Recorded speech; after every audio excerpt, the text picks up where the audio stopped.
Hello, I'm Chris from Airwindows, and we're going to do another day hanging out with Chris doing stuff. I made myself a cup of coffee, and I have already been working quite some time this morning. I think maybe I'll set up this laptop so you can see what I'm doing on it, because that's going to be the beginning of my day.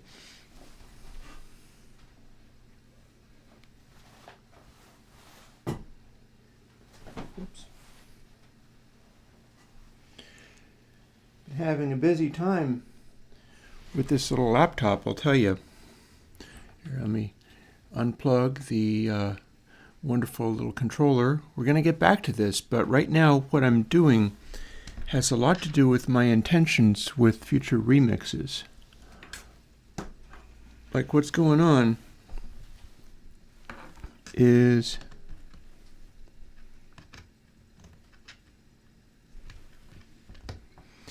I need to bump up the quality of all of my reverbs. I got mixes to do. Hey, Mo. Oh, I ain't necessarily only Santa. I'm not sure if I told you folks the story about the guy from Whimsical Raps, Trent.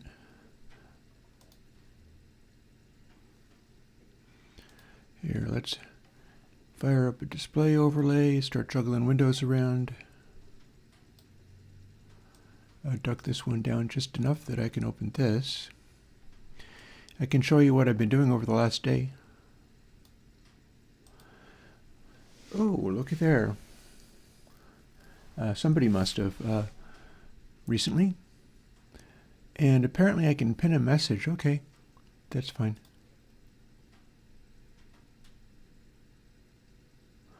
YouTube? That's not possible. That is not possible. You got to be making that up. Can't be true. YouTube calling me that? Come on. Or maybe somebody is hijacking my channel and reposting all of my stuff. That's not impossible. It's not great, but it's not impossible. Is there a channel called Plugin Santa now?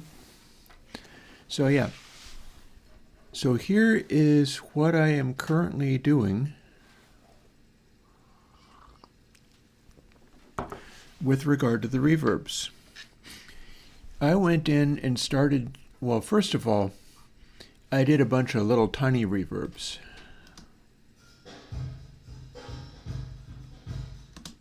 In the hopes of doing them better than this one.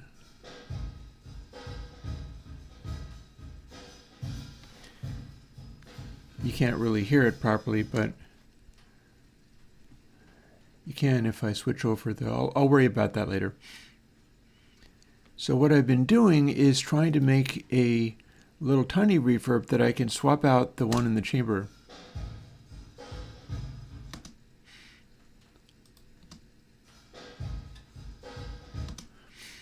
So the idea is I should be able to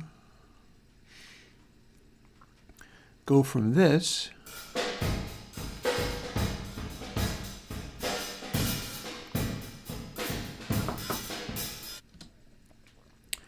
to, for instance, this.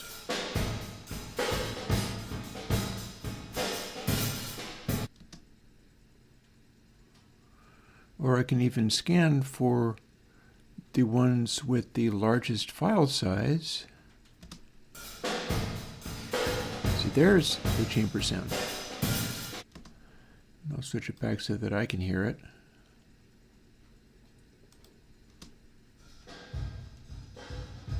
Yeah.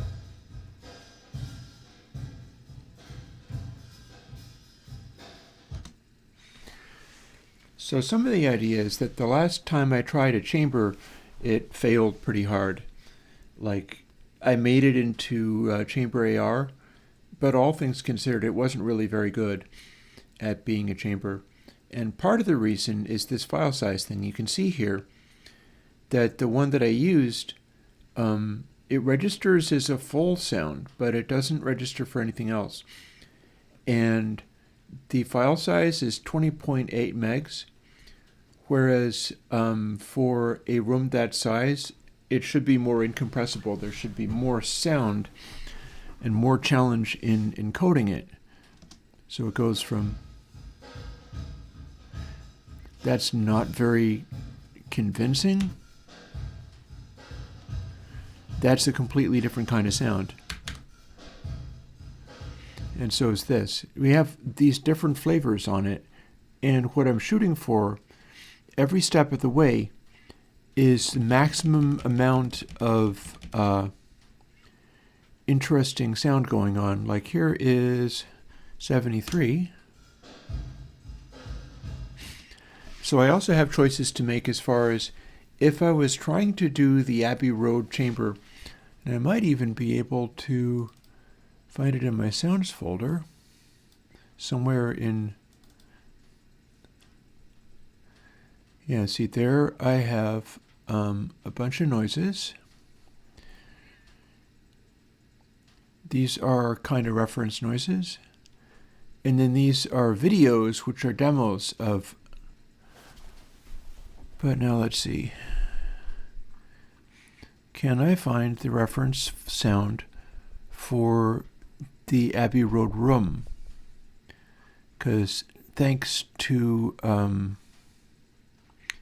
noted YouTuber who literally went there and then clapped in that room, which of course any sound engineer will want to do that. Go to a famous room, you're going to want to go clap and then hear what the reverb sounds like. For instance, the reverb in my studio room sounds like this.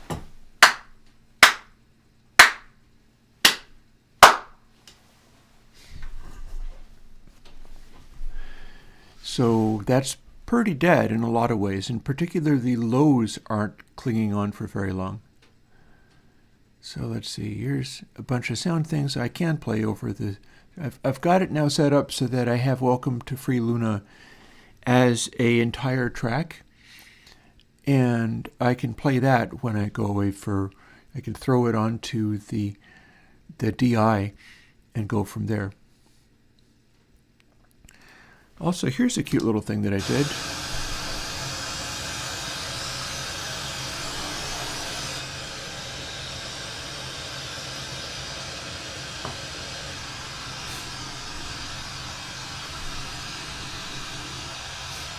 That's white noise going into the literal Delizel pentatone.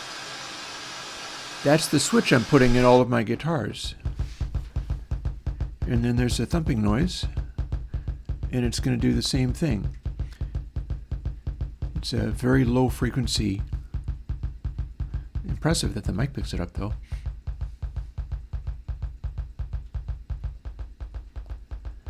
And that makes me able to measure it. And those are the settings on the pentatone, which is a notch filter. So the deal with how that works is I have ordered another one of those that is going in this guitar.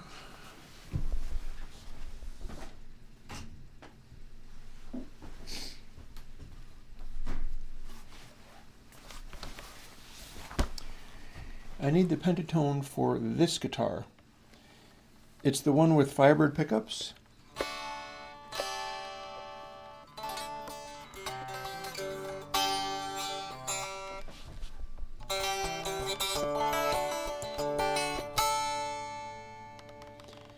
And it's got this chimey quality. Because this is the one where I filled in the back cavity with concrete. It's not the whole back cavity anymore, just the part around the bridge, but it's like steel, then concrete, then wood. Even the finish is quite a heavy finish. It's rather tough and brittle.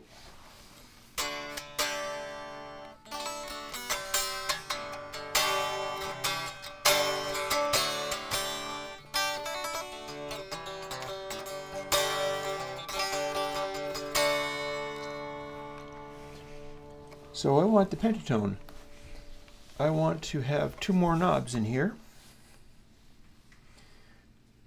Pentatone switch goes here because it's kind of wide, so it's going to be hard to fit it.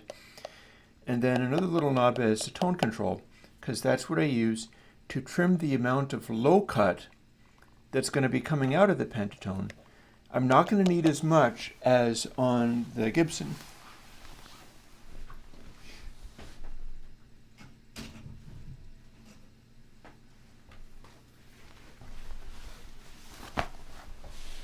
This is my Gibson. It is in fact a real Gibson, although it's kind of sketchy, but it is weirdly thin. It's so thin that it barely fits the jack plate. I think the idea was that it was supposed to be light and comfortable to play. Everything about it is thin, even the headstock even is weirdly thin. It's all like a featherweight, and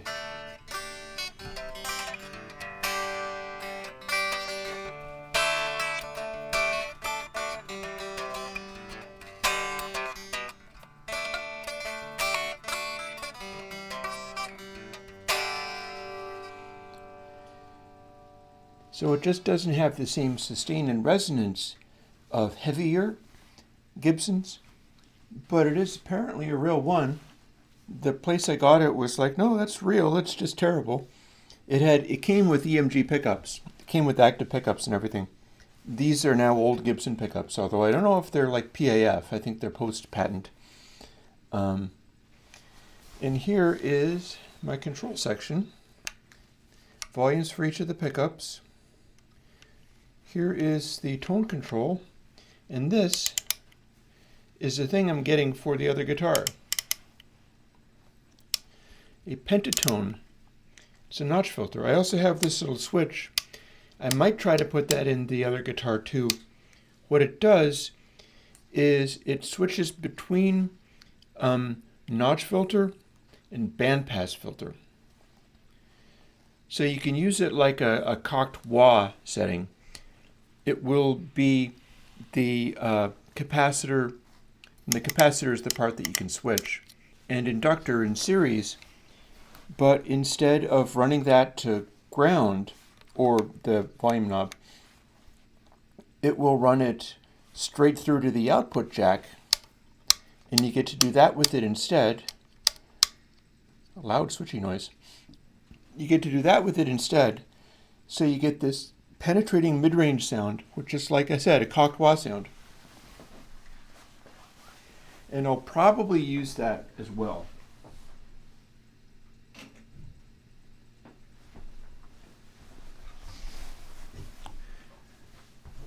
I'm also getting over to where I am going to want to throw another log on the fire.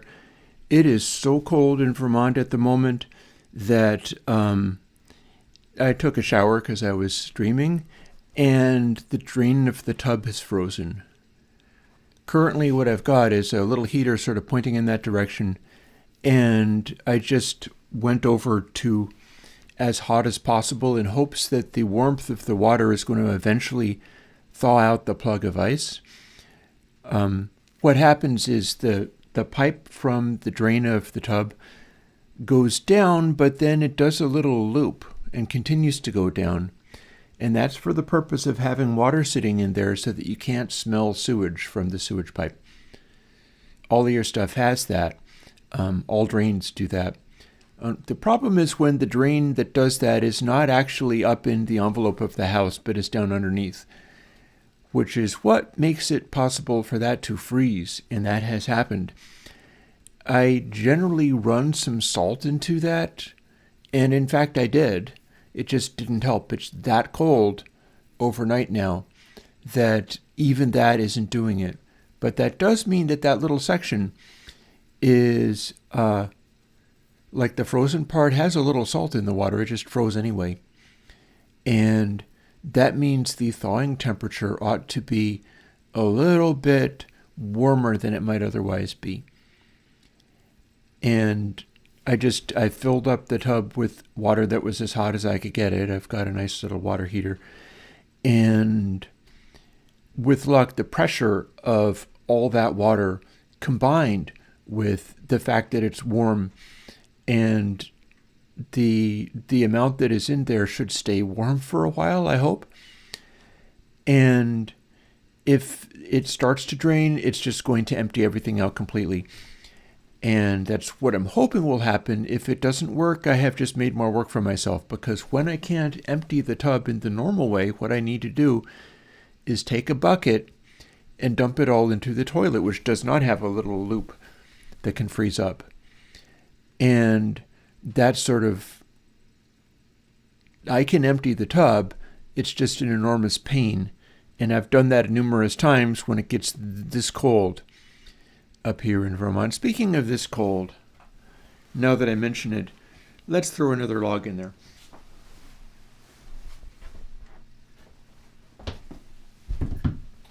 I gotta love the fact that the damper is now working again.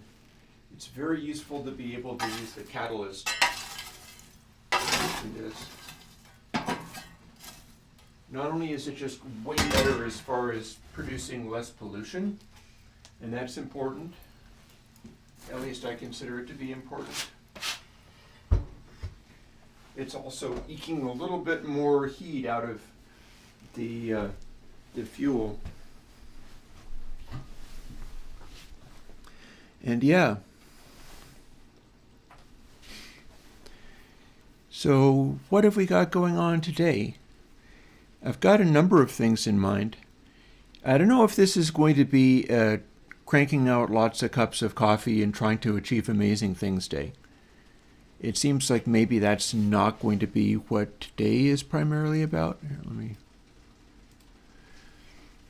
fuss with my controls a little bit. But one of the things I want to do is associated with this. I may not have my recordings from the, what's his name, Ken or something, the YouTube, Rick Beato, not Ken at all. Rick Beato visited Abbey Road. And so he clapped repeatedly in Studio B, and he clapped in the chamber. So there's a YouTube video out there with audio of what the regular, like, interviewing mic, a nice full-range mic, what it picked up off of the acoustic place of all of that stuff. Oh, Ryan, I'm happy to hear that that's working out for you. It took a bit of a challenge. Speaking of challenges, I think I'm going to be able to put out sample delay this coming Sunday. I'm pretty sure I fixed it. I went in and I took the working sample delay and set to adjusting it so that I could do sample undelay for Mac users. And the reason for that is I don't know how to do a... if anybody watching is an expert in the undocumented VST2 stuff, you could help me out and I could put it to work. I don't have any information on how you declare latency in VST2. But I do know how to do it in audio unit because it is part of the format. And sample undelay, I think, is back in action. What I was doing specifically with it, I can probably even demonstrate, well, I don't know if I want to demonstrate it there. This is me fussing over what I'm doing a little bit, because I'm in the process of rendering more reverbs. I would like to update and place K Cathedral. I would like to come up with something that has exactly the same space, scope, and vibe of K Cathedral, but way better in terms of spatiality and lack of metallicness. And I think I should be able to do it, but it's probably going to be a couple of hours of streaming working on this. Technically, if I push it far enough, I might even be able to do that and then demo it on this machine if I pick the VST to do it, because I can recompile the VST and we shall see. We shall see. Point being, I'm interested in revisiting some of these reverbs. Yeah. Goodbye. Streamer came in and was like, "Oh, I'm pleased with this. Thank you. I'll try them out. Goodbye." Okay. Have fun trying them out. That's cool. This is not going to be the most exciting stream, at least starting off, because of all the work I have to do, but that's sometimes what I have to do on the day. And one thing about it is, if I'm able to update K Cathedral, I can use this with the blue slider is the reverb send, and start addressing the idea of doing these remixes where I've got as far as Rise in both MCI format and Quad 8. I think it's going to be Quad 8 that I'm stuck on, because I'm just generally happier with that. I did Taming the Zoxen in MCI. I haven't done it in Quad 8, although I opened it up and I've got all of these different tracks set up in Reaper so that I could start mixing them. But the plugins are letting me down. Plus, there's some things I'm really interested in trying out. Like, here, let's see. If I go over to this, you can see where I'm working. And we're going to spend some time here because I got stuff to do. But before I do that, let's demonstrate why I'm doing that. I only got as far as the chambers. Like, we can go from this noise. Oh, didn't mean to open that.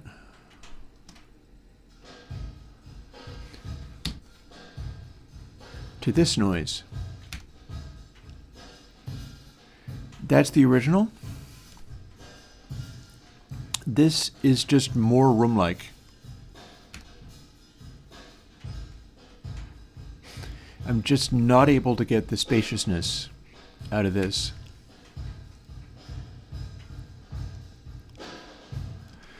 And that one is way more spacious. 1 minute warning on as.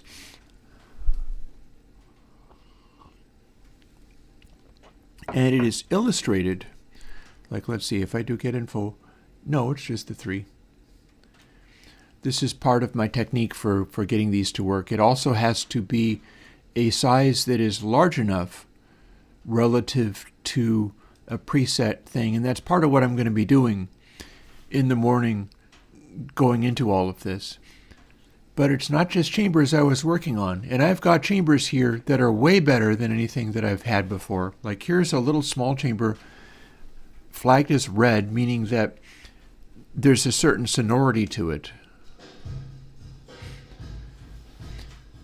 And somebody last Tuesday wanted little constrictive spaces, little claustrophobic spaces. Well, this is a better little claustrophobic space than I've had before. Plus, that's the kind of thing where I should be able to combine that with the delay in the low frequencies going into the reverb, which is characteristic of the Bricostes. It's clearly something he's doing. And rolling off some highs to be able to get reasonable approximations of Bricoste rooms, which are so small that you barely hear them as reverbs at all. That's something I really should be able to do with, like, I've got 3 ones that came across as red alone. If I do a guitar,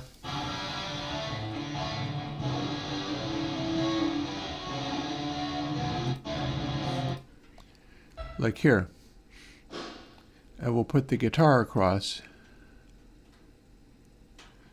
as soon as it makes its initial thump.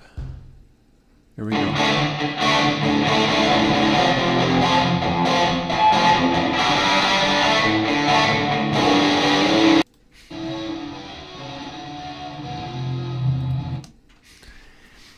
Now that's a working small room sound. It's kind of a tiny room, but I've not had that anything like that up to now. And all the ones that are showing as yellow, those are the ones that are unusually bright.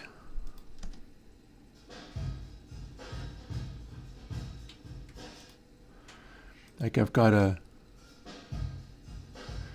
a glass closet, basically. It might be a thing where I can update ClearCoat. ClearCoat uses rooms roughly around this size, I think. It's possible that ClearCoat uses rooms that are a little larger. I'm not sure if I have the documentation on ClearCoat. I should, but I'm not sure if I do. But we've got, for instance, chambers that are like this. ClearCoat is smaller rooms than this.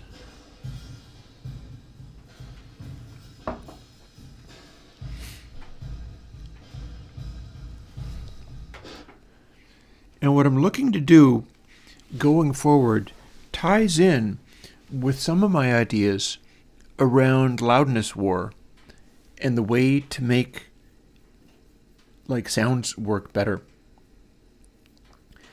In doing things like K-Plate and to some extent K-Cathedral as well, I keep doing these radical things to try to thicken and fatten up the sound of the reverb. I'm no longer convinced that's correct. I'm thinking maybe when I go for the K reverbs, and it might involve, I might end up having to call it like K Cathedral 2 if I'm really able to do this and really able to update it. It might be a matter of trying to get sort of the vibe but transforming the experience of it completely.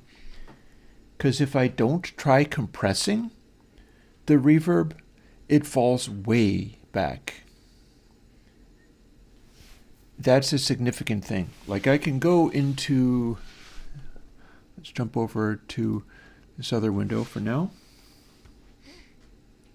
If I leave this alone for the moment and just start opening something up. That noise was wood falling over, but it didn't fall over in a bad way, so it's fine. And I open up K Cathedral once I find it. I'm going to show you something about this.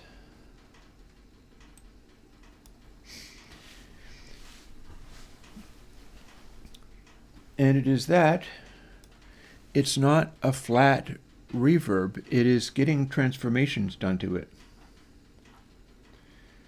Like here is the code in K Cathedral.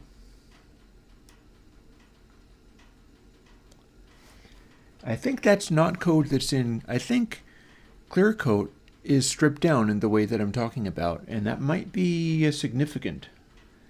But here's the stuff that we're doing. K Cathedral has a subtype section in there, which I believe is after I had done the fixes for it.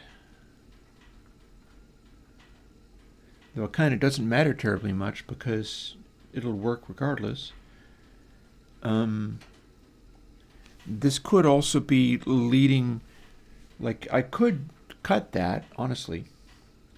Or we could do parallel subtype much like the console system and tilt EQ it in that way. Here we've got the low frequency. Maybe subtype is, I think subtype is producing the VLF. So there's that. That's something.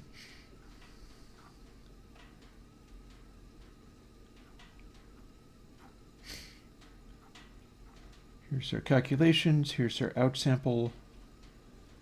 And there's our pre-delay. So it is, in fact, producing the delay there. So we're using that algorithm for that.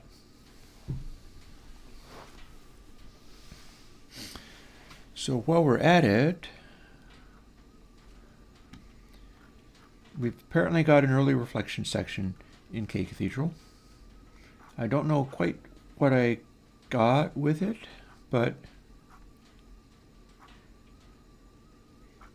It looks to be, yeah, no, that's 3 by 3 by 3.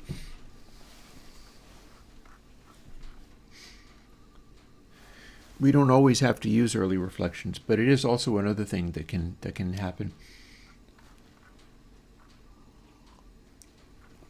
There's a pair filter, which is a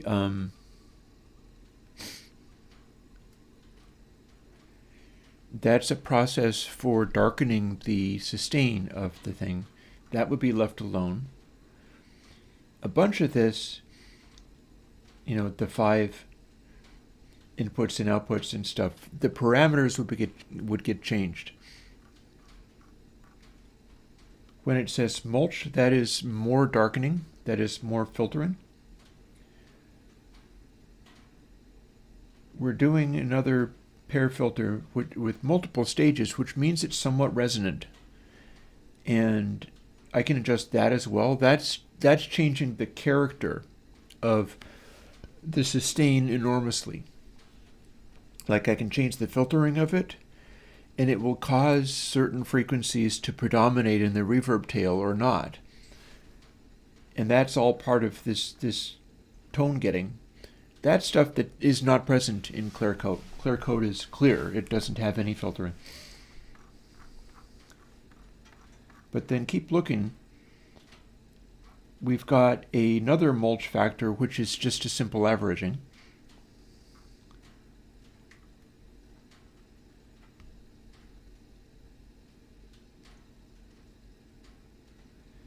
In fact, that's a place where I can put a slow sort of interpolation that would have a very faint chorusing effect, and that might be worth doing as well.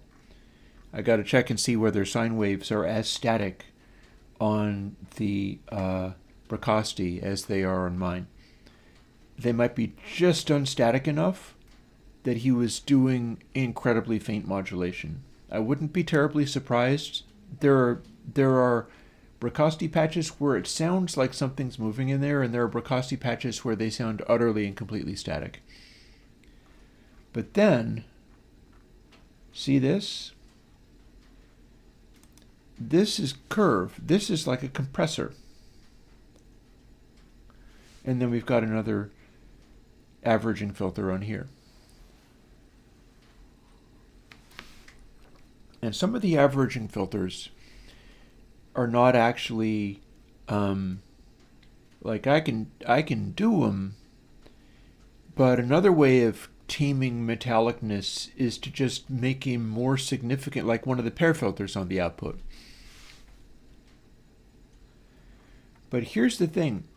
All of my reverbs have needed to have this. I can check to see if Clear Coat has that. I don't think it does, but if it does, that's also very interesting. And then I've even got a, see big fast arc sign? That's an expander again. So it's like it's compressing, but it's also trying to suppress some of those lows a little bit.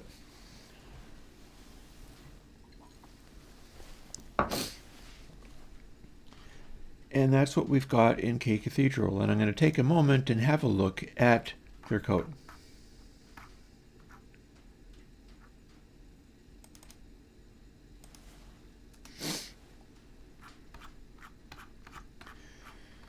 Because this is the one where it is, and see we've got this,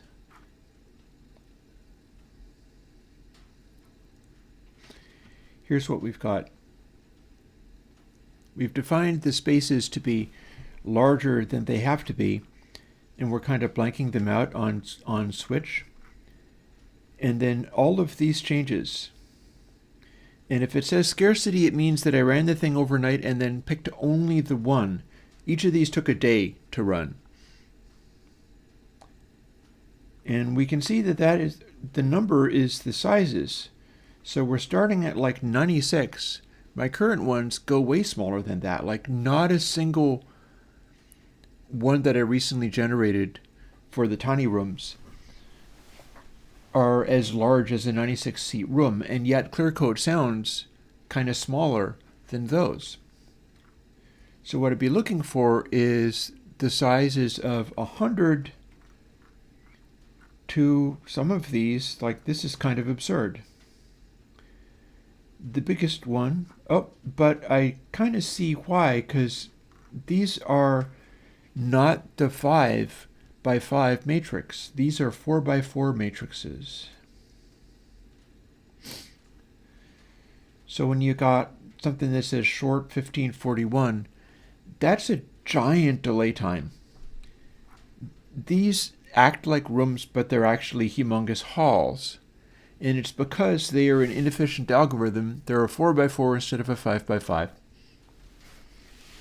And they're generated back in the day when I was really struggling to get sonority out of these things. And that's why I'm not seeing them in my list, is these are kind of little tiny halls here. I don't think I even have a test bed to compare them relative to the other ones. And then when I look through here, we've got a regeneration, a tricky little regeneration with some feedback.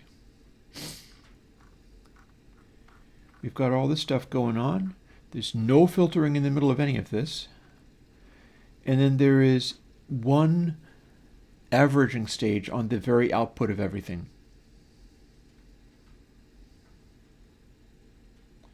But it's not even fully an averaging stage because it is 3:1 rather than 50-50.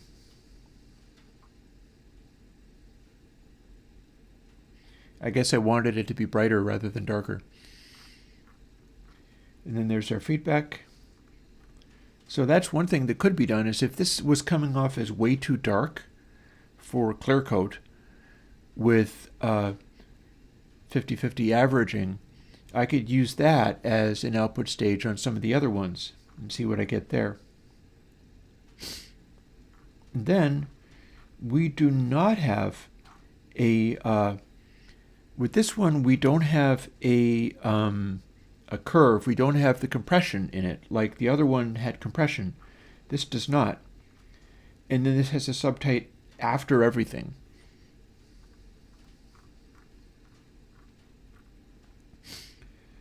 And then we're throwing another averaging stage, but only at elevated sample rates. And that's clear coat. So clear coat doesn't do the averaging thing I was talking about.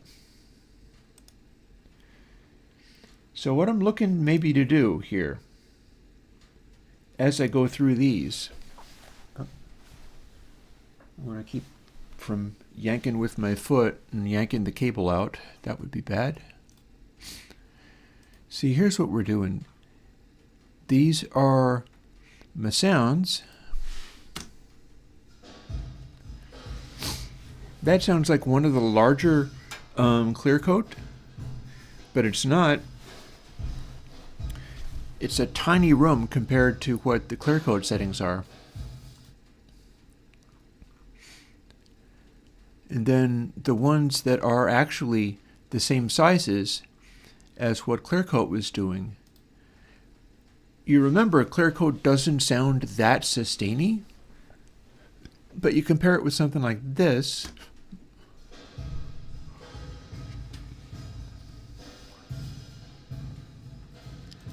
That's a lot bigger.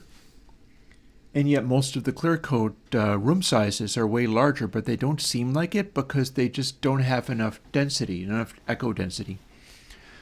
So what I've been doing recently is I went through and started trying to make more halls for the purpose of putting guitars in them.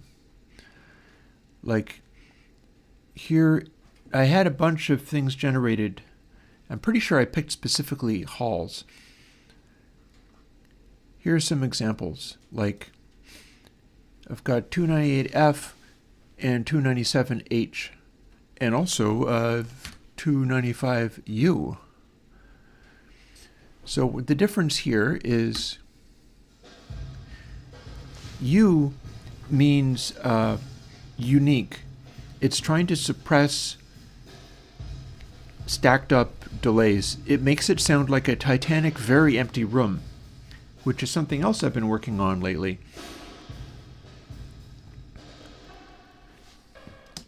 It's supposed to sound very empty. Hall, applies a square root function to its compensation, so it's acting a little bit like a unique or a chamber, but it's weighting it so that it is allowing sound to happen towards the end of the decay tail. It's doing the opposite of a plate where all the reverb density is up front. It wants the echoes to happen later rather than sooner, and you get this. The sort of dwell in the background is bigger. I'll let you hear it momentarily. And F, actually no, F is front. I'd be looking for B for this. Back.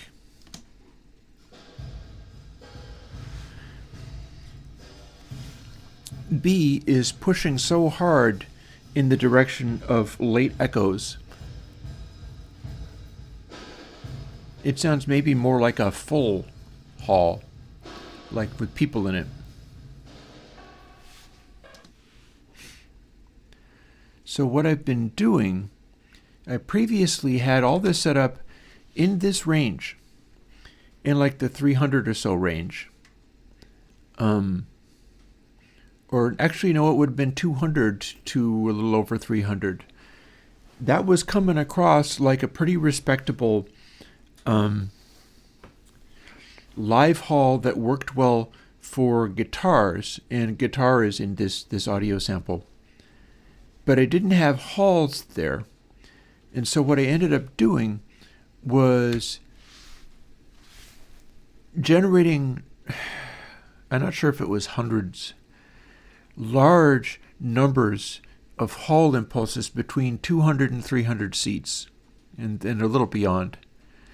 Because the idea was, I had these, U settings, for instance, where it sounds empty. But I felt that I had some smaller halls where the H setting there produced sounds that, for the renders where the guitars got really loud, it sounded massive. I was able to get some sounds where it's like, wow, this feels like a rock concert. That guitar is just going through me. It feels like it's at quite a distance, and the physicality of it is enormous. And this is with an ISO cab, right? This is with a Celestion Greenback speaker, all of my guitar stuff the way I want it to be, including the pentatone circuit. But it is the next thing to just a DI guitar, and yet I can make it sound absolutely huge and like a live performance. This is the direction I want to go. And Hall was doing a good job at that, but I didn't have any Hall sounds in the 200 to 300 range. So I just went through and made large numbers of Hall reverbs to evaluate. And I got a couple of them right here, 234H, for instance. And first I'll hear it, then I'll switch it over to DI, and you can hear it directly.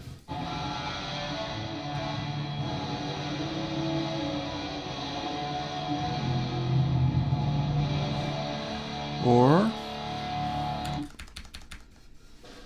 there's one.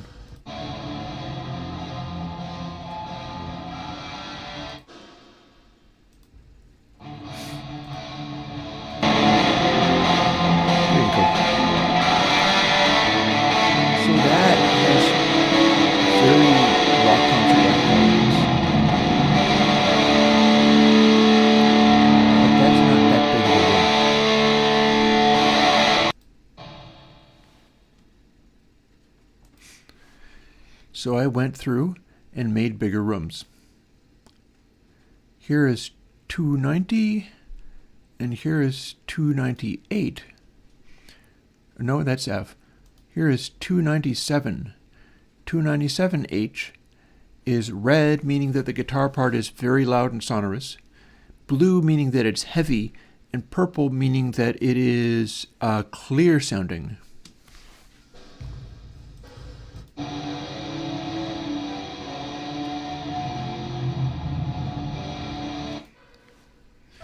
So with this, check out how much this sounds like you're hearing the guitar at a significant distance.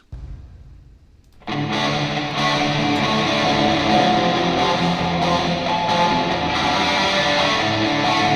is what I'm doing recently, like the last couple of days.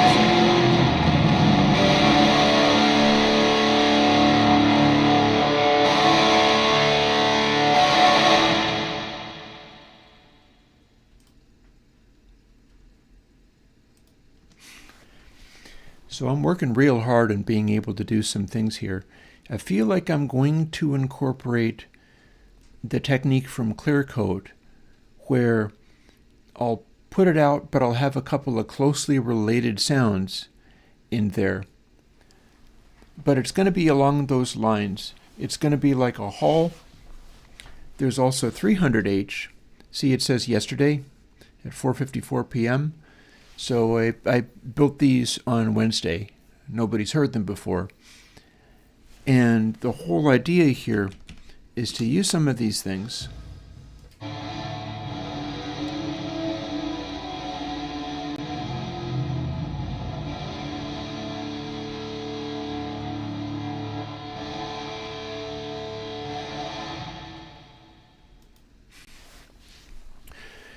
to make reverbs I can throw in, 1 minute warning on ads, where I could do my guitars and things, but that could take the place of the cathedral sound.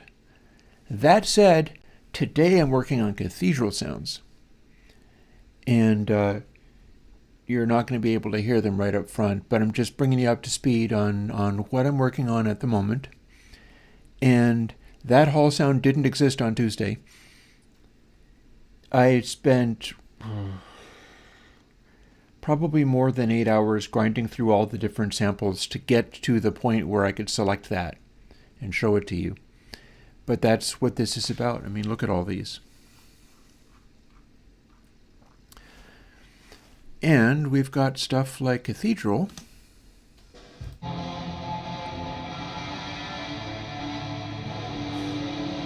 The space sounds kind of crackly and metallic.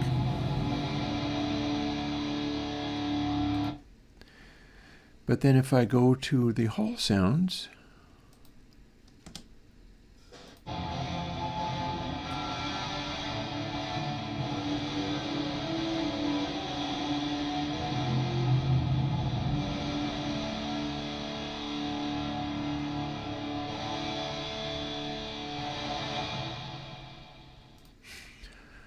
or indeed these sounds, which are B. B is for back. Back is for distant stuff.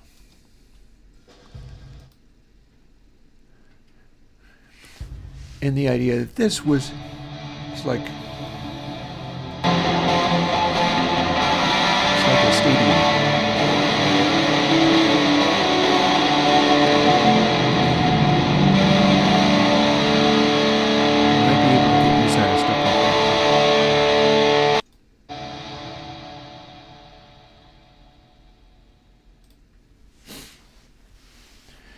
Some of the stadium, I have 3 stadiums like right here that are all, the color coding for these is green, purple. It's possible I don't want the stadium size. I do want purple, but that's apparently easy for this size. All of these options came through.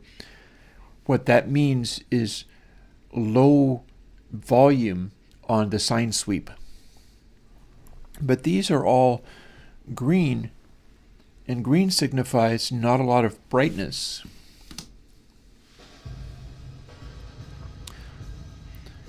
So I might have some options here for giant cavernous reverby spaces.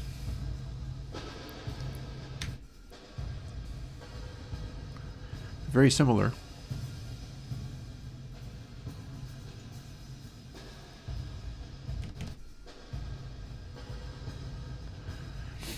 The idea is I could put out like 3 different switches for this. They behave similarly.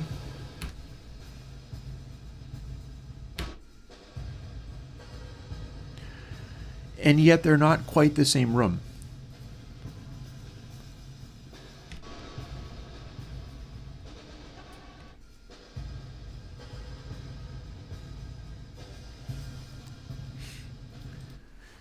Put those three options in a plugin that's designed to be one basic sound, and you get the basic sound produced, but then completely altered tiny details in the sound. So if a particular note is resonating in an unpleasant way, you switch to another model and it behaves completely differently. So that could be a thing for like a future, another take on Galactic, yet another Galactic release. Galactic is using a 4x4 householder matrix. So give me a second. I'm going to throw another log on the fire. It's that cold here. I'm going to check on the tub and see if it's drained, which I doubt, but I'll find out. And then I'm going to throw another log on the fire.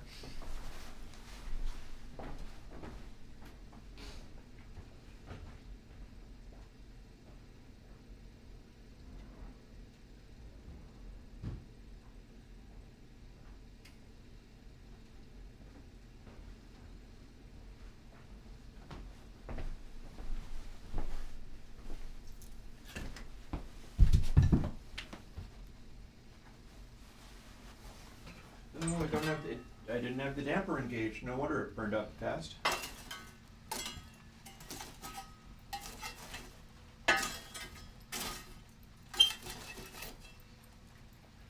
Well, we'll fix that, won't we?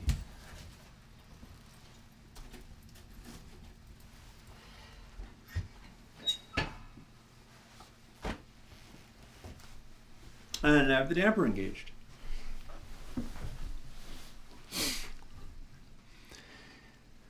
So yeah, for this morning, 10 o'clock onwards and that kind of thing, having showed you what I'm talking about, and again, like, I just made this. I just made this yesterday.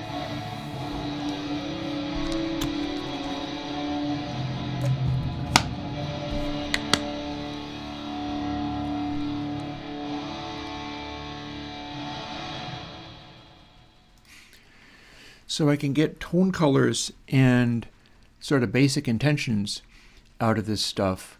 I can determine what kind of algorithm it's using to generate all this. I can measure whether the file size that is produced by it, you can see the file sizes over there. See, that's 24 megs, but next to it is 24.3. If I am not mistaken, this slightly more metallic, this slightly less metallic, and I think it does actually carry through. Like, there is that correlation. So I can flag some of these with gray if I measure them by size.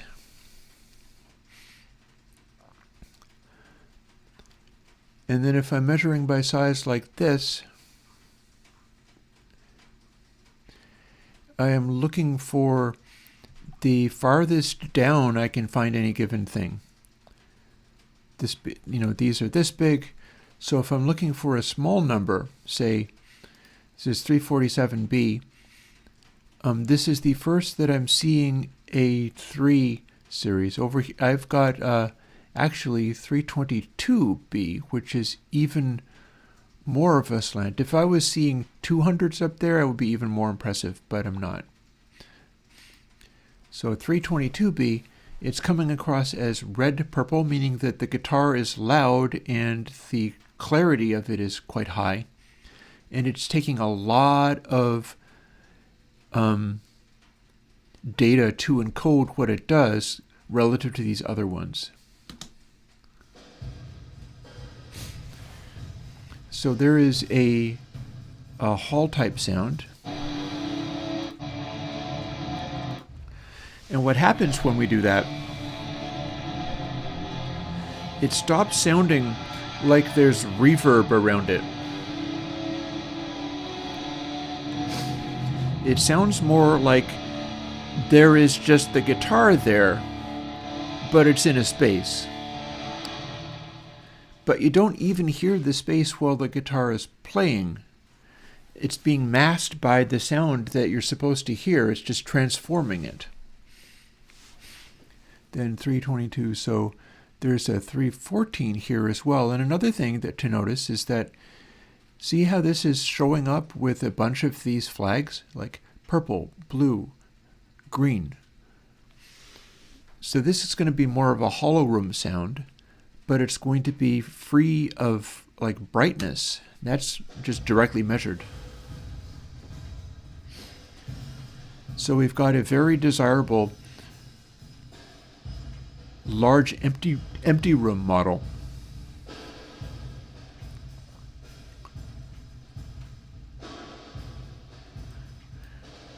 That was actually earlier.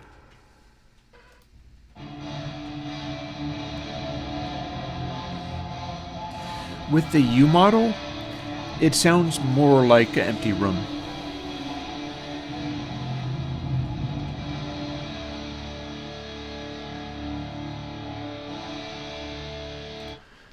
So the vibe of the empty room makes it not sound like a rock concert, makes it not sound like a hall or theater, because halls and theaters are more complicated. They have like seats in them and stuff. The U model sounds more like an empty room. It's really got the emptiness thing going on. Whereas I'm looking to, for instance, H. Not so much B, although I could probably get something out of B. But H for doing a recording studio-like approach of a big loud guitar and putting it in an amazing space, but it's not necessarily literally a live concert. I would go to the B model for literally attempting to evoke a live concert. And we've got them here, although that's not necessarily the most data I can get on B, so let's explore that a little bit, shall we? There's a 407. I picked that out because the color associated with it was blue, so there would be fullness, but if I go with 407, that's actually red-purple, meaning that it's going to be louder, and it's taking more data to encode, and it's also the model that feels like a live concert. And if we do that, I'm staring at it a little bit more.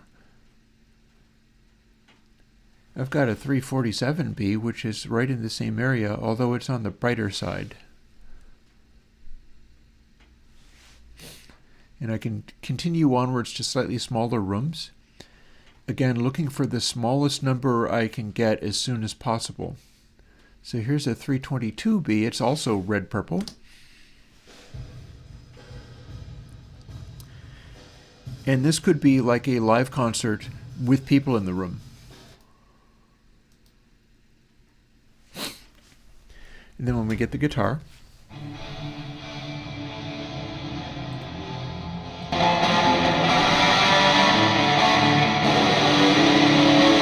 that will more easily sound like a gig where people are actually there. Put some crowd noises in as well if you want. And see, you hardly hear the reverb even when it's fairly loud.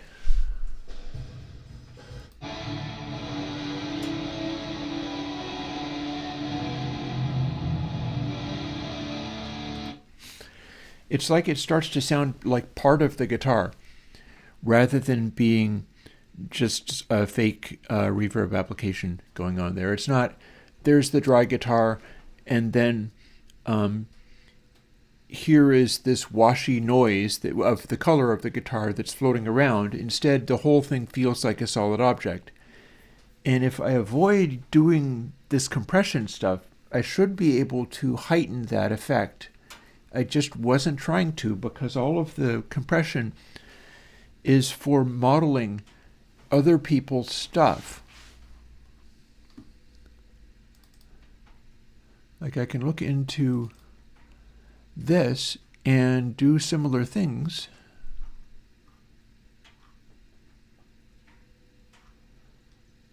I don't know if I have guitar in this.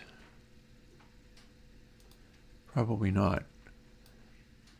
Give me a second. It'll be Bricasti trimmed.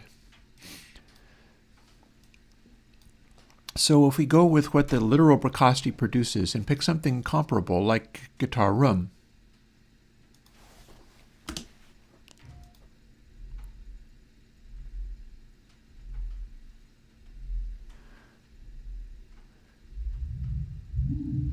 oh, no, that's just the sign.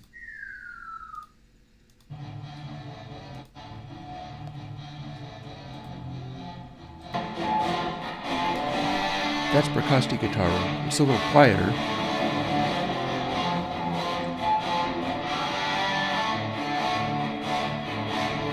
But like, what that's doing, you know?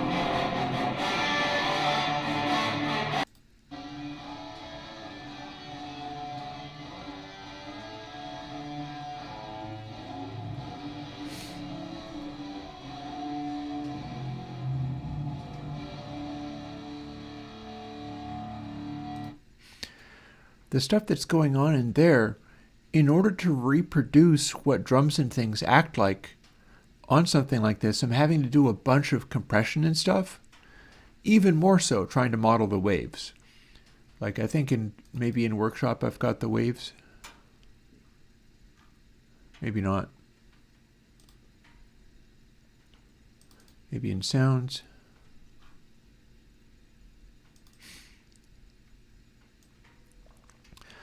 Yeah, for trying to do this stuff,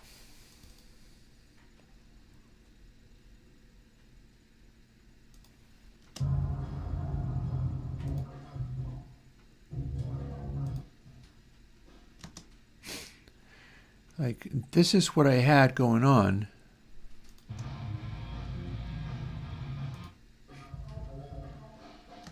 Plate B is too small, honestly. Let's go with plate B at D.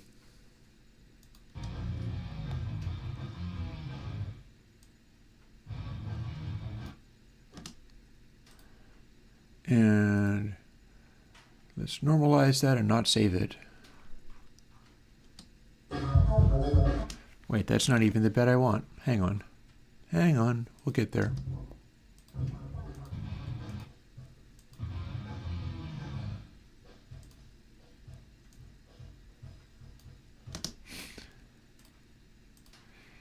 So, like, this is the Waves plugin.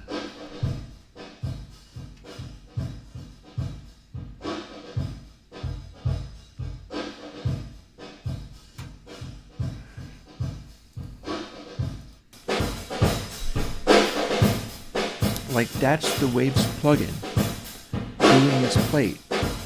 Well, man, like, the thing that it's doing is like fine, but I wouldn't be satisfied with that. That's what I'm trying to model with some of these. The K plates were trying to mimic that sound. And they were producing a sound that was much more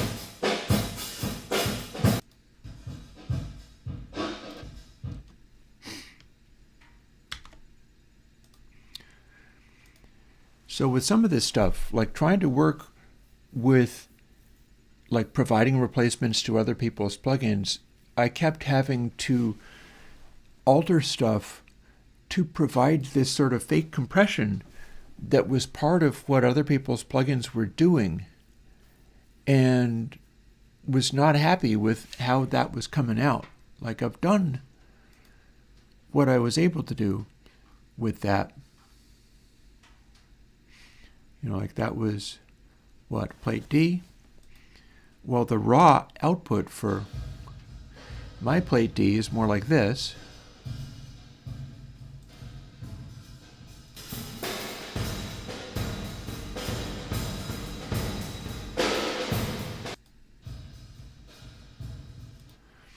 And I got to continue working on some of those things, because a actual plate sound, like that's not a very good sound for that. First of all, I need P or F for plate model or front model, and then they've got to be smaller. We're still sorting by size, right? That's 778, and it's an extremely tiny size. If instead I go for F for a front model, and then start looking for the smallest number I can find here, this is the smallest 100 number I can find here.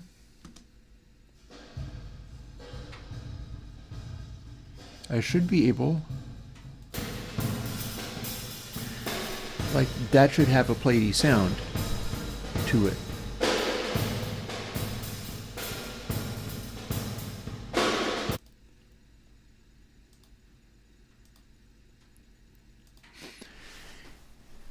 And this has been all about trying to get that stuff working.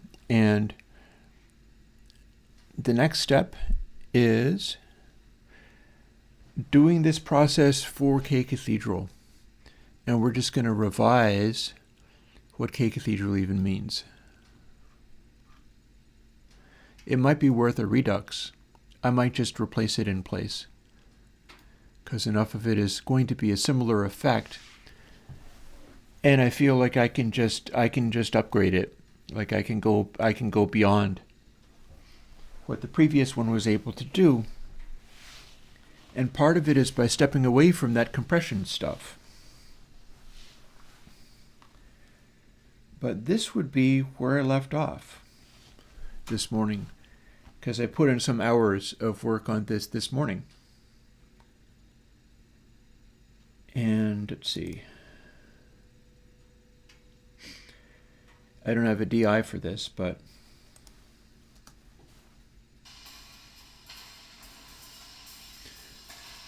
the laptop is kind of making the noise there.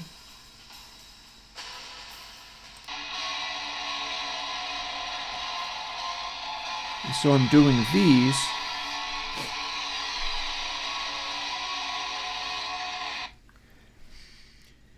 and generating only the ones that are, say,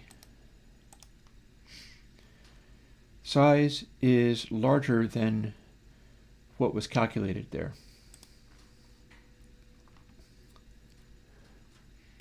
And we'll maybe do one and then go on from there. I could put on background music while I do it. That could be a thing. I could put on background music that I can't even hear while I do it. Or both. Yeah, I could do both. So if I do this,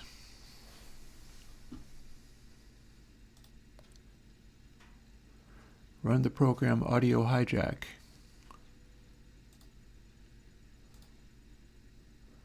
We're going to output the SWB so you can hear it, and then we're going to run it so that I can hear it.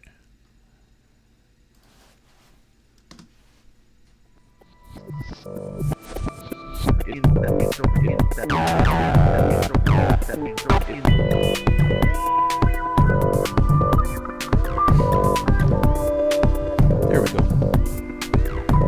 So now what we've got is my album,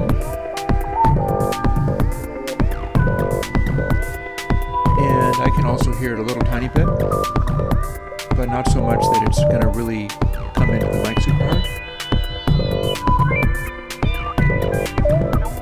It's a good 30 dB or so down. And with a bit of loop, that'll be a pleasing way to spend time. Because it's over to my day job, honestly. The wire's doing okay. Here we go.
here's the thing: is he was trying to give me a present, and I went around and said no, gift exchange. So it's possible that me saying that made him unhappy or angry or something. It would be unfortunate. I was only asking to be able to get in line for buying one of his things. That's kind of all I wanted, so.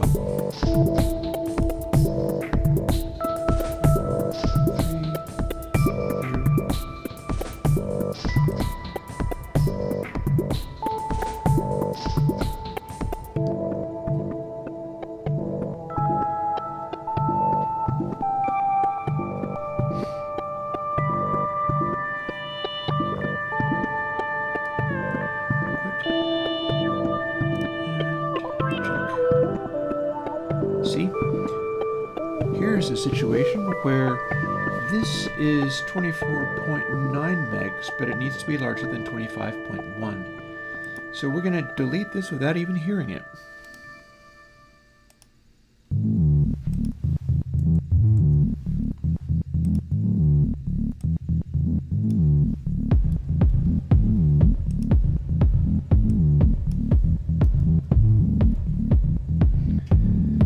There are so many of these that anything that I can do to cut down the number of ones that I have to either process, listen to,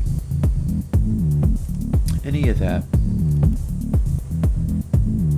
Like, I don't think I have hundreds here, but I might have as many as 100 that I have to get through.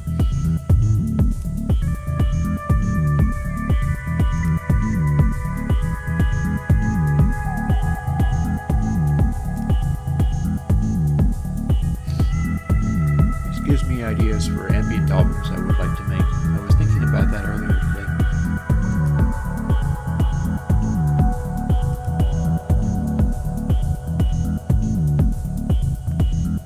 I think I've been typing you correctly. Yes.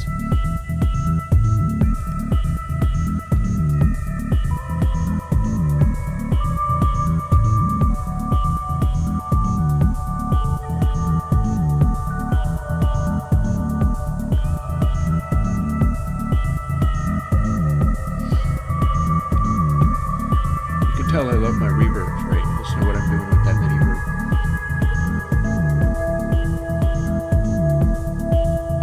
And close up. Actually, no, not.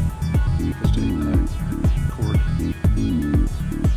Okay, so quit now.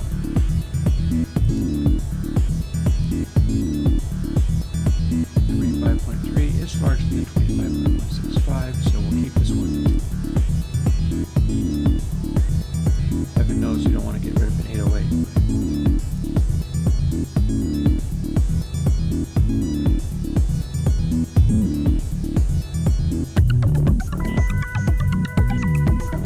This is probably the best I ever got the Heritage Audio Mixer to sound. It really kind of, my theory about gear dictating the kind of music that you make is really holding true there.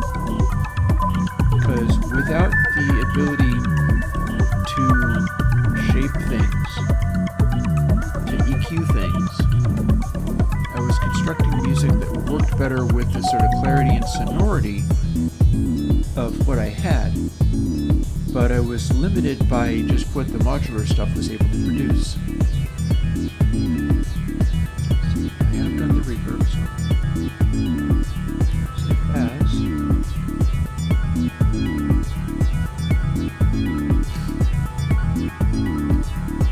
And so we're just doing, synthesizer jams, and it's just sounds being combined.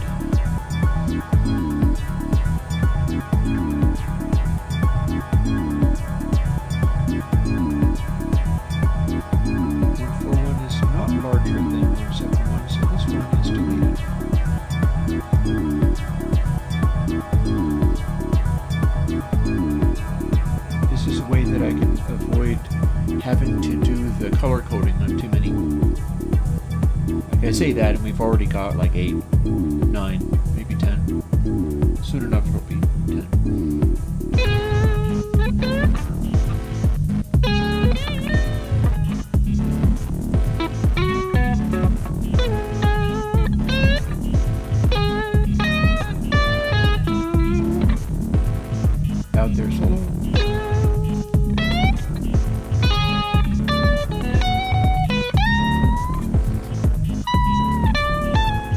probably the Telecaster. Almost certainly. Telecaster neck pickup.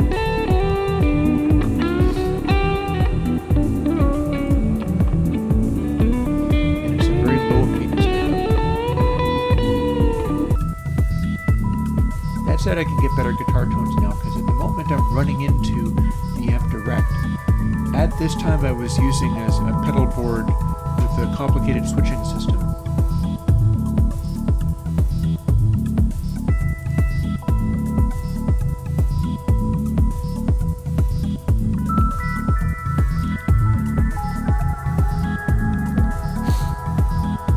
It'll be interesting to find out whether me playing music while just doing this kind of thing works for people. I know I have the music a little louder than some might want it.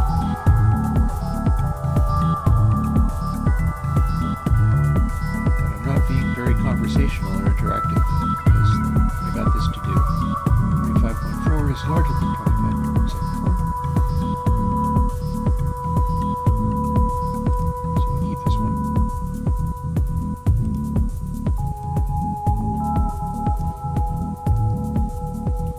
Yeah. I am now really wanting to do that MIDI verb setting. I always used just the one setting. It was the biggest reverb it had. Sometimes I layered two of them on top of each other, which became completely overwhelming.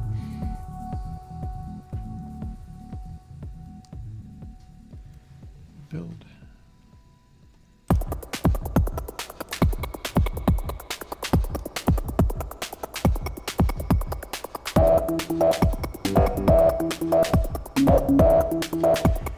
That synthesizer is the kind of thing I want to include in other tracks.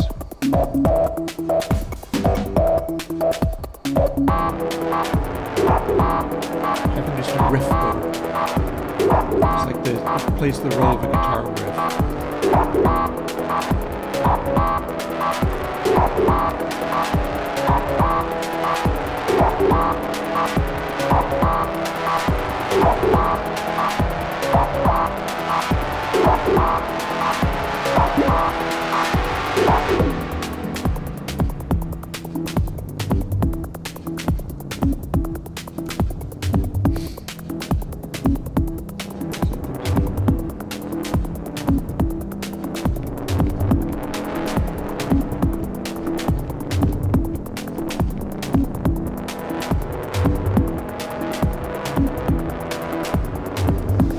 Thinking about wanting to get the like a moving thing or a flashing light, something that can draw the eye, because it needs to be sitting in my studio space, like right where the lens is.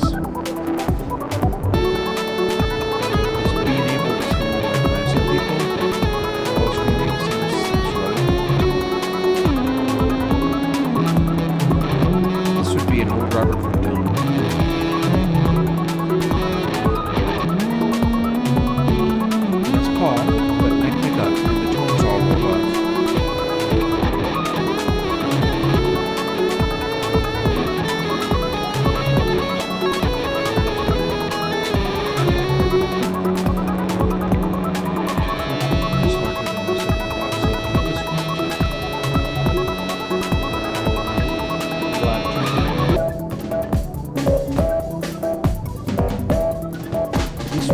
This group of sessions was kind of cool because it actually got done. Like I did this and then it didn't take a year to do it.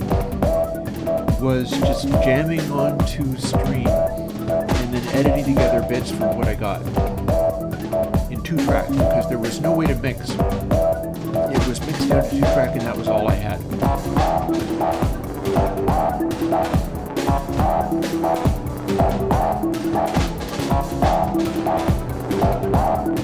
So the restrictive nature of that was kind of creatively inspiring.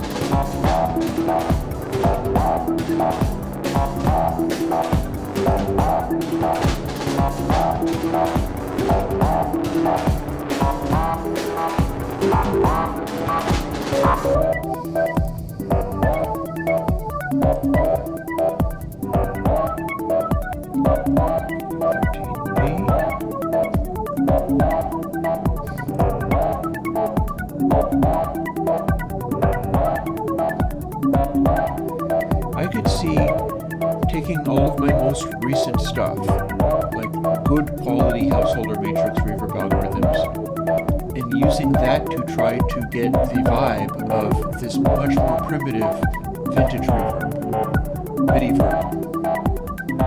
I could see trying that, because the thing about it is that old hardware gives a sound in a space. I don't think just if I was able to duplicate the sound in the space of the literal MIDI verb algorithm, it wouldn't necessarily get me there. So, like, might as well wheel out the big guns and do a more full-on attack at getting in the same direction. 236 starts to 175. We'll keep this too.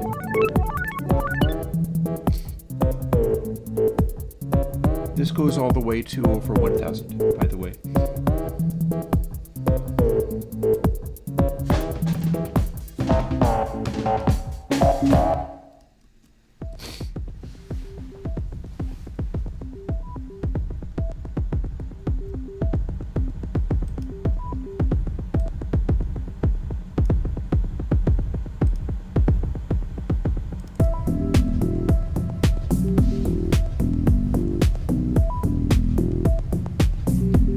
This is me learning how to do grooves.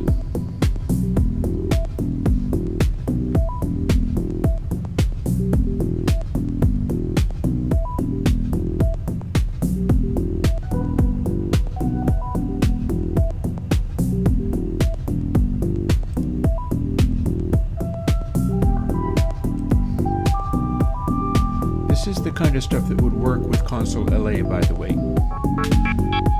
Get that Steely Dan tone going. Some of the things that I have to do to get that were filtering in the modular domain. It was just getting summed on a Heritage Audio mixer.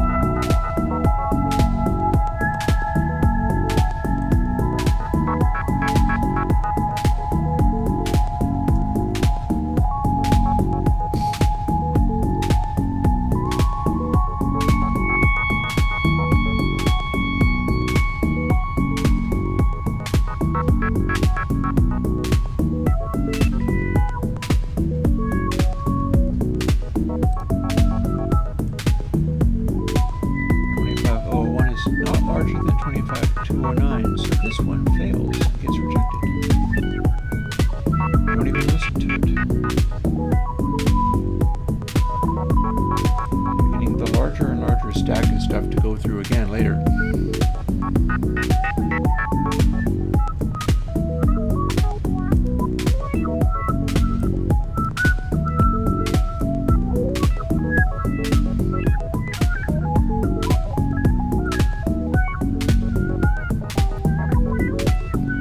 As you know, I can also answer questions, so if anybody here, rather than just chilling out, hanging with me and listening to this stuff, I will probably make a point of always just listening to my own music for this, but I can drag out like some of the old live jams and things. That could be a neat idea, actually. I should try that.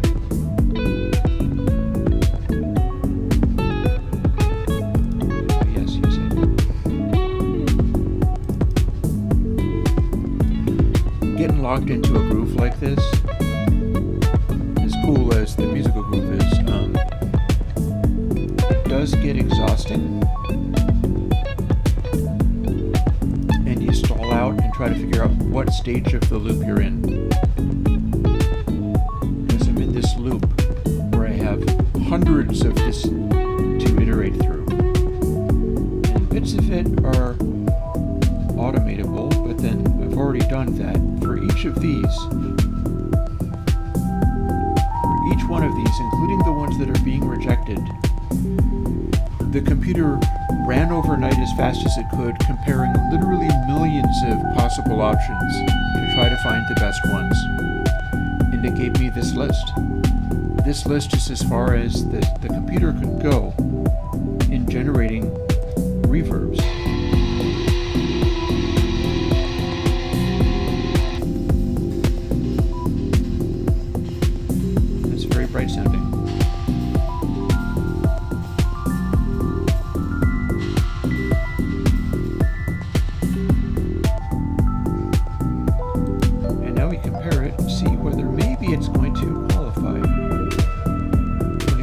240 is larger than 25 to 21, so we're going to keep this one. But yeah, including the ones that get rejected, the Mac Studio was cranking away for literally 8-10 hours at a time or more to go through millions of options and try to come up with the best ones, which we are now going through and critiquing and making audio files of.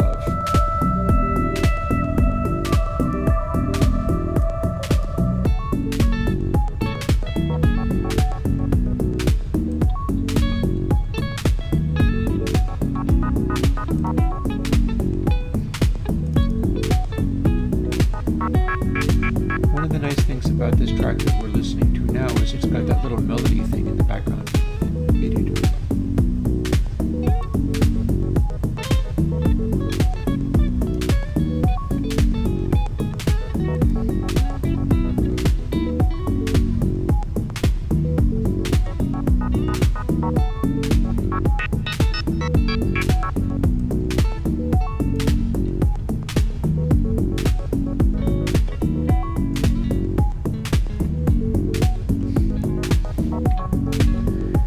Capable of filling up the SD card here, which is 2 gigabytes in size, with V's in the process of doing this. We'll see how far this goes. I might not fill it up with this, especially as I delete some of them. Like that, I bet that's, yep, 24.902 is not larger than 25.239. This one's going to be rejected before even listening to it. Again, you know, the program ran overnight just to get to that point, but we have so many other options to compare. Part of it can be computerized, part of it can't, part of it requires me doing this. So that's kind of how some of the morning is being spent. Again, if I really crank up the speed, I could do about one of these a minute. What am I doing? I'm assuming that I did that right. If not, it will fail just like the previous one.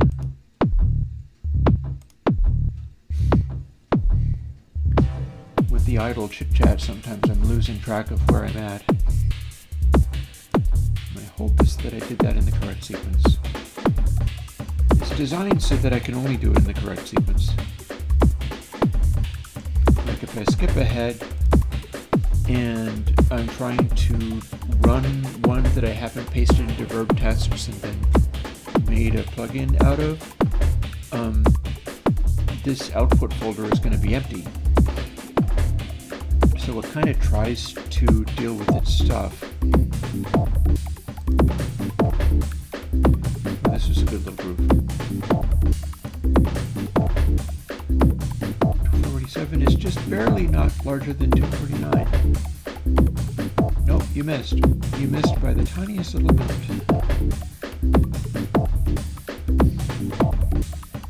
I gotta go through all these and assign the colors to them, you see. So it's not like I'm gonna be short of choices. Go over here. Paste A for build.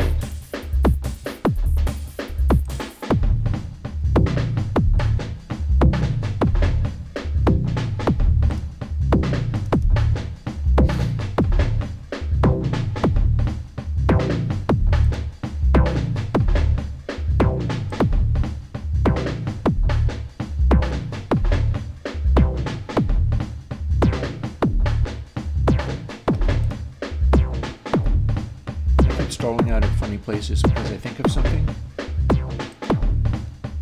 and it slows me down.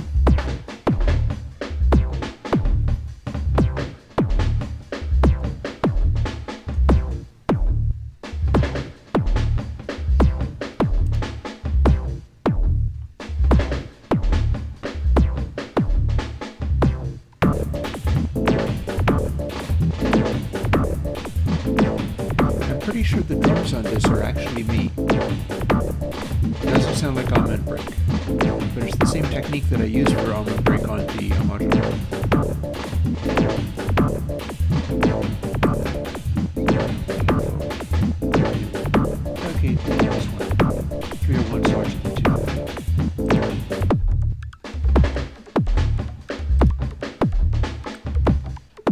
going to be in the 900s before terribly long.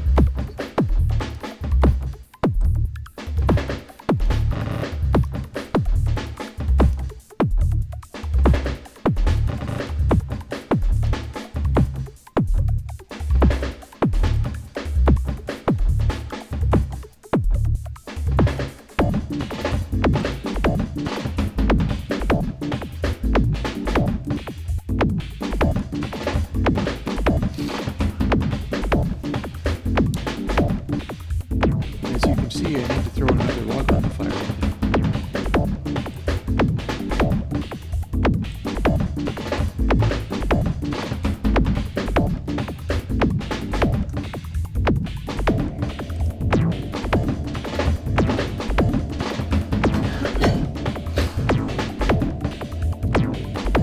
Maybe I'll do that once I get to 860. This is still in the zone. Like, I think 860 was the previous gate cathedral size. Will sound larger, or at least fuller, but I'm looking for the same basic range of delay times, the same basic sense of size.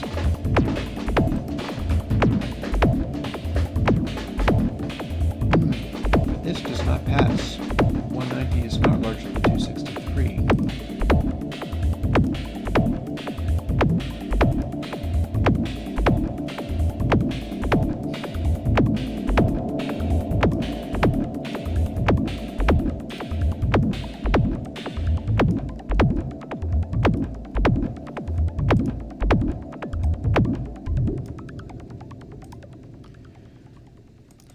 I'm almost feeling a little bit cold, honestly. Definitely, let's get to 860. Get to, but not do it, and then put another log on the fire. A 30-second warning on heads.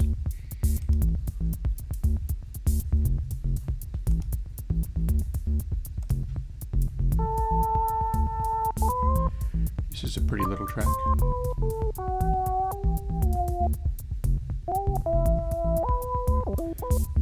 You can tell that synthesizer is being driven by a guitar.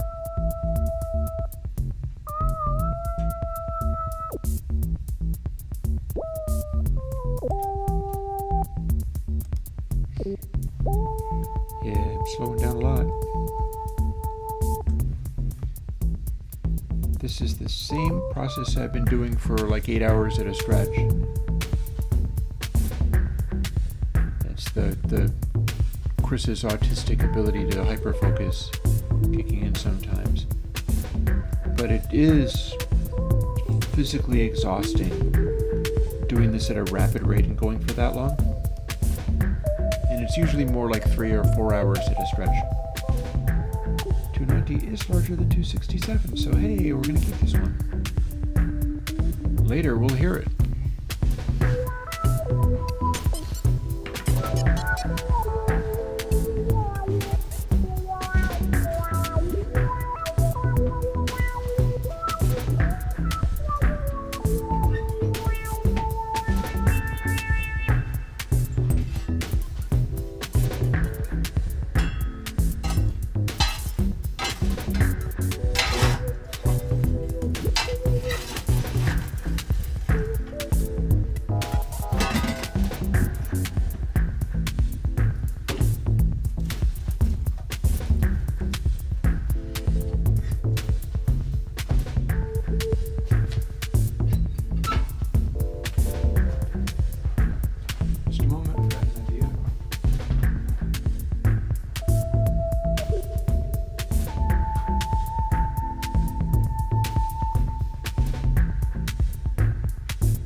This is some backup stuff.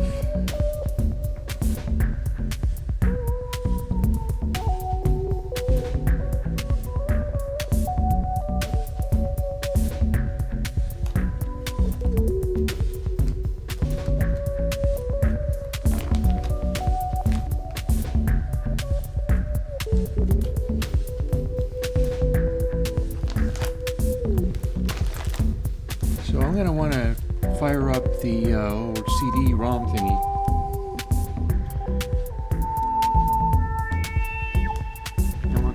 these back out so that I can have them on my desktop and play them. These are the named Techno CD jams. This is sort of the best of the continuous live streaming form of those. They were typically done in a format where they would have fit on a CD.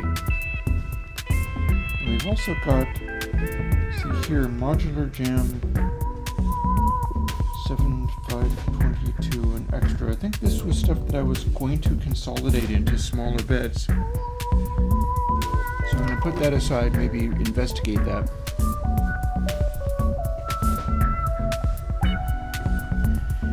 I mean, I'm happy enough to play Welcome to Free Luna. That is a album I put out. It's available on Bandcamp. This, you can have the FLAC of the 24-bit, 96K of it, which is not what you're getting off of the stream, but that's what I'm literally playing onto the stream. You're just getting the YouTube version of it.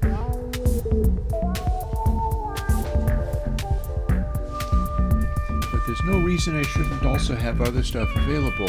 Maybe make a little index of it or something and figure out what I'm doing, so that if I'm doing these streams, I can set it up with background sound.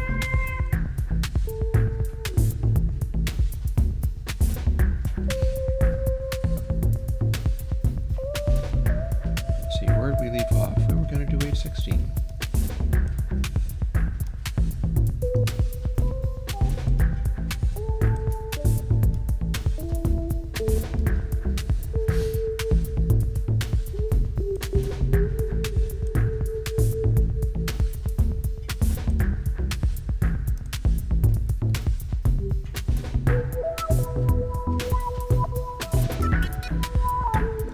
Little key changes are entirely separate parts of the jam, edited together in two-track editing.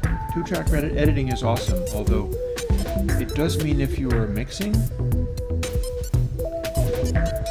you remember that there is multiple stages to it. Like, your mixing isn't necessarily going to get you to the end all by itself. You can do the mixing and then you go, oh, and now I have to two-track edit it. But it's worth it.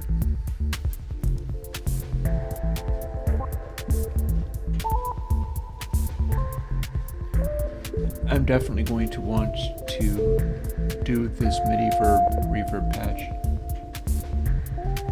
No question about it. I'm gonna want to do that. I'm not quite sure what I'll call it. I can call it MV50, I suppose? KMV50, because patch 50 is the deep outer space super long reverb one.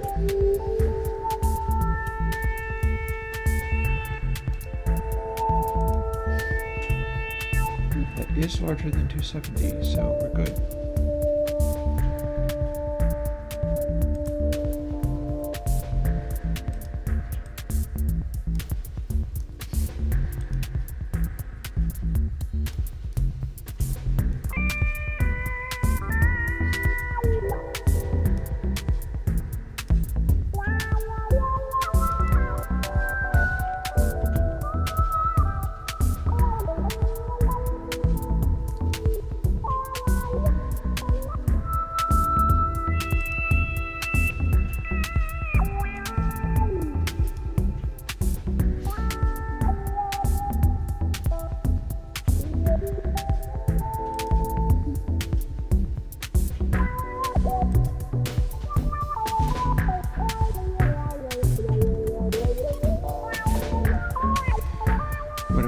Those drums in the background.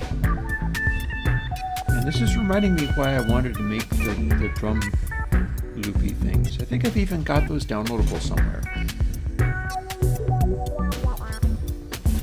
I'm running them through a analog filter, one of the Blue Lantern filters, which I tend to be very in favor of Blue Lantern filters. And it's producing this effect that's not unlike the MCI mid-boost, or whatever it is, the Resi Q2 that produces that as a standalone plugin. It's the same type of effect, really.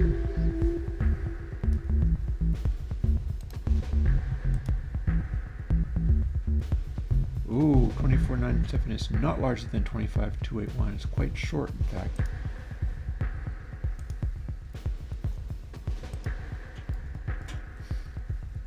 How about the B version?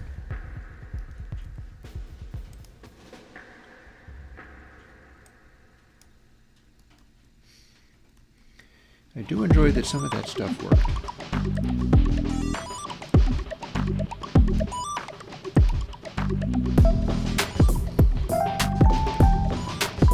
So, I mean, the bottom line of music making, with whatever studio configuration I had, it was always about, and I think this is an insight and relates to everybody's music,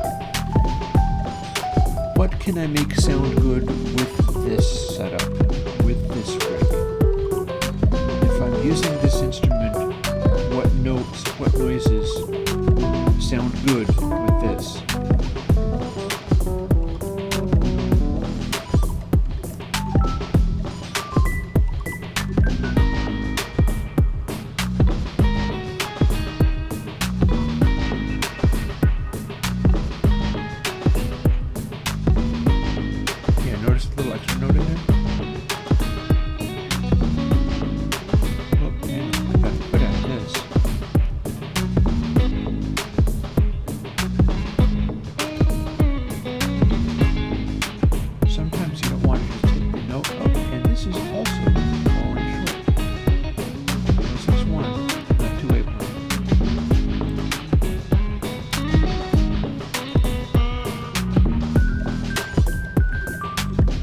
Keyboards and on guitar, I like throwing in intro notes, like it's in dee dee, goes dee dee, and that's a nice little detail to add.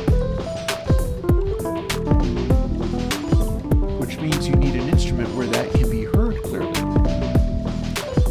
Otherwise, there's no point doing it, and it'll just sound like a mush.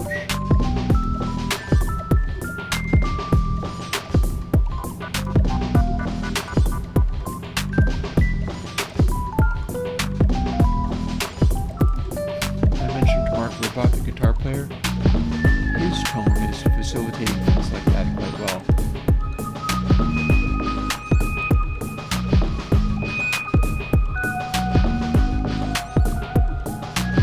I read recently this book that I've got that proves to not be as good as I thought it was going to be. It's one of those all the songs books, but it's on Elton John. The trouble, stop that. Trouble is, it was drawing heavily from media I've got. So sometimes you can tell, like in the book, they've watched that classic albums DVD. Because all their information is coming from the stuff on that particular DVD. And that's not the problem. Because I welcome that. The problem is when they do that and get their facts wrong. They're watching the same DVD I watched, but the information they're providing is false. In particular, they claimed that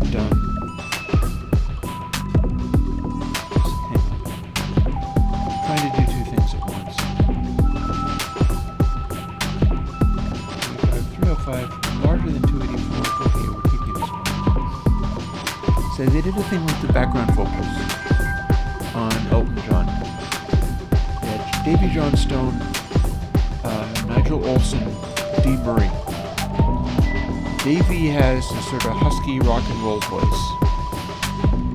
And Dee Murray was singing the low note, but his pitch was off a lot of the time. And then Nigel had a clearer voice and sang the high note, and he would become so loud that they'd have to turn him around so that he faced the baffle.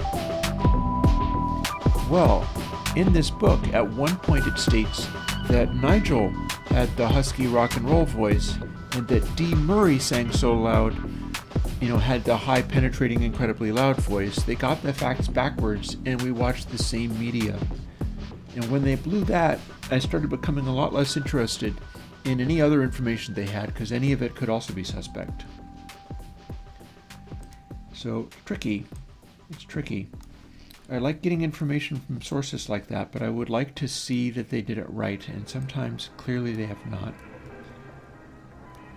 Clearly they found that, oh, we can sell these books that says all the songs in which we talk about stuff, so let's start cranking them out and not care what they mean or what they say. That's a little frustrating.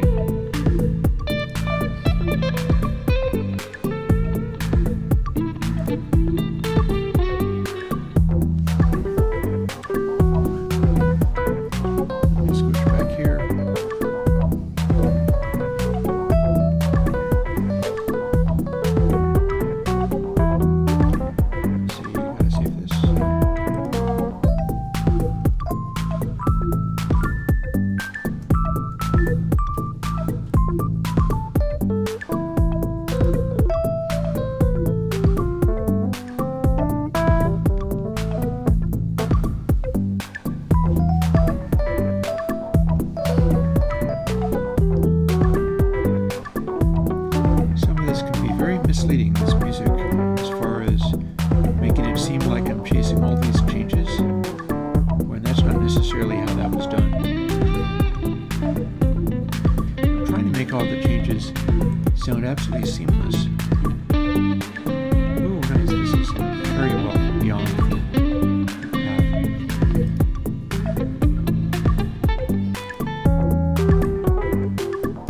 Ooh, I have marked it that it's a Godot stream today.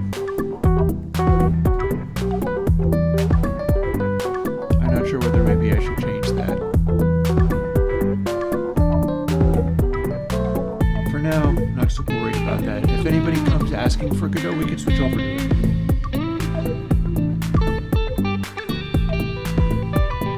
This is just my day job. This is just what I have to spend countless hours doing to do what I do.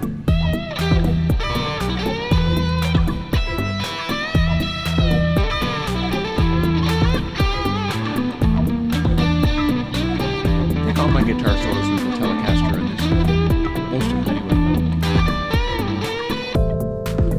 That was absolutely Telecaster all over.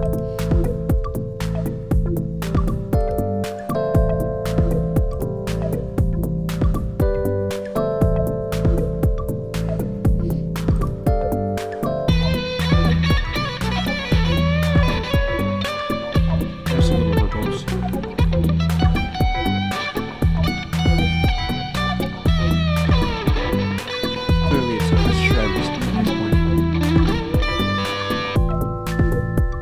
But it's all about those contrasts. It's not just sitting there to do that, it's also about throwing the switches between that and the Rhodes. A little burst of too much is nice.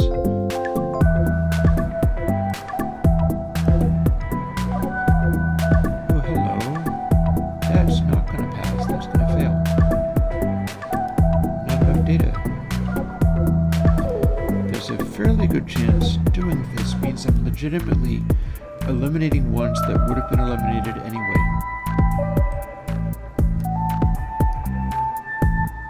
There's a real correlation between doing this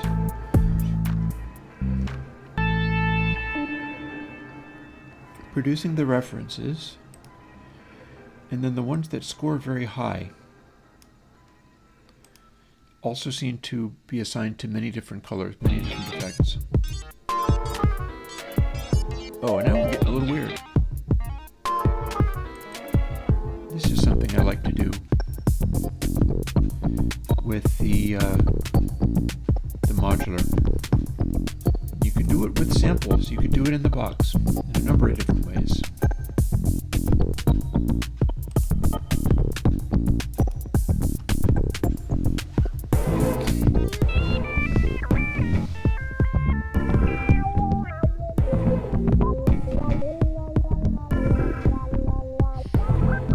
Interesting thing about sampling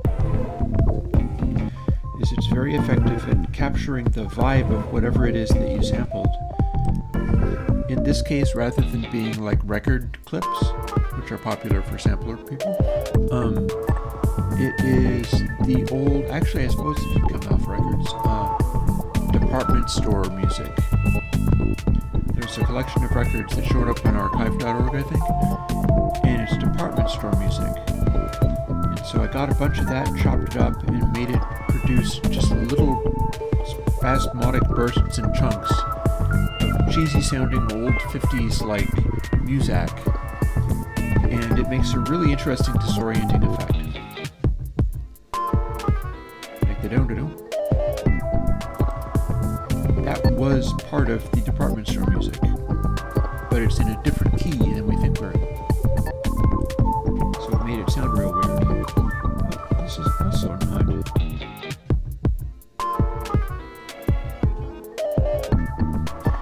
That's all from the same sampler. And I keep switching back to it.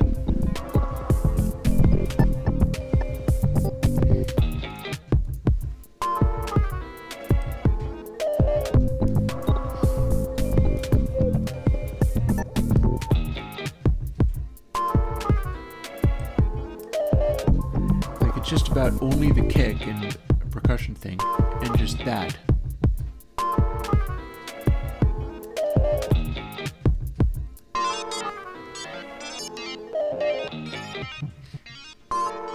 And a little random stuff on top.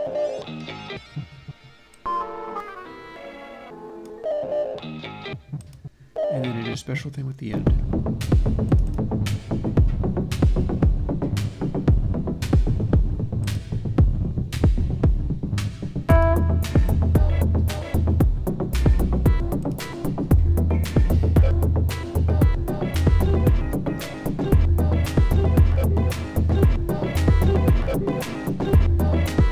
This far into the album, I start to get weird. 1 hour and 30 minutes album, over 45 minutes in.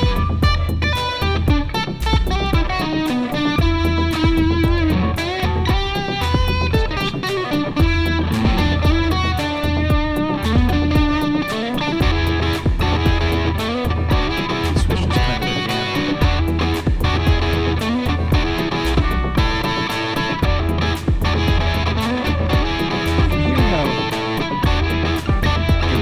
Music for this doesn't work as well for the distorted guitar. There's that effect again. That is from Muzak Records. 078.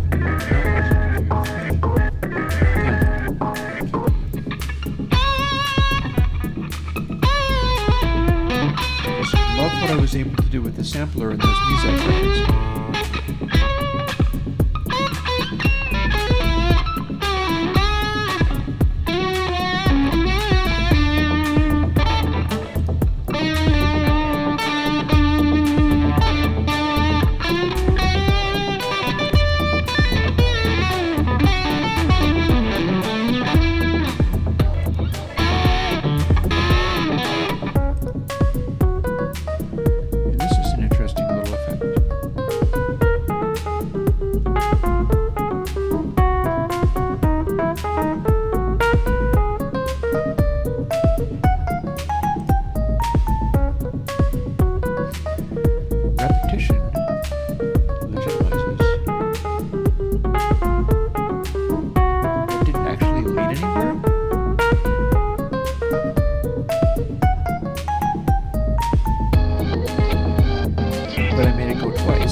I've still got that available. When I go back into the studio, we can do more of that. I said, I don't know, maybe I'm the only one who likes it, but I liked it. Just this goofy sort of stuff going on, all with the tonality and vibe of like Muzak or something, which is literally what that stuff is. It's the Crest G department store music.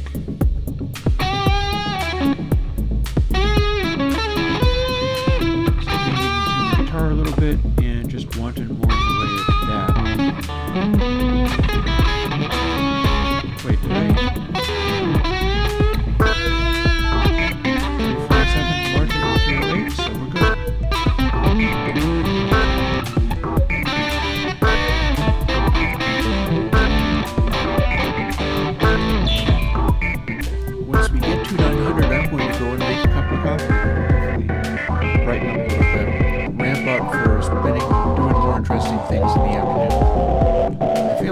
anonymous chat. There's nothing wrong with that.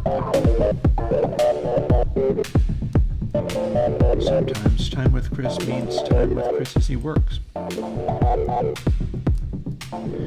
can ask yourself, would I want to do this? And the answer is almost always no. No, nobody would want to do this. But I like what the results can be.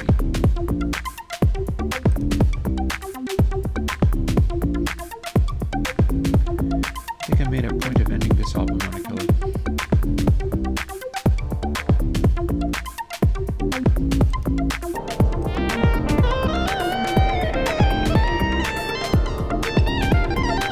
That might be a solo with a Moog rather than Roland.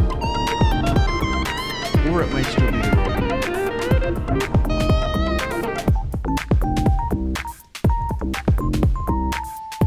It's definitely a synth guitar. Yeah, this sound? Not sure whether it's Roland or Moog. Because the thing is, with the Moog, there's a certain sonority that sounds like a horn. And it's maybe not quite as expressive as the Roland for some of that stuff.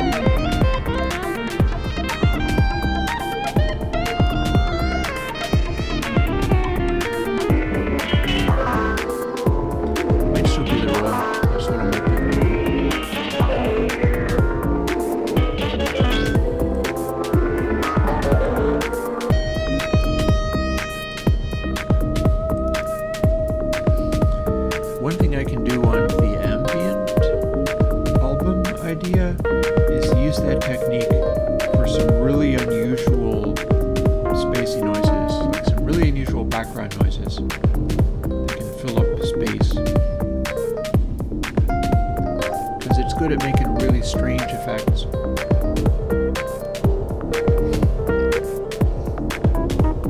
I'm kind of spotlighting it a little bit in this album. Quite a bit of places where it's like, yep, let's just highlight that.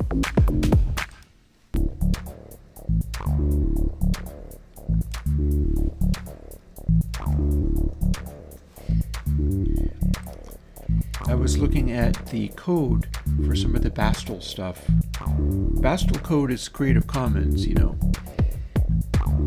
And it gave me some ideas, which I don't know whether they're going to catch on, but I can keep an eye out for whether anybody's interested in that.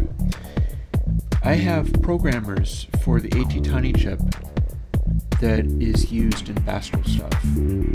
But when I say I have programmers, I mean I have multiple ones. There's a bunch of stuff that I could do where I could send out little care packages to people who would like to get into hacking their own modular synths. As long as you can still get a hold of an AT-Tiny. And unlike TCs, for instance, I think you can get a hold of the smaller ones because they're specifically meant for like embedded stuff. There's no special reason that they would be ramping up and discarding old versions. I think they're meant to be retained.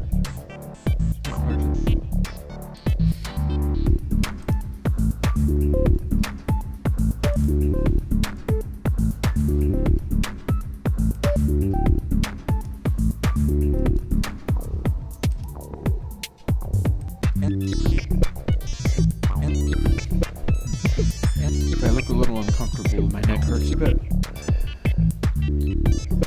doing this kind of stuff. It can get tiring.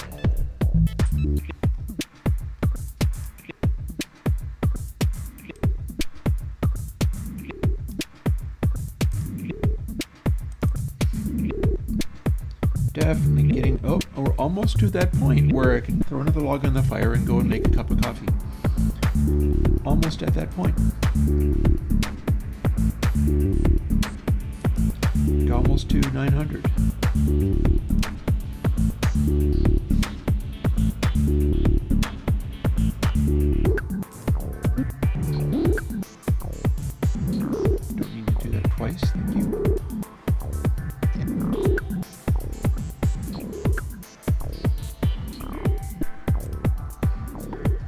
far enough with this, we can actually hear what I have done. Not quite there yet, but getting there.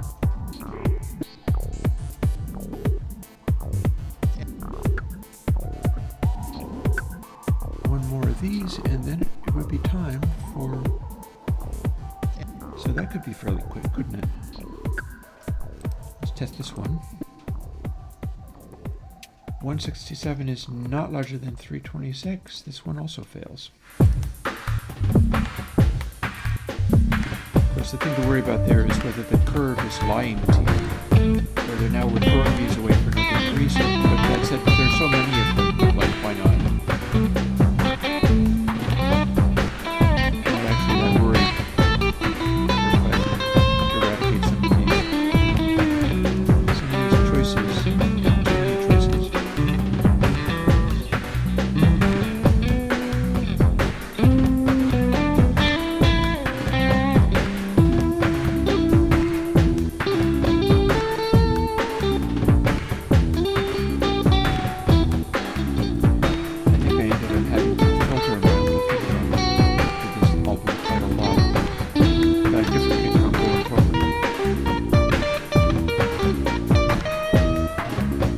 Willingly give the kick drum that I used on this album to Trent at Whimsical Raps if he wanted that as a condition. I was thinking about it.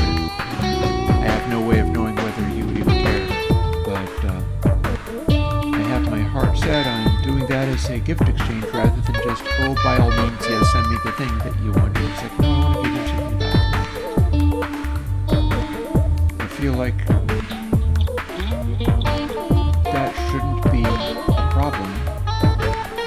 Why it would be a problem, but every time anything goes sideways on me, I'm always a little worried. If I don't hear back from the guy, I imagine that he's thinking terrible things. Another one that does not make it.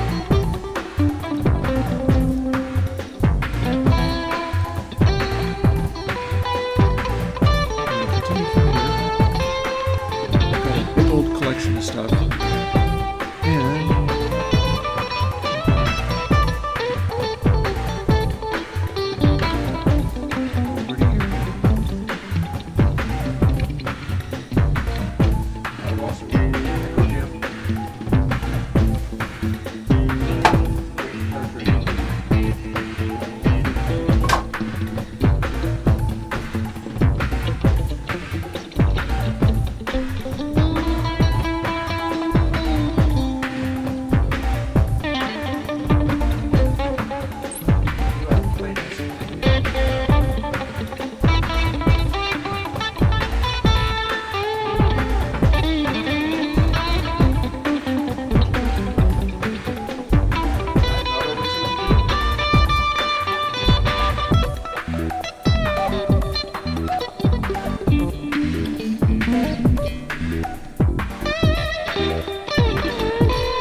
espresso.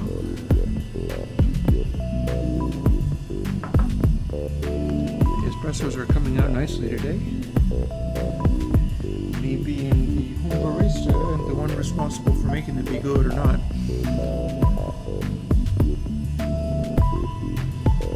Hey, Lost Crow.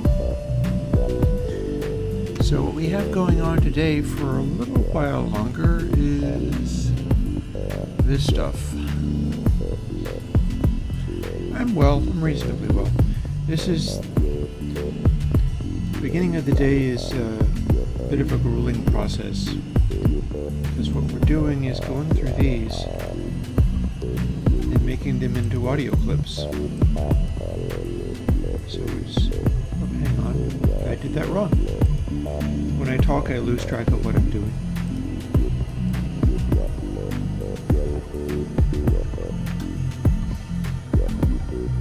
Compile a plugin.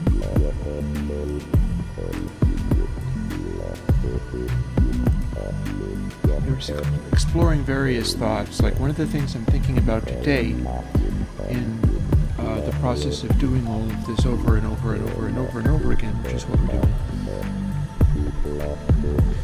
I'm playing Welcome to Free Luna and thinking about the ways in which the recording system directed the kind of music that it became, which I think is usually the case, and it produces entire genres, but it is also, like, this is why when the world turns to digital audio workstations and laptop music, and it can't support sonority of sound, music changes as well to adapt to that which sounds good when composed on laptops and stuff. And what I've got here in Welcome to Free Luna, the final bits of trickle charge is fading away.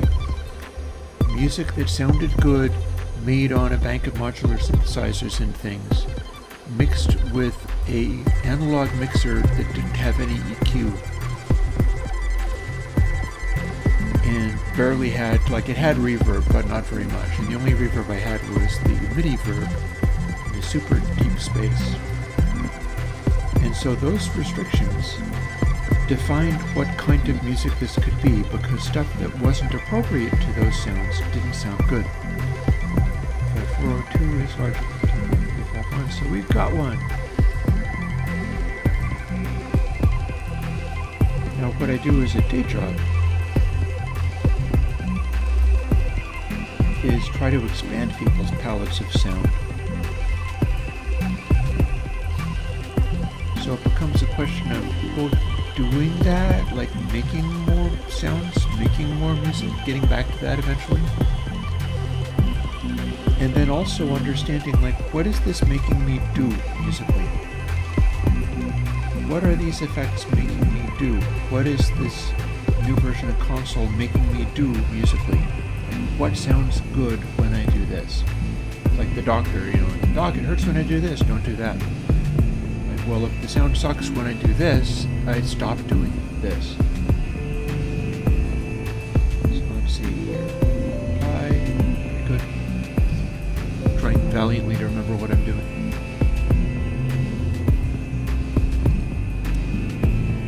So this music sounded good when I had repeated pulsing things driven by transistorized beats. This is not MIDI. So the hypnotic effect of it was operational.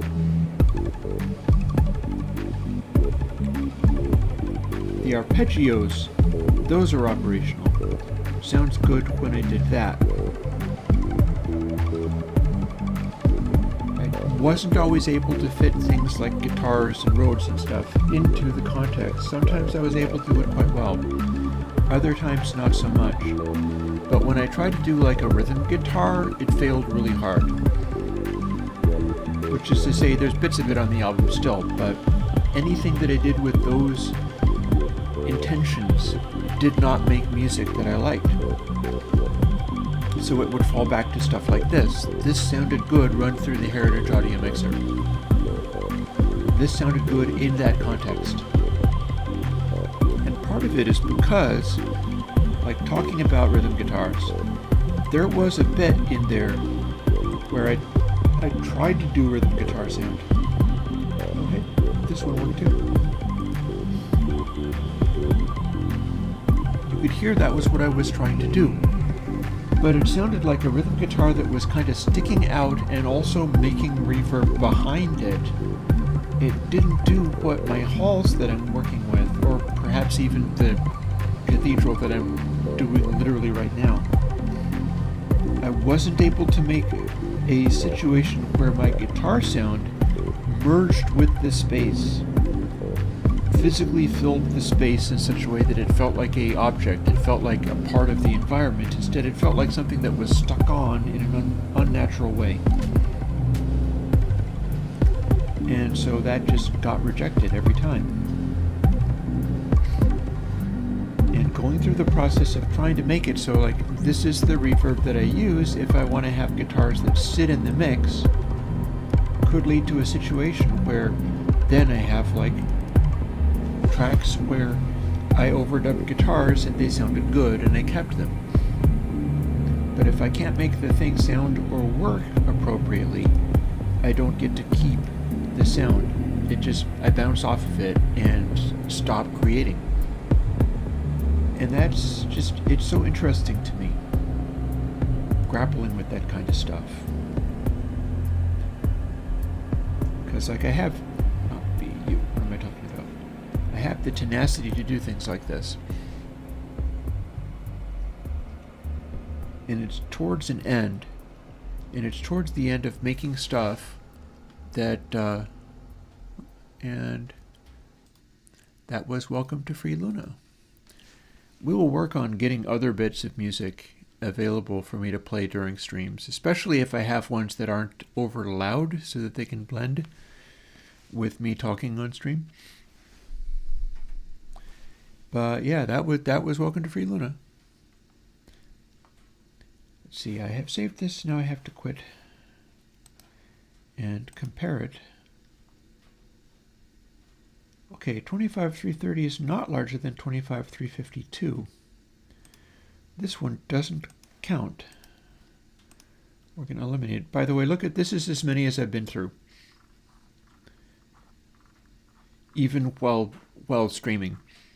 These have all been rejected. The other ones have all been retained. If we empty it, we start getting more space again. Quite a bit more, in fact. This is the number of ones that I've kept. And did I just do 903 and reject it? Well, if verb test says 903U, I'll know that we've just done it and we're rejecting it. And sure enough, we're not keeping that one. They get a little sparser as they go into the 900s. So this is a while, but it's not going to be that infinitely of a while. We'll try a 909. We got the 808. Let's see if the 909 passes muster.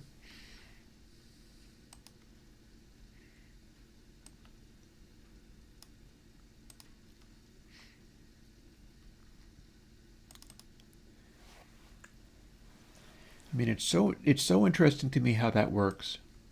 I think entire genres, entire musical eras come from things like that. Like, you couldn't do rock and roll without a distorted guitar, right? You could make a sound with a Les Paul or whatever into a Marshall, or indeed a Strat into a Marshall. Anything into a Marshall would make a big chord sound as loud as an orchestra. And then you could design music around that and see what you got. And while that was a thing, it was very much a thing.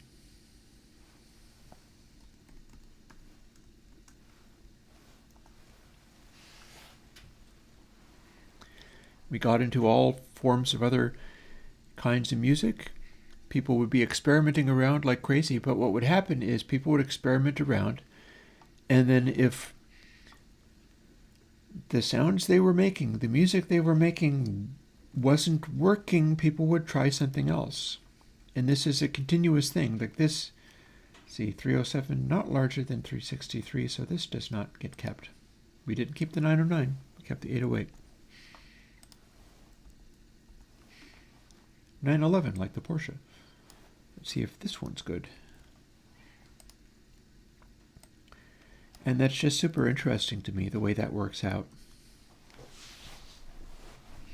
Because it implies if you give people tools, the right kinds of tools, you can inspire them to make kinds of music. Like, for instance, if I really nail this verb stuff, including what I'm increasingly warming to, which is never mind what other people do, I'm going to just not compress the output of the reverb, and we'll just live with it, and we'll see what kinds of noises that makes. We'll see what kinds of sounds it makes when you have a big reverby space, but it's not compressed, so it does a natural spatiality, it does a natural fall off.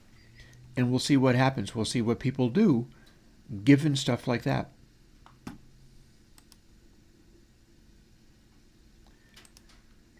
Because you don't have that. You have a bunch of reverb algorithms on the computer, some of which are completely flat. Some of reverb stuff on the computer is so flat that it sounds like it's at the level of the speaker. It's all these all passes and stuff going on to make a sort of smoosh of sound. And then what they do is they EQ it and process it and bring it up, and these things collapse the depth to the point where you just have reverb tone, but it's loud and it's up front. And who the heck needs reverb that's up front? I don't need reverb that's up front. But this too will generate its own form of music. It might not be a form of music I like, but sometimes I do. I even know what form of music it is because it is space ambient, and I listen to space ambient on YouTube all the time, and in fact I've tried to make it. Sometimes I'm really into it, but I do not tend to be into space ambient when the types of reverbs they use are super upfront, and then it's just very dense. Like one band that does this more successfully, I think, Carbon-Based Lifeforms, is able to make space ambient in such a way. This also fails. Look at that. At what point will I get another one that actually succeeds, I ask you? We lost the 909. We lost the 911. This is not big enough. I'm clicking on the wrong things, but that's fine. Only so much further to go. And by that I mean I don't know how many hours. But this is my day job. This is what I do. So time with Chris sometimes means spending time doing the actual work. And I am available for answering questions. I will repeat that as we go. Anybody who drops by sees me doing this and is interested in grilling me about how to do some stuff, because part of this is also diving into thinking about the stuff. If streaming means keeping a line of patter going, which it kind of does, then it can give rise to ideas. Like, let's see here, 912, U.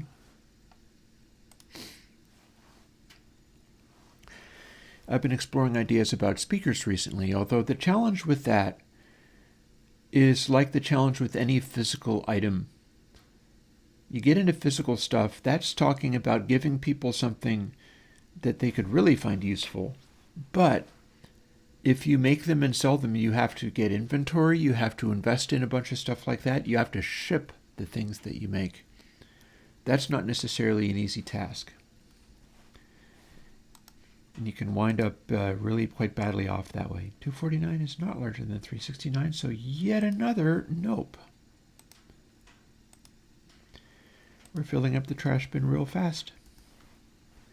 We're going to see whether anything over 900 even qualified. No, 902 qualified. That's fine.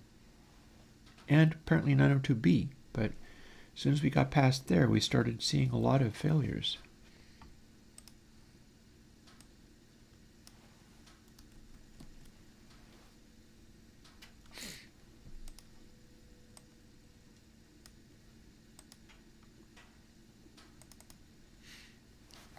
Hey, before 23. If there's anything you want to know, shoot. I have not yet gone and taken my CDs of the old live jams and hooked up the CD drive and brought these over to the streaming computer. So I cannot currently play those, but I'm going to make a little library of that stuff so that I can have some music going on in the background. I could even do a little bit shift gain on those files so I can play them back 6 dB down and be able to talk over them more conveniently. It could be a dedicated streaming audio thingy. Let's see, what are we doing? We are applying verb tests over and over and over and over and over. Oh, hey, I've got a particularly good look at this, 25.5 megabytes. This doesn't actually play. Okay, so we can't do that. But once I get past here, I can actually play that. And 1, 2, P, U.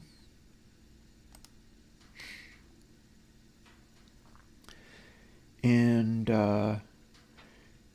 we can hear over the laptop what a high-quality cathedral algorithm would sound like.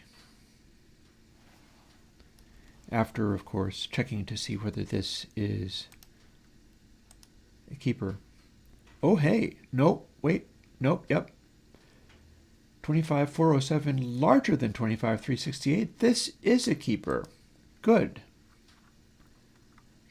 And on that note, what we're trying to do is we're trying to produce the audio that is the highest quality I can get. So if I was to run my drums into this, that's 25.5, even listening to it over the tiny little laptop speakers, it kind of vibes like distance. And that's just over a laptop. But it still kind of vibes like distance even over the cheesiest speakers you could possibly imagine. Here's that snare hit again.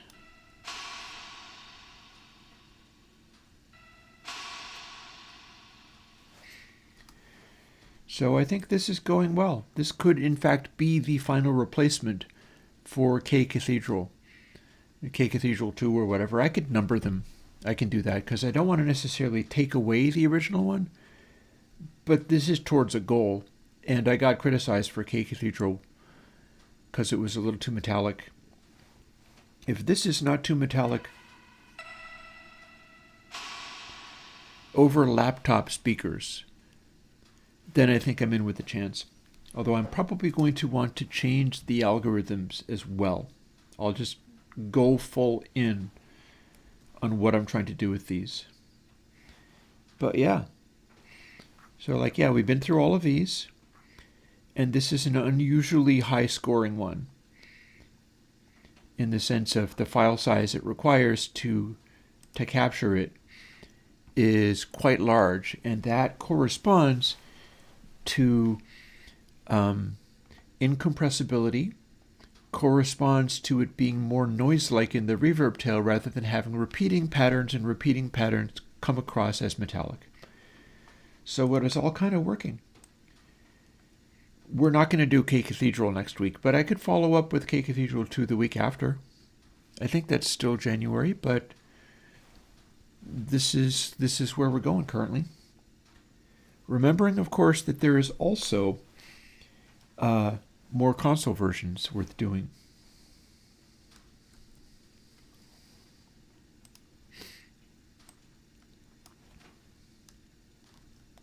I've even thought of a funny bit that I can do for the EMI Red. Ooh, a question. Cool. Righteous with clip only 2? Righteous is complicated, which is not to say that it's a bad idea, but Righteous is complicated. It's not simply 80 clip. It's a little closer to something like NC17, and I'll tell you why. Righteous does in fact, it's almost like the opposite of 80 clip. Because what Righteous is doing is it's trying to saturate in such a way that it's still letting peak energy through.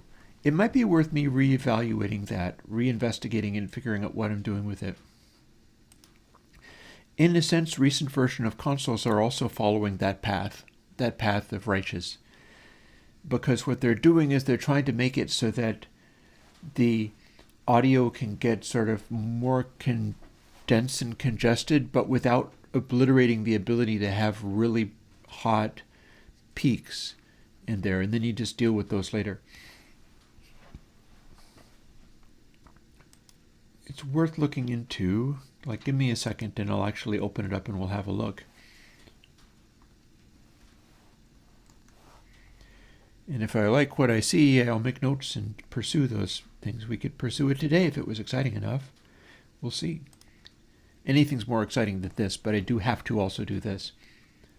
this is giving me a path towards having a cathedral reverb that really kicks butt, rather than a cathedral reverb that's interesting and that some people like, but that some people are like, dude, I can't deal with this, it's terrible. I would rather not have that. Or I'd rather have only the people that like modern reverbs hate it. I'd like some of the old school folks, like some of the old recording engineers that I know in some certain forums. Guys like that, I would like to get excited about the stuff that I'm working on. 2526, it's not larger than 370, so we're going to reject this one.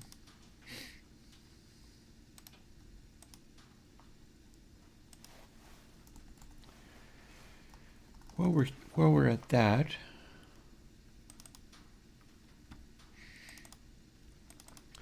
let's go look at Righteous.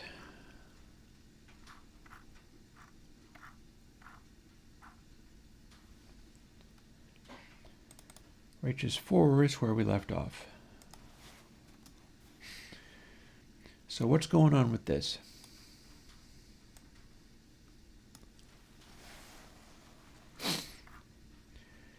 It's limited in controls. There's not that many controls on here. We see one of the controls is literally bit depth output. And that's going to be a gain boost. It's a gain trim. I'm pretty sure that's what that is. I have this chair insert thing that does back rubs. I need to get one of those. That is one of the things where my solitary status sometimes turns and bites me, is the fact that I am not with anybody who could like rub my neck after I spend countless hours grinding away on this kind of stuff and have a backache or a neck ache. I would be quite happy to turn around and do that in return, but at this point I have no option other than either not hurt my neck this way or just kind of live with it. So, +1 for Reaper bug workaround, which is not necessarily, I don't remember what this was about, but this apparently still includes that. Reaper's indexed numbers with pop-up menus were one off from everybody else's, meaning that Reaper had it wrong for a while. I don't know if that still is the case. Probably not. I'd be hearing about it if it was. But I don't do that much. I don't do much in the way of indexed numbers anymore, so what does it do? Dealy Bop. That's the sort of thing that Tim Gillies would say, oh God, now what have I done? Let's make that go away. How about? I wasn't supposed to click on that bit. So this is still fine. This is still fine. This needs to... Oh God, now what have I done? This is not my best day for being sensible and doing responsible things. Let's click on this area and then hit space. Then it will show me the thing. Then we'll scroll down and then I make sure not to try to double click on anything because that will break everything and have it all blow up. We don't want that. We don't want to break everything and have it all blow up. That would be bad. I tried to click on this, which was a bad mistake.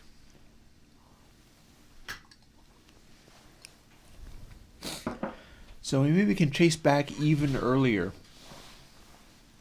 because this invokes a plugin. It invokes a plugin we have not seen, and it's a plugin called Shortbus. Back in the day, probably before even the days of console, I had Shortbus. See how it's doing a IIR sample, which is a kind of filter, and second harmonic. And second harmonic is a sine factor, and we are applying that. We're manipulating it.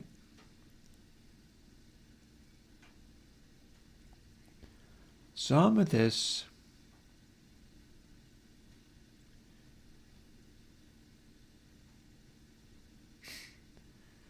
we're doing a funny thing with it. We're doing a bunch of funny things with it. And then we apparently have a resonant high pass. And that's interesting. Why are we doing that? That's just one of the things that we added. This is a weird way of doing it. If we stack up correction in all of the stages of it, we wind up with a weirdly strange resonant thing. I've used this in multiple times, but it was a bit of a hack. It was a little strange. But then this was being scaled by second harmonic. Short bus does a whole other thing. We're not a peak limiter, so it's not actually a clipper.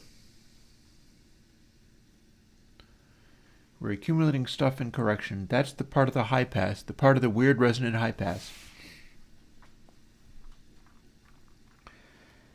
And then Class A clipping, which would mean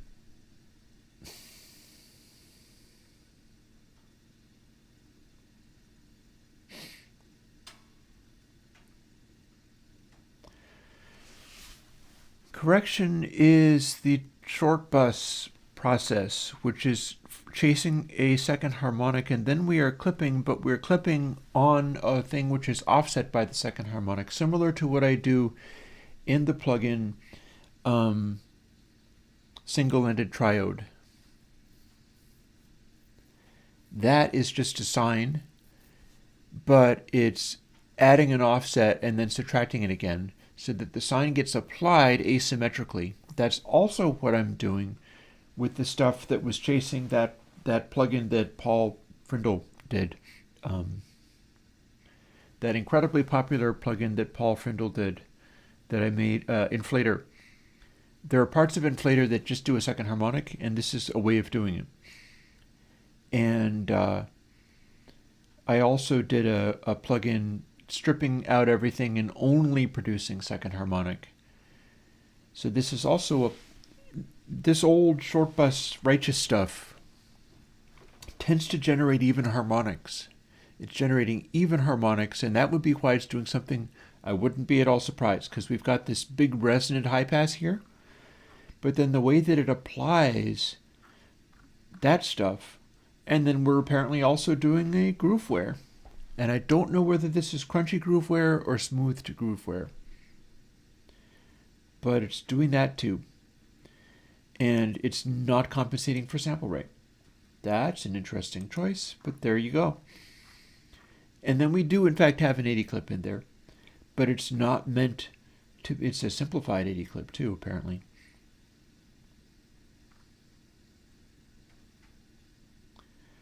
And that would, it's doing the 80 clip thing only on attack, not on release. So that's why it's simplified, is that it's not running a sample of latency. So I could grab a piece of paper and make a bunch of notes of these things. That might be cool.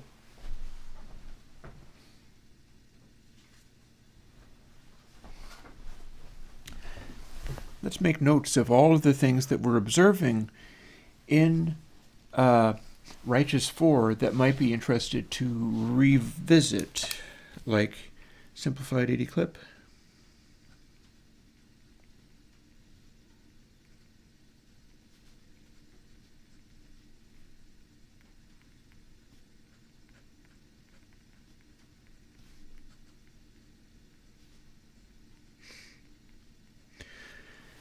This is also not dissimilar to 3D, one corner clip. One corner clip can also be a useful thing, because what that one does is it gives you a clip where you can smash into it quite hard, but the frequency range that gets emphasized can be way lower than even 80 clip.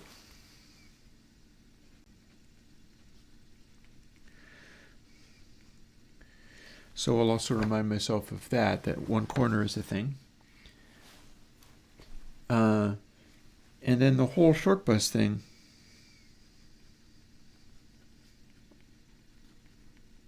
Modulating a second harmonic.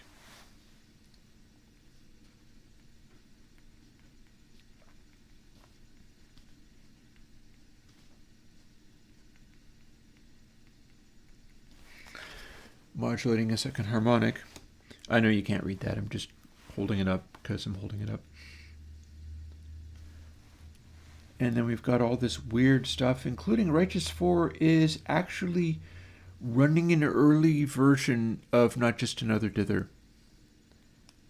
It's running probably the Naturalize or whatever, which is not the optimal version of that. So having made those notes, because this is one of those, oh, no, this invokes NJAD.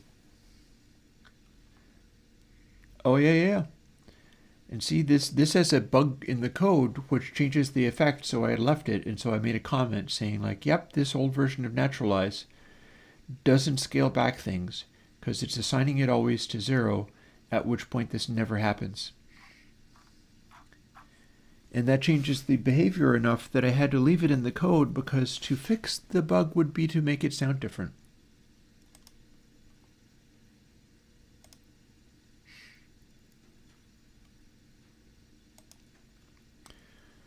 And then to go over to desktop and library.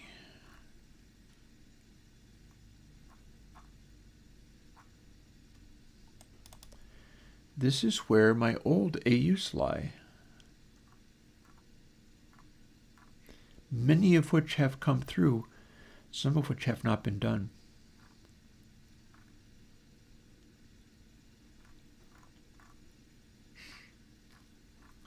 And we should find short bus. So we're getting back to the roots here. This is what Righteous came from. This is the guts of Righteous. In apparently a very simplified mode. Look, no parameters.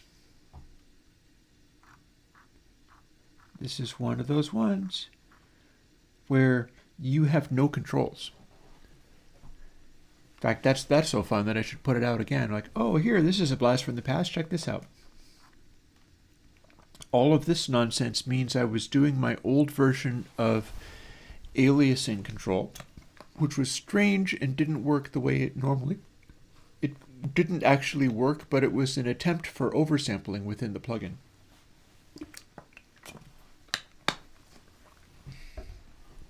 But oversampling my way.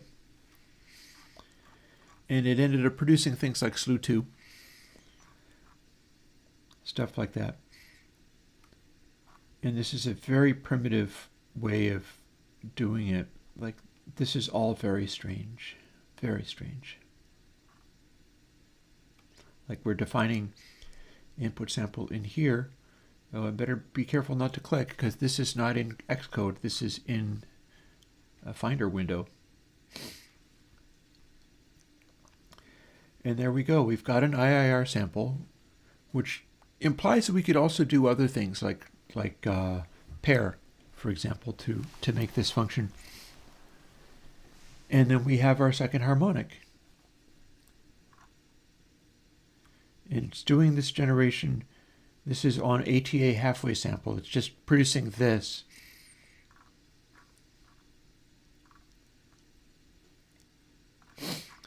But this is the main algorithm. There's no such thing as overkill if it's producing the sound that you like. That said, you're using Righteous because it makes a sound. So I would say that seems legit. No such thing as overkill if it's making the sound that you want, because if you fail to make the sound that you want, you don't get to make the music that you want. It's not necessarily about, are you maintaining the purity of the floating point numbers perfectly? If that doesn't correspond to the noises you're trying to make, like if you're trying especially dense, warm, opaque sounds, then some of the stuff about purest gain or whatever is counter to what you're trying to produce. Instead, you want to pile up plugins that all do basically the thing that you want, but the more plugins you pile up, the more opaque everything's going to get. Maybe that's what you're trying to produce. Here we have Let's see, there's anti-aliasing for the input sample. This is back in the day when this was a 4-pay plugin with no controls. Demo timer means I coded it so that there was a demo version that drops out, and you can download a version where that part's been disabled on the website, but only as a audio unit for Intel and 32-bit, possibly not even 64-bit yet. I don't know whether I was doing 64-bit at the time that I did this, because that was a whole stage. I had to go through and update everything to be 64-bit at one point, just from the AUs alone. But yeah, this is the guts of what, oh, look, sense. This is part of a, interesting. So when we have S3 equals S2, S2 equals S1, S1 equals input sample, M1 equals this, M2 equals this, sense equals that, that's part of DS. That's part of the DS code. So that's interesting. I didn't expect to see that there.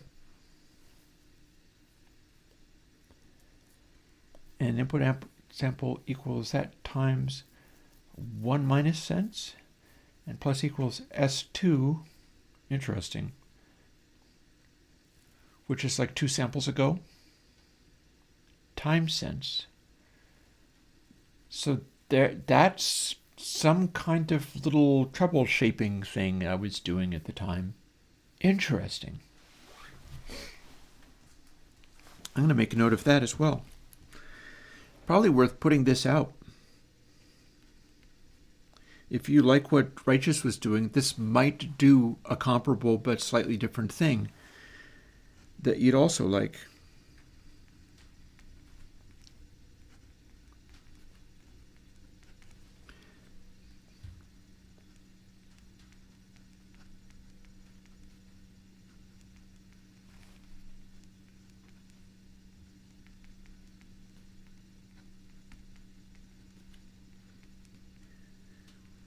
Because, yeah, I don't even know what that bit necessarily does, but I know what kinds of things it would do.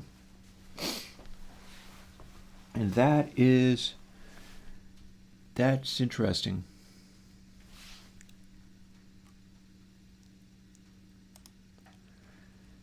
Just for laughs, we've got this hanging around. Let's open it up even while we're doing the other thing.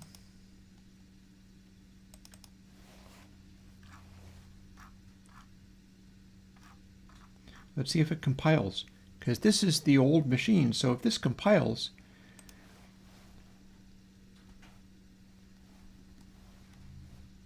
well, we'll find out, won't we?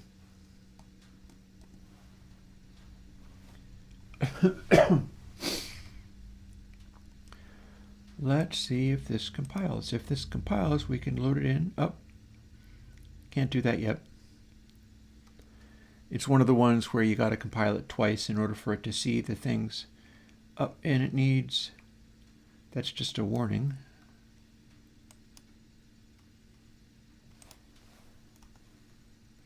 Save that, then it will be happy about that. Build it again, see if it builds. It seems to have built. There's a build folder. There's a release. This is an antique laptop, so this is around the time that it should be working. By the way, I'm going to shut down audio hijack because we're not actually doing anything with that at the moment. We're doing something quite else. Short bus component over to components. We didn't have it, but I tell you what,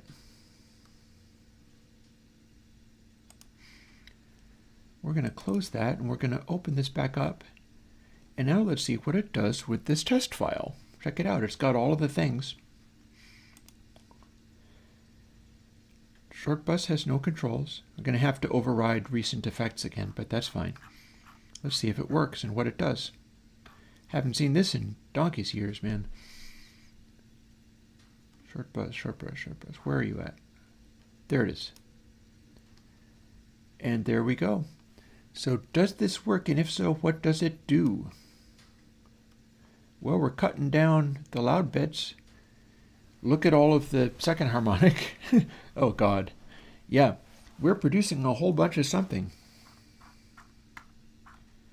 Bits of this are just... Bits of it are blowing up. This is dying if you hit it with noise that is too loud. So we can fix that, but the drums...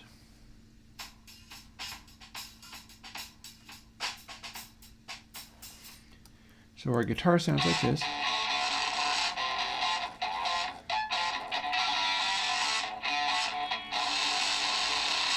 So our loudness is way too high. And so we're producing this horrible effect. Alien Kittens is freaking out too. So if we undo all this, we get the original source back. It still sounds terrible because the laptop speakers are terrible. That's all I've got for you at the moment. But then if we then... We're not going to save this. Oh wait, we have a plugin for this. What am I even doing? I can do it completely losslessly.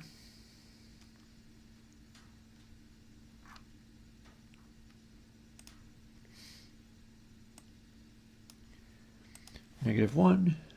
Now it's quieter. Now we can try short bus.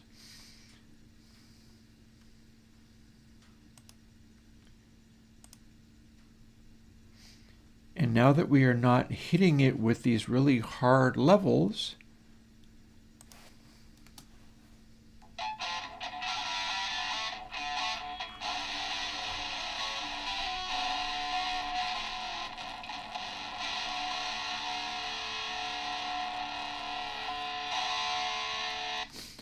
it's rounding the sounds off in an interesting way. This was sines. That should show me something as far as what the processing is doing, although I might have to take away the gain shift to really know. Like here's deep low frequency sines. I see something that, no, that's just pixelation.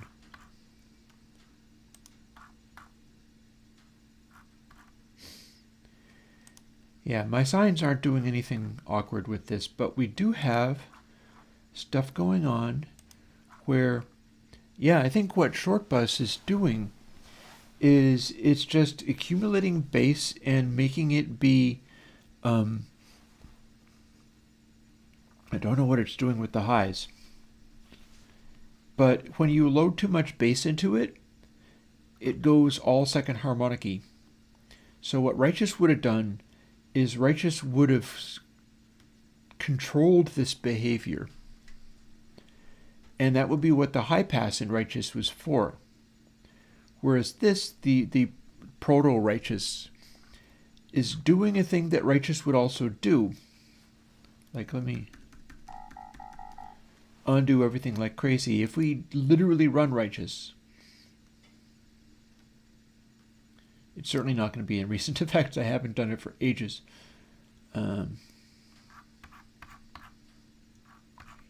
PQR, S.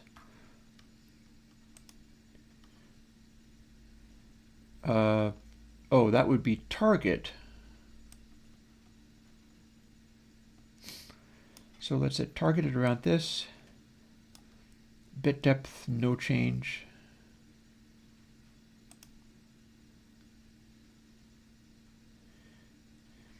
And we can see how much it's doing the same thing. It's doing the same thing. So this is what Righteous does to you. It's letting you have a little bit more, but it's making things mighty asymmetrical. And our sine is really showing that. Look at that. We're rounding off the tops of that sine a whole bunch, and it's very second harmonic-y. That is a massive amount of second harmonic.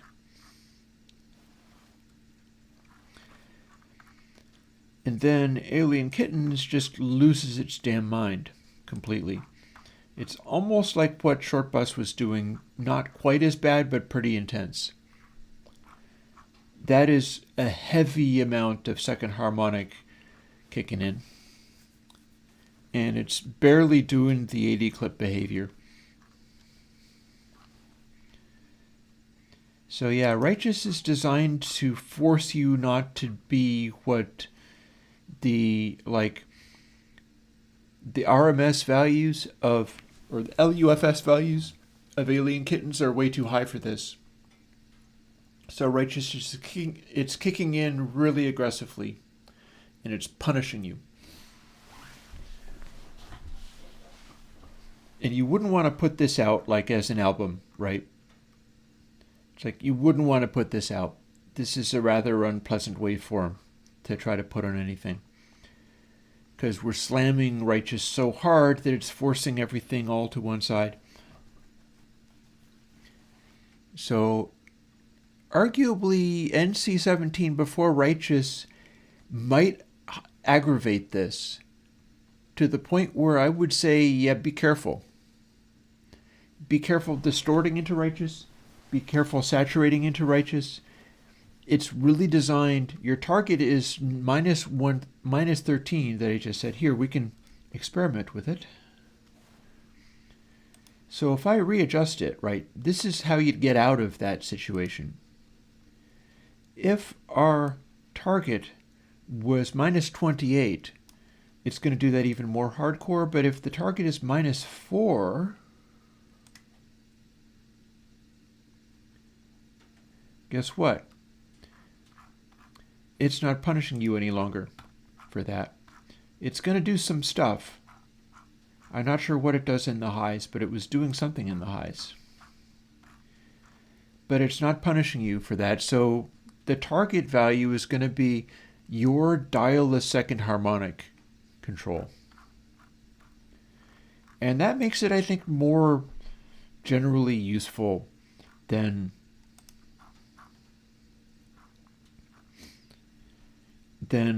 short bus, because it has that control that will moderate the effect, because it's a very strong striking effect.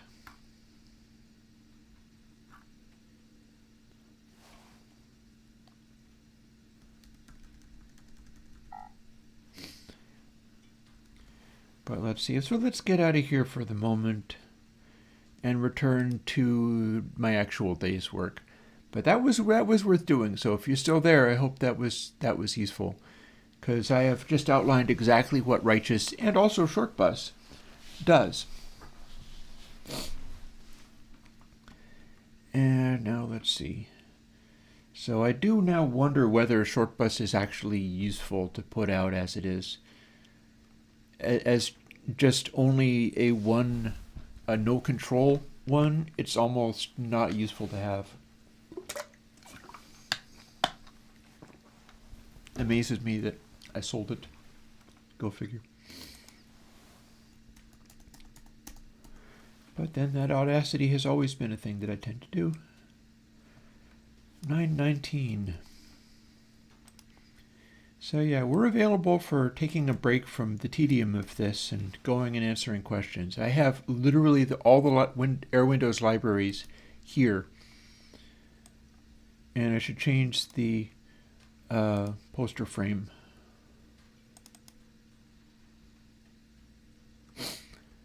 Because it's been saying Godot this entire time, and yet I'm clearly not in that.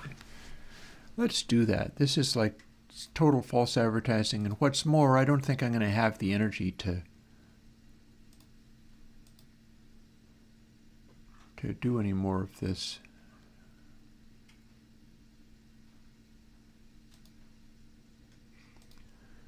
We're going to go to the stream that says stream and has a bunch of Minecraft flames on it, and that will be our poster frame. Righteous already has Short Bus, that's the point. That's literally the same thing that was making both of those things happen.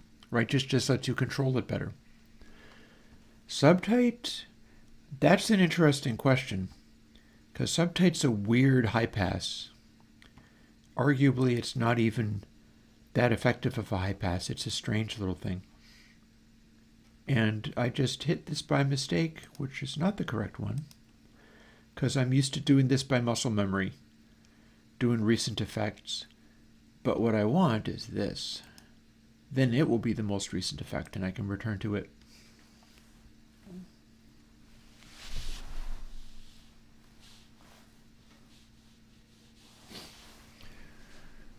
Trying to stretch my neck out a little bit.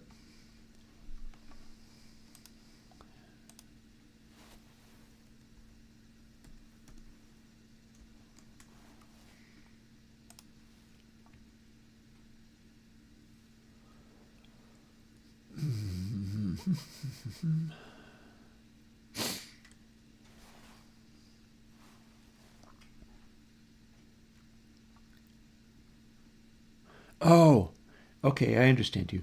Sorry, I misinterpreted just a little bit.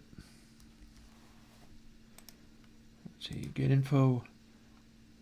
25461 is larger than 381, so we're going to keep this one. Yeah, that's the thing. Is like part of the deal with short bus, though, is it is applying that second harmonic. Like maybe IIR filtering is not the correct answer.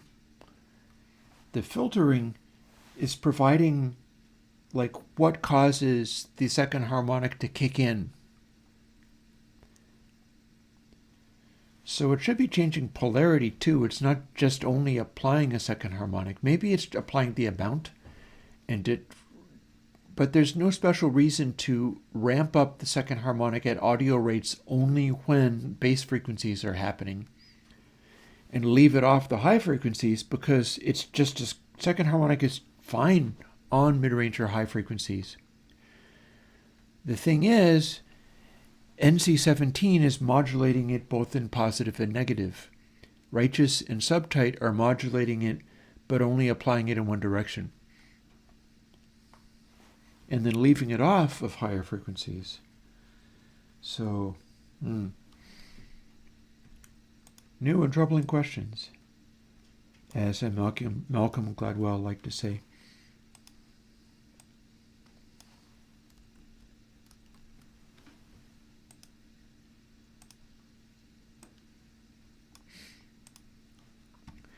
It was a newspaper reporter who spent some time during his career trying to sneak phrases into his articles without the editors noticing.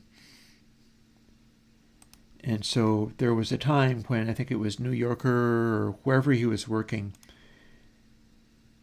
and they had a tendency, no matter what the article was, it would constantly bring up the phrase, raises new and troubling questions, until the editors got wise to the fact that the writers were sneaking that in everywhere, and then they made them stop.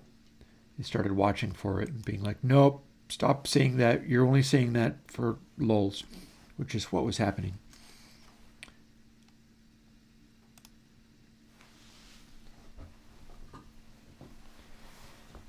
They ended up doing a challenge where they picked an even weirder phrase and managed to fit it into an article.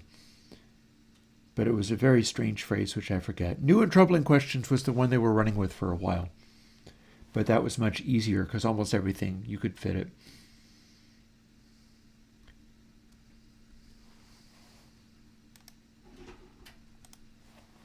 Very clickbaity, that phrase. So 25404 is larger than 384. There was a whole section where they weren't fitting and now they are. That's cool. We'll keep it moving. Keep it moving as we go.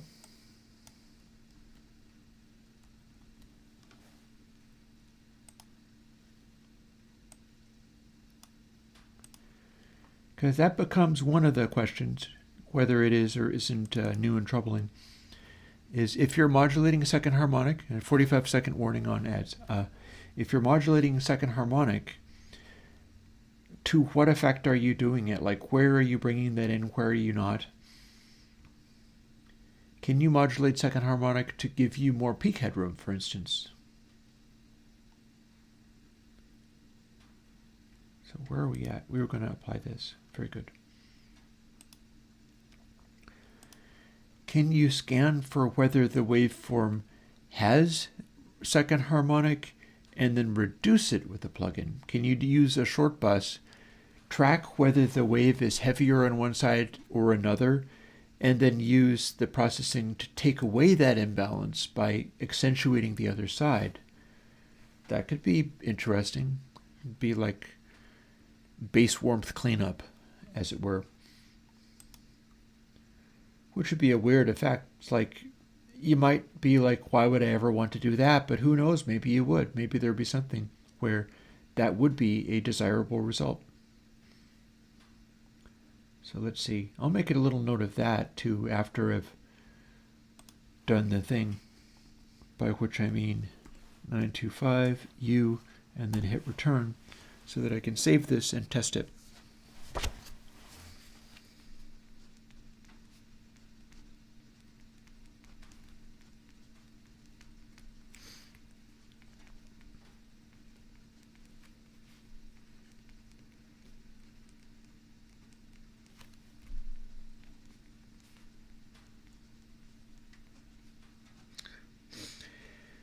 Because this would be interesting if I did a short bus, but rather than just applying this heavy harmonic, it tried to look for imbalances and compensate to cut them back at any given point. It would be trying to make everything into sine waves if it wasn't.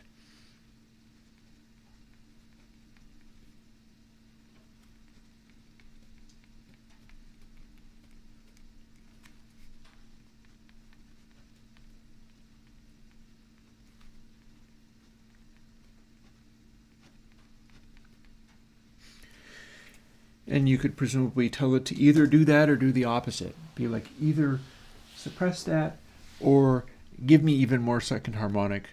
Track what it's doing and then exaggerate it.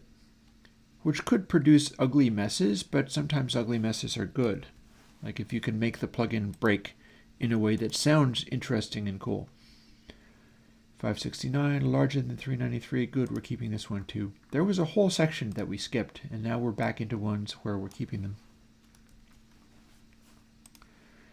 I don't know what causes that to happen, it just seemingly does.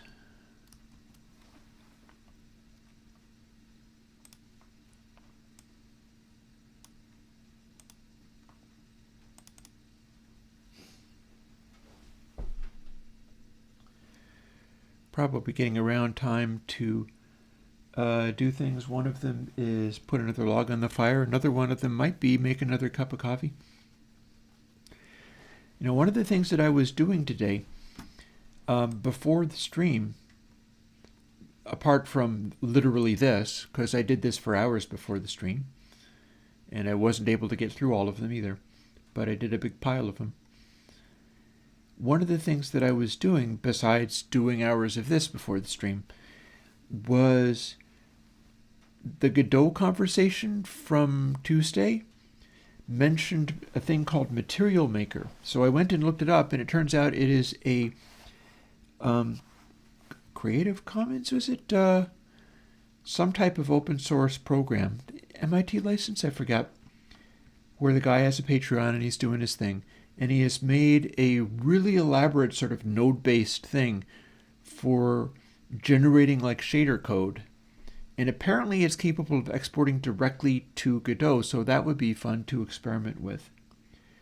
I do not know whether that's sort of like, if people are like, please, I beg of you, I can't take any more of this, go and play with Godot some more, I will go and do so. I have to get this done though. But let's see, where am I at? 927. That's similarly when I'm updating lots of plugins. Like there's a bug fix and I got to go through and update everything. This stuff gets grueling when you have many, many steps in the procedure and you're going through and trying to get them all done. Like I could switch over and do the most recent version of, like I can show you what I've got actually. I am pretty sure that I'm in a position to do that. Put out of here. that's probably not going to be adequate. Look at that.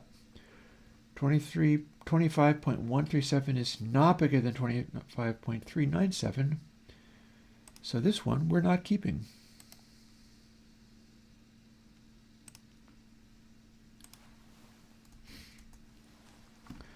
Here.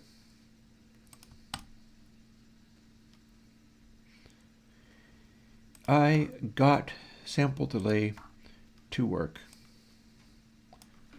It does this. This is what you're going to get on Sunday, because a guy asked me for this. Sample undelay. So we've got milliseconds, and that does correctly operate based on milliseconds per sample rate and so on. You've got subsample. You've got inverse wet, so we can do a flip version. We can do various things with that. That's part of the sample delay that I made.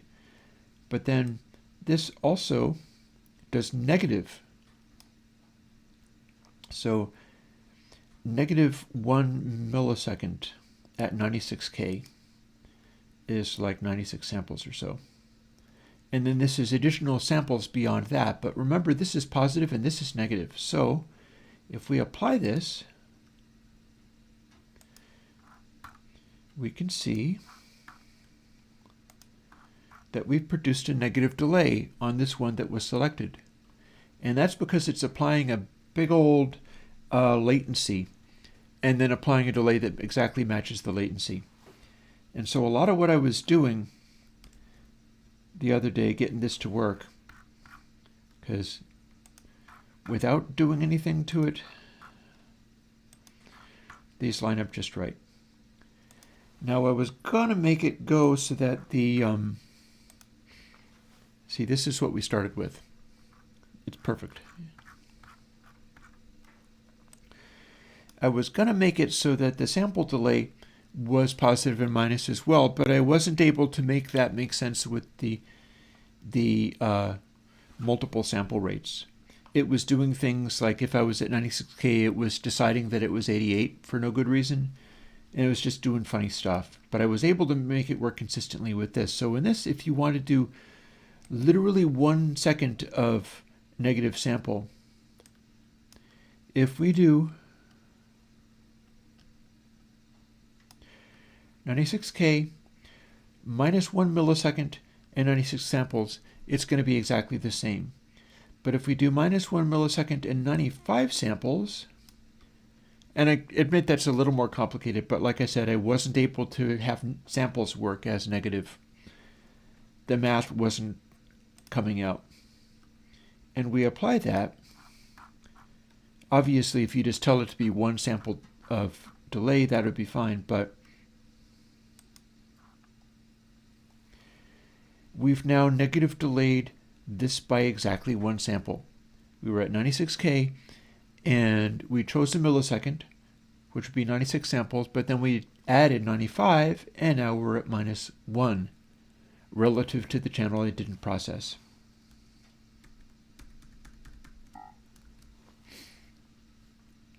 And that's what you're getting on Sunday. It's maybe a little bit wonky, but not all that bad. Now I'm wondering whether I want to just open that up. No, I'm not going to. I was going to open it up again and do a half sample.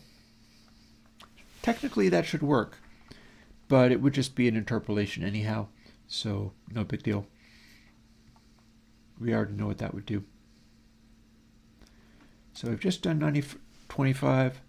Let's go forth and attempt to continue doing these. I am tempted to scroll down and see how many of these dumb things are left.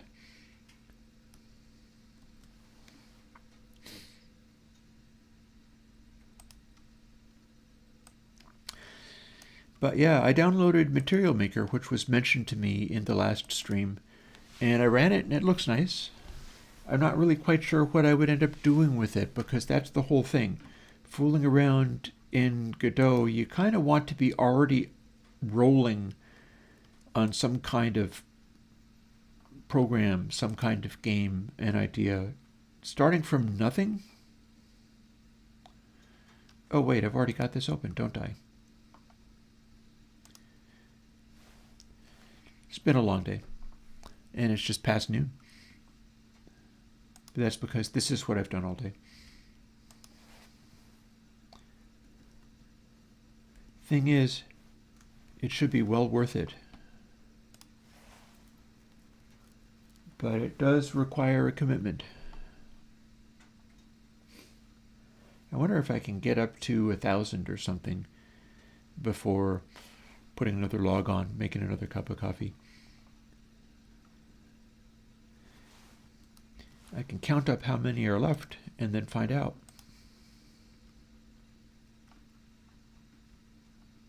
25.3, not larger than 25,400. So we're not keeping this one.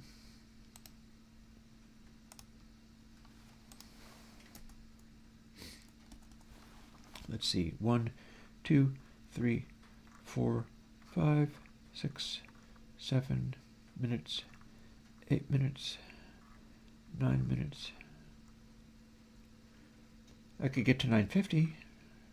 11, 12, 13, 14, 15, 16, 17, 18, 19, 20. That's not so many.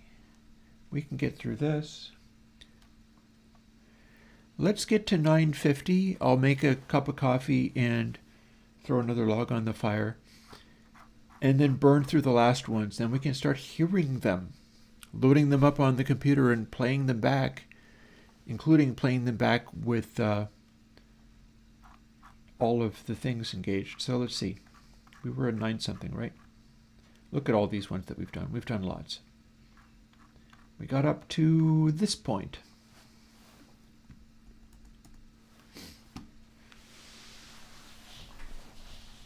So yeah, mad race to finish this bit.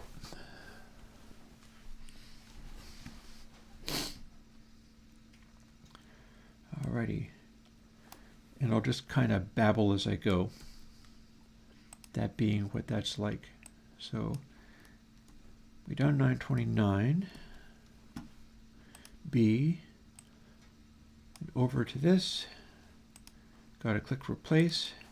At which point I can immediately launch that. Go in, and we are on verb tests. So click straight through there. Immediately go to save as, but not save, because save is short for 0. And 931-U. Hit return rather than clicking on it because it's a little bit faster. And then this is one of the rest moments where it's doing a FLAC. It's saving as lossless.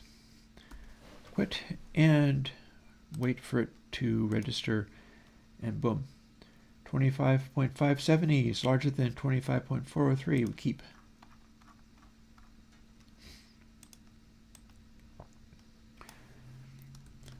Copy.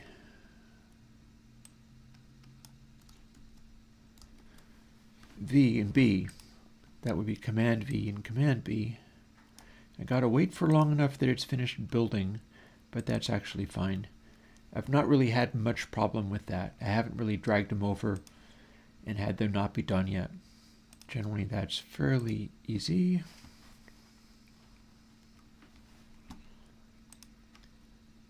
Save as immediately. 932, that is, right? 932, yep. This thing, this is my workflow, man. This is what I gotta do. But I will be able to get through enough to throw another log on the fire before it goes out. I'll make another cup of coffee, and then we'll burn through the last few and be done. Done with this part. And then we'll have a giant cathedral that is awesome. I know we've got at least one that's awesome.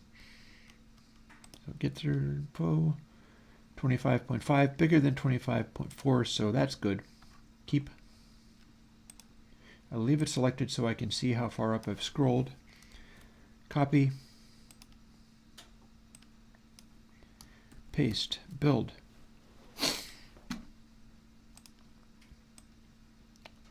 Drag.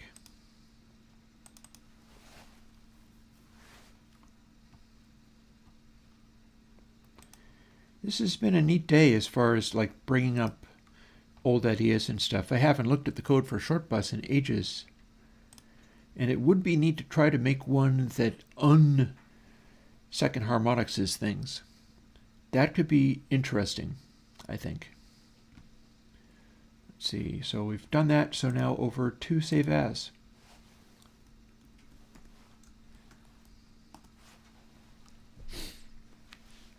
Yeah, because Righteous and Shortbus. Righteous is the version of Shortbus that can be adapted to not just killing the audio entirely. And that's what the target thing does. You should be able, I think the idea with Righteous was this. It did the Shortbus thing, which is most definitely doing something to the bass, because that's what's going to use up the space there. But you're meant to intentionally not go so loud into it that it breaks up and becomes horrible. So it's forcibly stopping you from... And I'll tell you, this is how it does what it does, right? It's doing bass that way. 23.330 is not larger than 23.4, so delete. What it's doing is, since it's only watching bass, Righteous, I mean, if you drive high frequencies into it, it won't engage shortbus. Unlike if you were driving high frequencies into like Oxford Inflator. Oxford Inflator would clip bright sounds just the same as dark sounds and make them all be... So that this is how this all works, and it's quite interesting. Copy, paste, build. What Shortbus and to a larger extent Righteous is doing is it's forcing you to not mix too loud. But if you have bright noises, those get to be louder. It's just solidity in bass. RMS loudness doesn't get to be beyond a certain amount. Peak loudness, you can have peaks that stick way out, and they'll even be able to clip the top of the waveform. But anything that's RMS is going to be squished until it sounds weird and distorted. And you're intended to not go there. You were intended to stop it from being weird and distorted.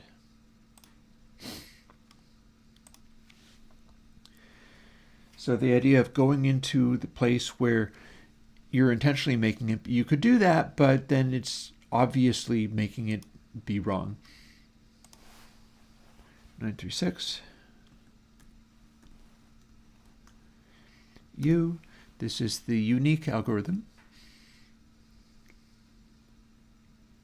It's trying to avoid reinforcing delays. They are to be dispersed as evenly as possible. Measure 936, get info.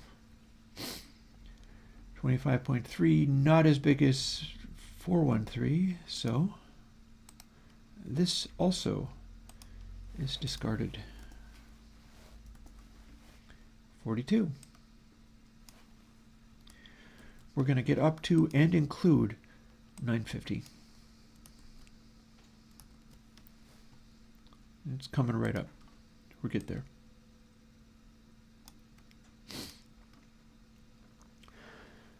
So the idea of revisiting Righteous is interesting. Although it was heavy-handed, Righteous is a heavy-handed plugin. Wouldn't it be interesting if that was a monitoring mode? Wouldn't that be interesting? If it was just well, let me keep moving. I better keep moving. If it was one of the monitoring modes, much like peaks only. but where you heard it go wild. Oh, Mathematic Pony? Awesome. I'm delighted to hear. It sounds like we have similar interests, too. As long as you're here, I'll tell you one of the things I'm going to do when I've decided this could be a bit. Let's see. 942. Seeing as I am talking to somebody with the username of Mathematic Pony, I'm going to put out console RD. Console RD stands for the EMI Red console. We're talking Beatles. We're talking Saucer Full of Secrets from Pink Floyd. I'm going to capture some of that stuff, and I'm going to try to make a version of console that sounds like that. And I'm going to put it out and call it console RD. And when I release it, I'm going to say, this is console RD, which does not stand for Rainbow Dash. And then I'm going to put a clip of Rainbow Dash being like, what? Being annoyed. And then it'll be very brief, probably pop up in a little bubble. Maybe I'll sweep it off the screen and it'll go whoosh.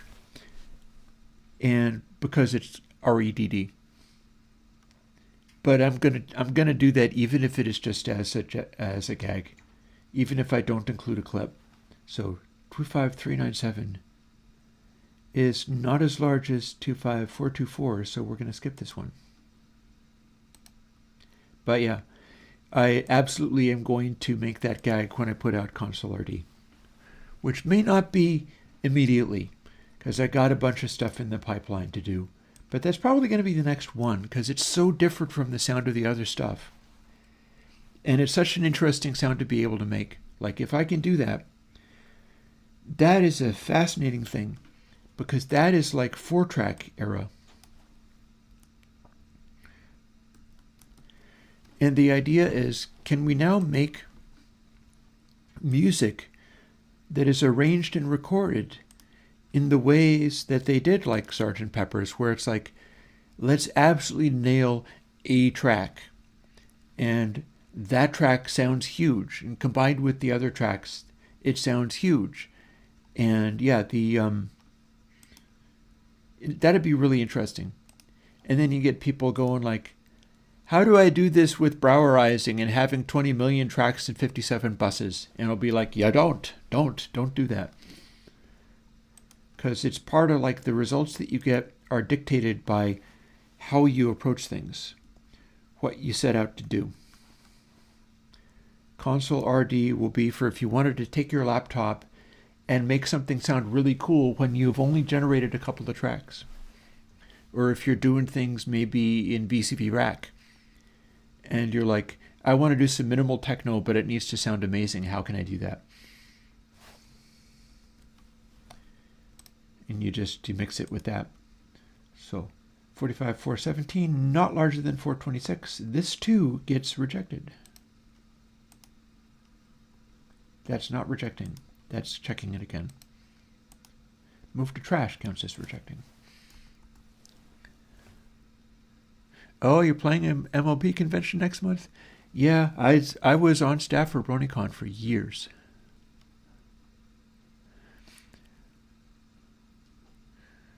Eight-track console? Oh man, Red could be a 4-track console. Like Revolver was on 4-track machines. I think Revolver and Sgt. Pepper's were both 4-track machines.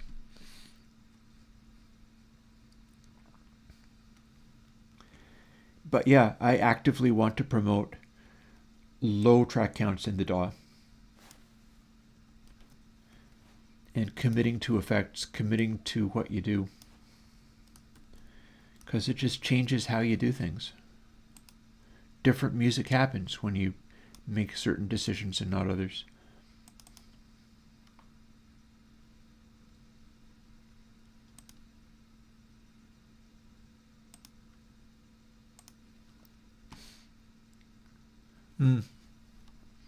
Yeah, I can believe that.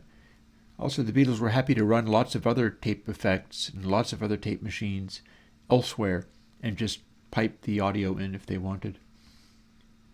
That's how a lot of stuff was happening, like doing Tomorrow Never Knows those weird tape effect things were additional machines just looping.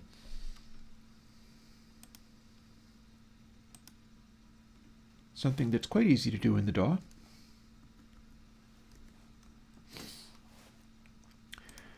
Another guy that likes exploring ideas like this is Bacon Paul of the Surge Synthesizer project has thought about wanting to do a DAW, and it's not impossible that one day me and him will make something together.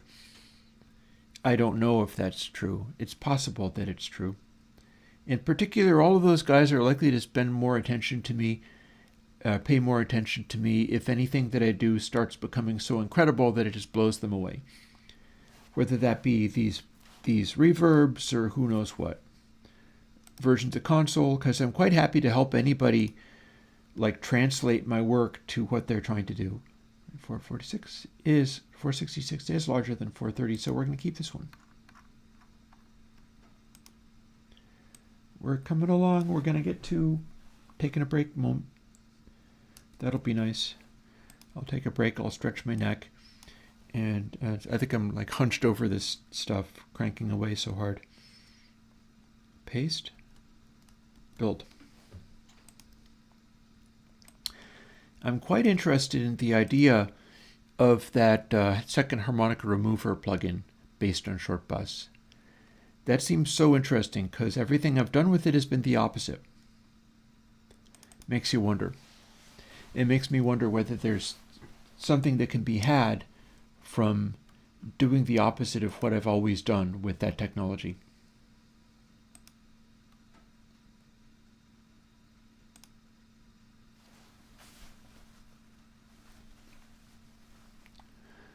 Yep. Well, you'd kind of tend to have mono-ish mixes with that kind of stuff because they're so... And there's nothing stopping you from having 6 million tracks and also being on... Like, you could have 6 million tracks and have them play for just brief moments for each track. That's something. That's one way of doing automation. It's also going to be interesting to look into what the EQ facilities were like there.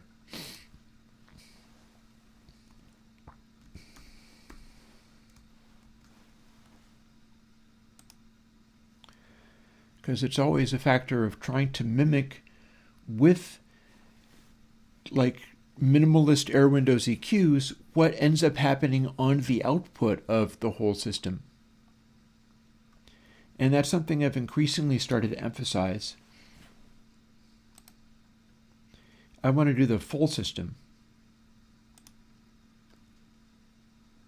318, not larger than 431.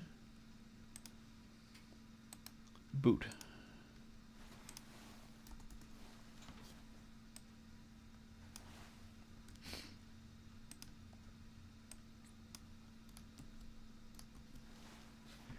We're getting there, just a couple more.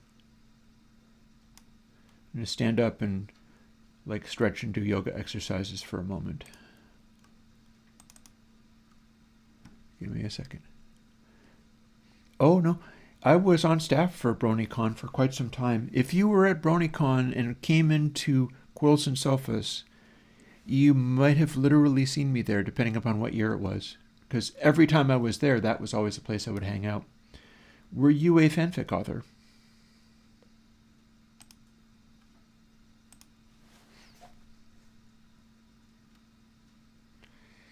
I would think if you had been there, or if you were a fanfic author and we ended up having conversations, you would have remembered me from also knowing me as doing this.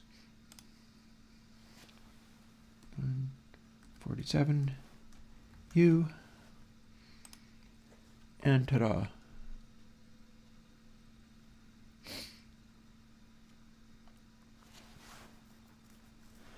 That's the thing. Some of the best fiction writing I've ever done in my life was for that fandom. And it's hilarious because it's the kind of thing where it's like, this is outsider art. It's freaky and weird, and people will usually recoil in horror at the idea of what's going on there, and yet it was some of the best writing I've ever done in my life. 225, 230, not larger than 433. So we're going to ditch this one. And our final one. Let's burn through this real quick.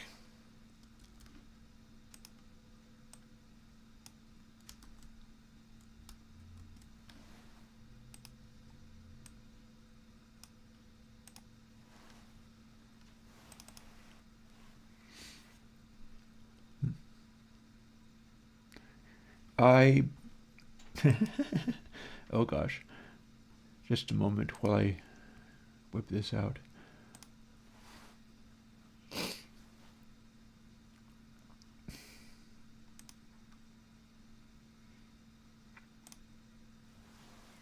And 50 U. Almost there. Oh, he didn't make it to BronyCon, I see. Yeah, I might be about to absolutely blow your mind if you haven't put the pieces together. Depends.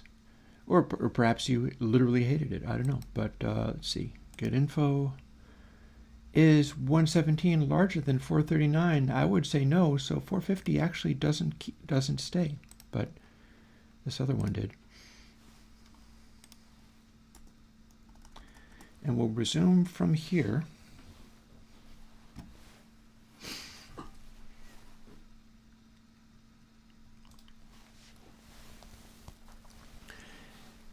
Yeah.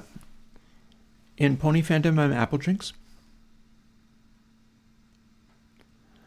Also on Reddit. And I think on Hacker News? Couldn't be. Yeah, so I wrote the Trixieverse books. That's more than 1.5 million words, 9 novels, and they're all clapfic. And yet I was diving into the characterization and ended up basically working out my own thoughts, and just like it becomes a sort of parable about things. All of my spiritual explorations in recovery groups found their way into those stories. And yeah, no, I wrote like 9 books. And we're talking novel-sized books. So yeah, I wrote an insane amount. And it's all just inadmissible, like nobody would ever want to deal with the reality of that. And yet, no, there it is. And it's some of the best writing I ever did in my life. I had written books before. This, being in furry fandom, I wrote some of that. And I got good working in Pony Fandom. Maybe I'll even write again. But for now, that ended up stopping. Anyways, I'm going to put a log on the fire and go make another cup of coffee. Because we're almost done with this section of my day.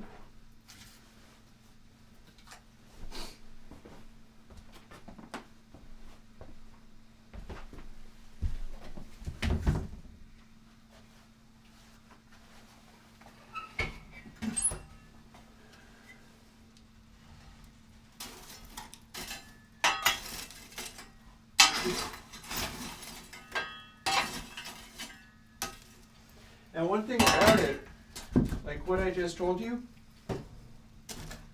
whether you know what that is or not, what I did was the Airwindows of Ponyfic. Full stop.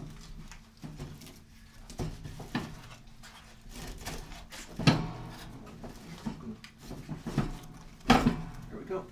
That's better.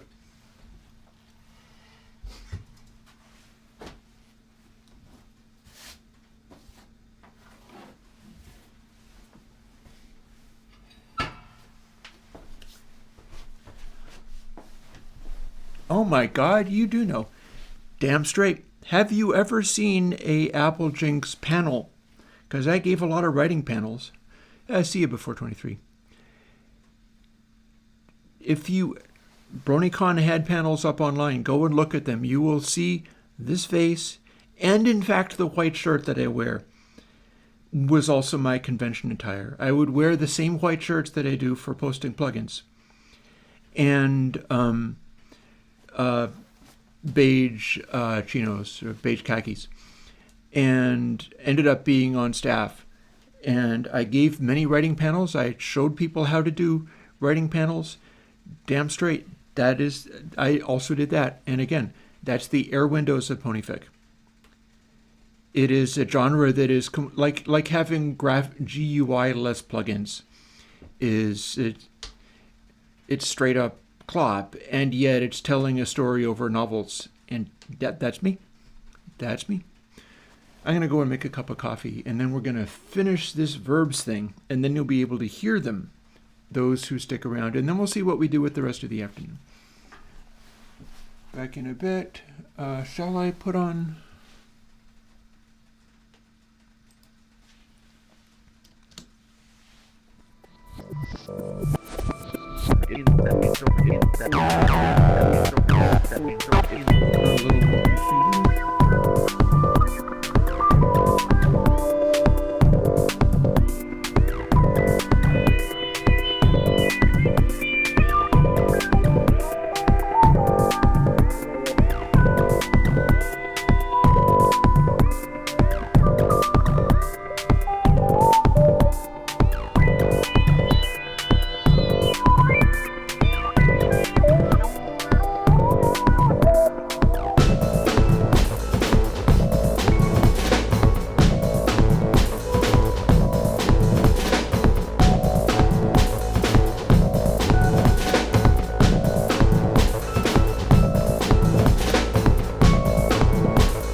Say that is a bucket list moment for me.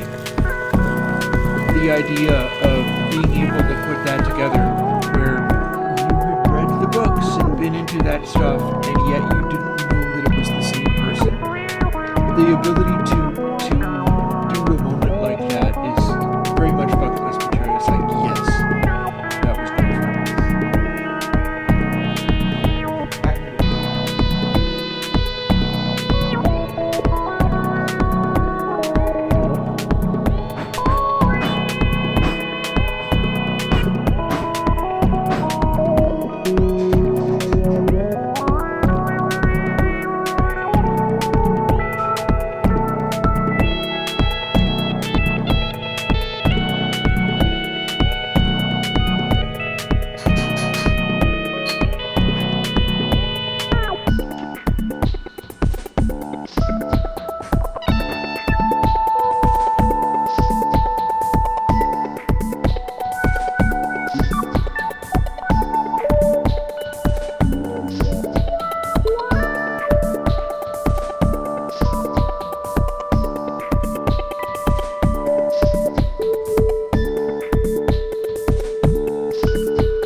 for anybody who isn't actually looking at chat, the thing that I was so delighted about was that this fellow was like, "Bruh, you are the legend himself," because this fandom stuff that I had done has been noticed, but it's the Airwindows of fandom writing in that it is maybe. Well, hang on a second. It's the Airwindows of fandom writing because it's really kind of something else. It's the equivalent of doing plugins and you do 60 million of them and don't explain what any of them are, and none of them have GUI. It's that kind of thing. It's a distancing thing. The fact that you can choose to write a whole bunch, but choose a genre, choose a subject matter that is like, people can't even cope with the idea of what the thing is. But you can choose to do that anyhow. Nothing is stopping you from picking a thing that you think is a neat thing to do and then diving super hard into it and doing the hell out of it.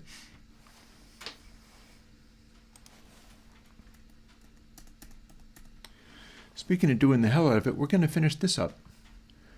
It is not going to take all that long.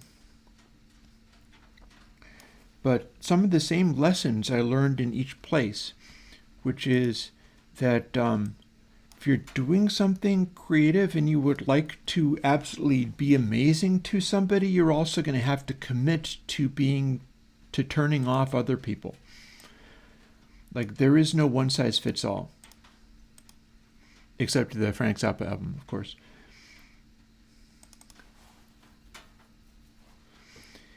Instead, the harder you commit to some kinds of things, the more you're going to upset other people.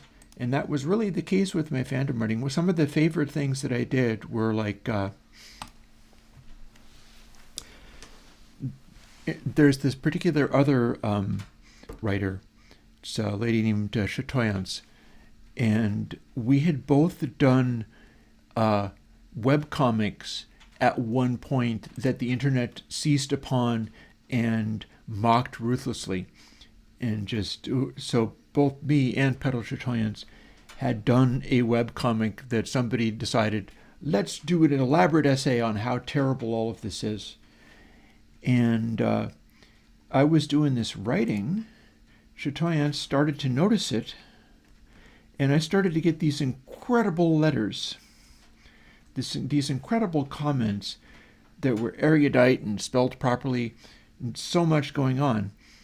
And they were just the best ever. But it wasn't all about like, oh, wow, you great and stuff. No, it was information, like, wow, these chapters are putting me through the ringer. I trust you, but it's just about killing me. Or some people had to not read my stuff until it was done. They had to wait until the book was finished. Only then did they dare to begin reading it, because the chapter breaks were going to kill them. They weren't able to stand what I was able to do with characters. And by that, what I mean was,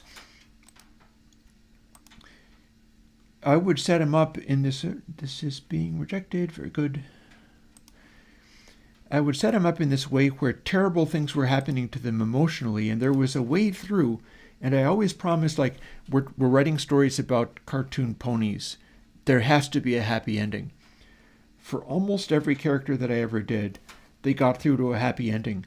But I put them through so much, and it was always like their personalities would dictate how that would go. You would kind of see, even from the very first one,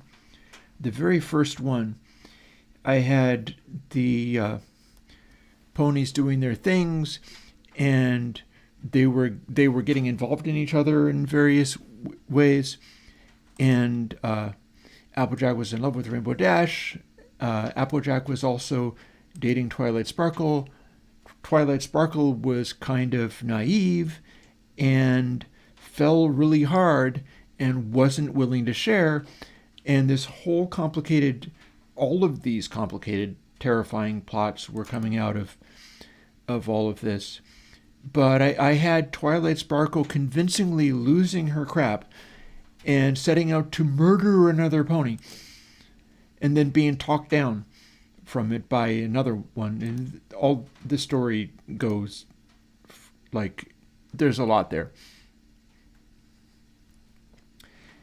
And people found themselves not able to read it on a chapter-to-chapter basis. They had to wait until it was over, because otherwise they would spend an entire week losing their minds and be like, ah, because they were so alarmed at what was happening in the story.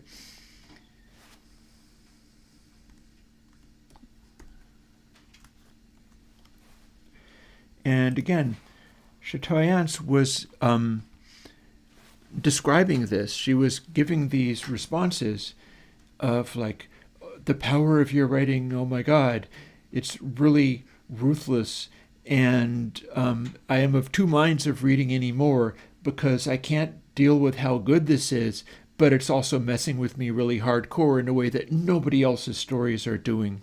They don't seem to have the power that you have to get into my head and get into these characters' heads and make me really care about what's going on. I mean, a funny thing about that is that part of the reason for that is because I was dealing with loneliness and a very solitary existence in that way. I was dealing, 232, not larger than 452, no. I was dealing with loneliness by writing these stories in which these characters kind of came to life and were doing their things in my head. And things would happen, like there was a point where I kind of stalled out for a while. I forget which book it was, but and I stalled out in a situation where my Pinkie Pie character was in bad shape. She was not doing well. She was in love in various different ways, and it wasn't going properly. And all the characters get to take their turns at being the big bad. Pinkie Pie was like one of the most terrifying big bads I've ever written in my life. It's really quite something. Her reality-defying powers can be terrifying when you treat them as literal and run with, like, logically, since this happens and we know that this is canonically correct, then she can logically do this. And this is how she engages with stuff. And the whole thing of she has these creepy mystical powers, but only if it's funny. Only if she's not taking it seriously. And she seems to see right through the fourth wall. And there's all this stuff where if the story is becoming sad, if she's having to cope with things, maybe she doesn't want to cope with things. And maybe stuff gets really dark. And, you know, dark Pinkie is a very creepy phenomenon. Famously, like lots of other people in the fandom were also doing stuff with that character. I was by far not the only one to observe what was possible. 460 is larger than 4. It is like 1K larger than the limit. But that's enough, so I'll keep it.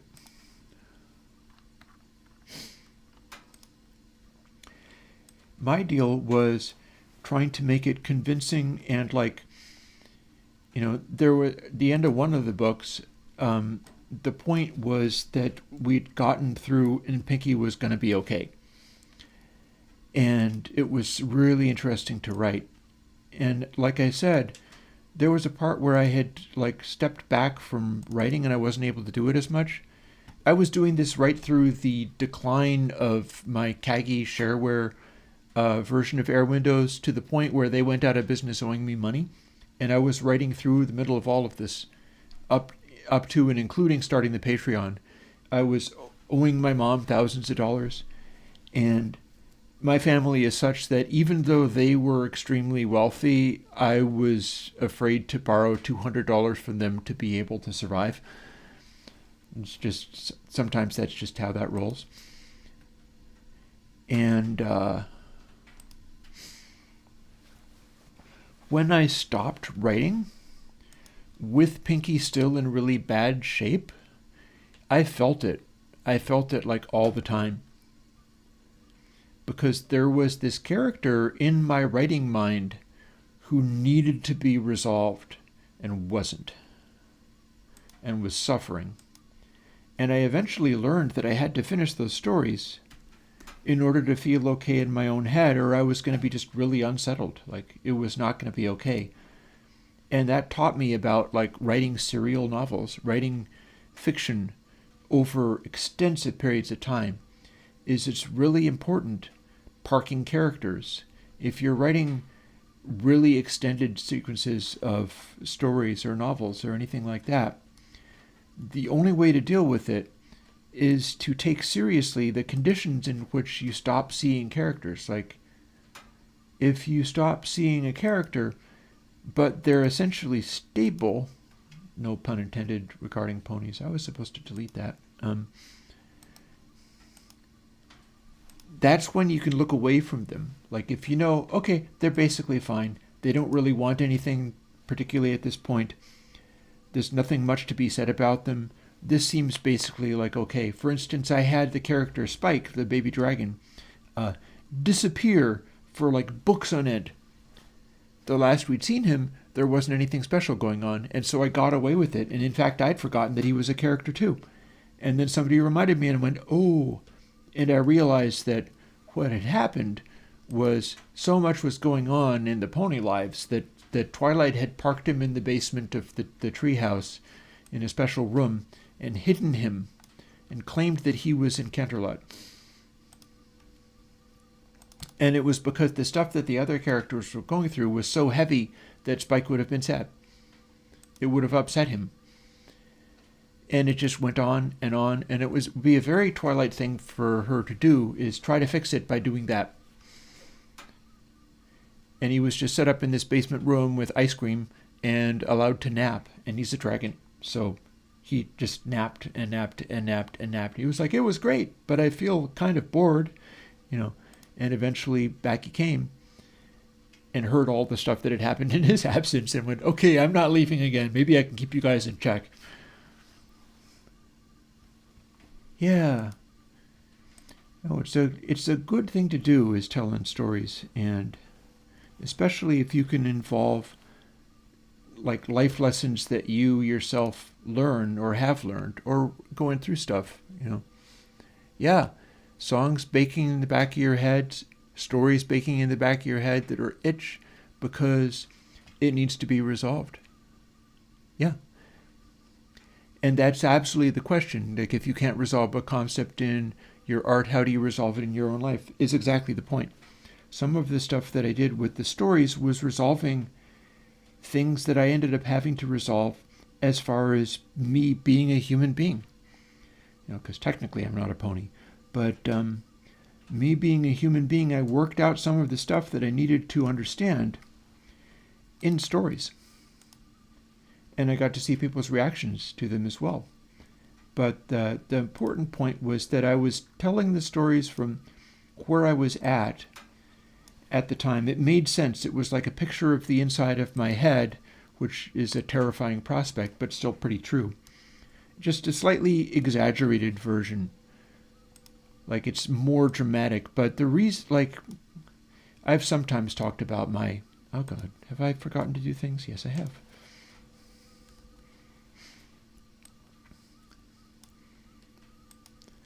Like, the inside of my head has not always been a safe place, we'll just say. I had an abusive childhood, and I had to drop out of college. I only have a high school education, but a great deal of intellectual curiosity. I'm an autodidact. I learned from books and things. But I had to drop out of college because I was melting down mentally, and I was on drugs. I had to give up drugs. That's one of the things that had to happen. And I couldn't go outside. I would go around Amherst, Massachusetts, because I went to Hampshire College as a kid. I had to drop out of there. And I wasn't able to go to like the little on-campus diner of this hippie college. I was going around as if there were people that was going to jump out at me from the bushes and stuff. I felt so incredibly unsafe. I needed to get my little grilled cheese sandwich and sneak up into the upstairs of the restaurant where the lights were out in order to feel like I could eat in safety. It was weird living that way. That's a lot. And that's the stuff that has found its way into the stories, and I've wrote through some of those things and recontextualized them in that way. And yeah, if I feel like if you're doing the work that you're meant to do, that's when it starts looking like a time capsule of your own processing. I utterly agree with that take that Mathematic Pony has in the chat. Let's see, not too much longer, and I'll have this done, which I'm eagerly awaiting. 25382 is not larger than 516, so this gets rejected.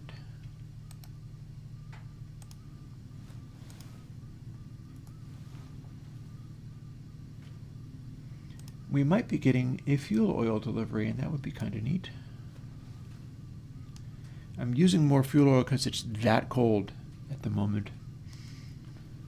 Normally I like to go with just the wood, but I feel like if I went with just the wood and it's this cold, I'll run out of all of my wood, and that would be terrible. Don't want that.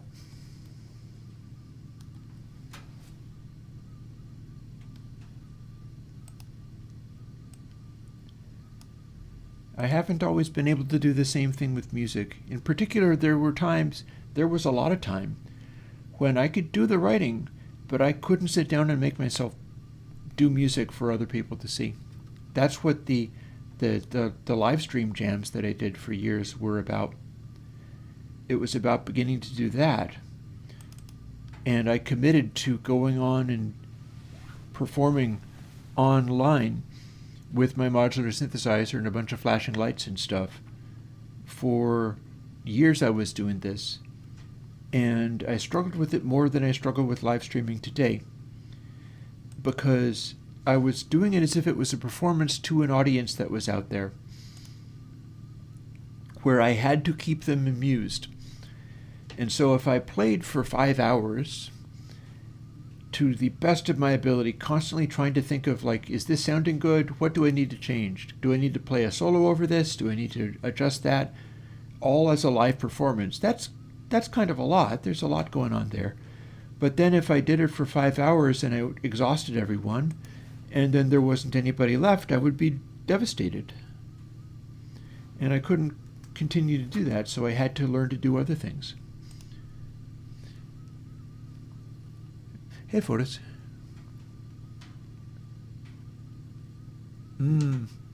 Absolutely, absolutely. Wouldn't it be funny if you were one of the famous pony musicians whose work I've heard? That would be quite a thing. I did do a song, though. If you search for Twilight Sparkle's Eyes on YouTube, you can hear a song that I did and sang in speeded up pony voices in around 2012 or so, before I even did the open source thing with Airwindows or anything like that.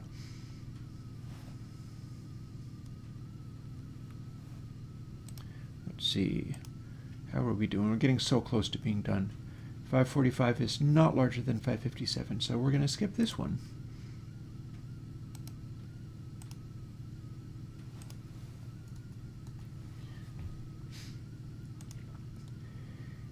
There was a sort of like collaboration that I did that I think really worked out quite well.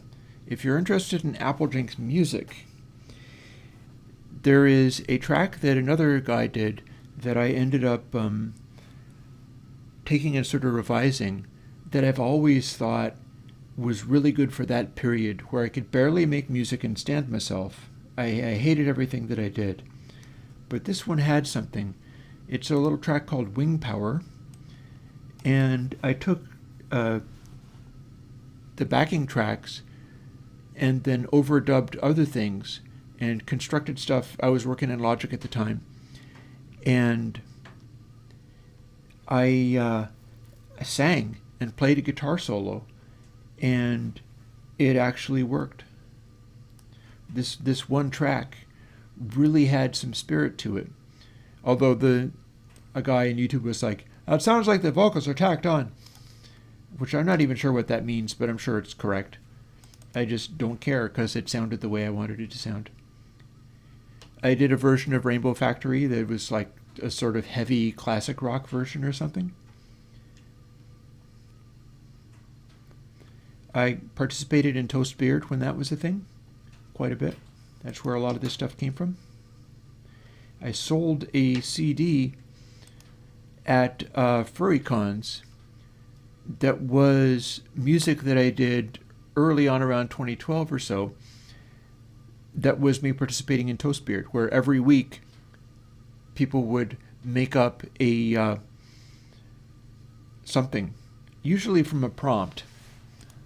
But Toastbeard was absolutely a thing, and I was there for some of it, and I got enough tracks out of it. There was a time when I was trying to do a piece of music a day. That was quite something. I have a tendency of taking on these unreasonably too large projects. Like, for example, this cathedral project, except for it's not too large because we're almost done. And we're not going to color code it today, but I will show you some of what we've done. I'll just skip ahead and I'll pick the ones that have the best quality size relative to the duration. And I'll play some of those DI over the output.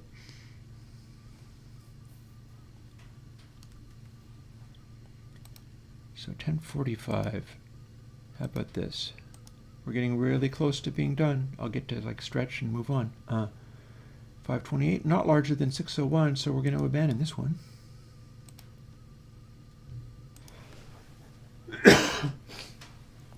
If you see how many ones I still have here.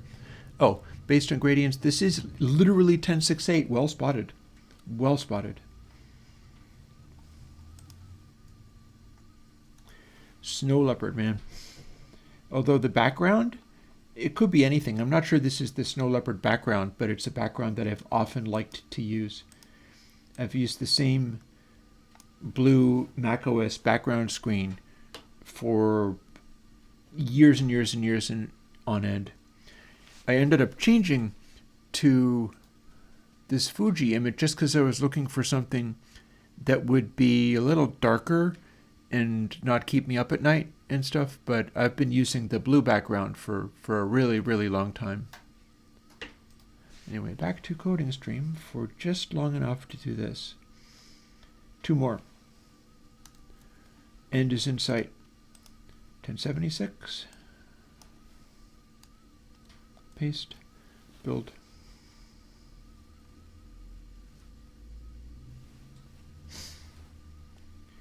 I started out on 1068. Nice. Yeah, this is a classic OS. I build everything on this first, and I make sure that I support it, and I even support PowerPC computers. Again, this is the Airwindows is the tricksy verse of computer plugin makers, and vice versa. But yeah, I support PPC. All of these are being built with that. And yep, I believe I still even have it. Hang on a second. I'll show you. After I do this,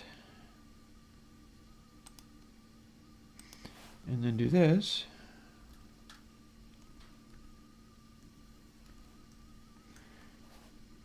to see whether that will fit or whether it is not a large enough file to qualify. Fire is still going nicely, thankfully.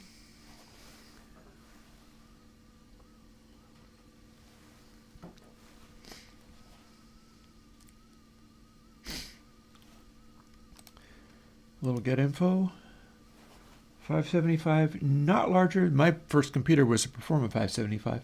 Not larger than 652, so we're going to ditch this one as well. We do have a 994 that is staying. So we have rooms that are too large. We don't have to have them over 1,000 in order to be too large. And yeah, let's see. Utilities. Disk utility. There we go. Disk utility is a utility.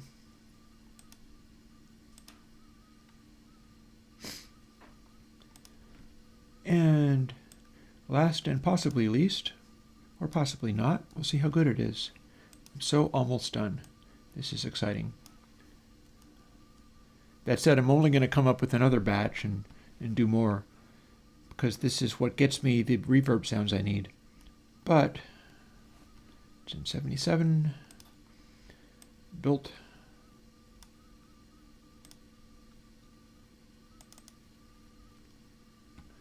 I remember Sheep Shaver.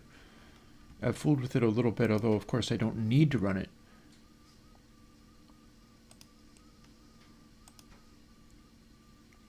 Sometimes I've thought that if these old machines ever conk out completely, I'll end up having to do this in emulation on the big machine. I can probably run an emulation of this way faster than actually this in emulation on the big machine, if the correct program was in process. And there we go. So close to being done. 1077 -U.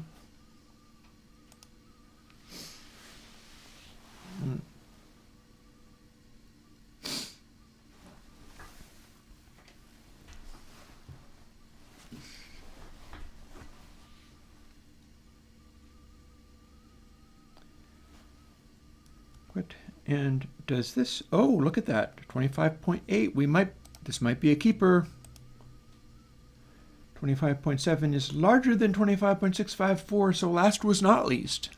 Last was not least at all. Last is a keeper. We have a largest available one. Save this, quit there.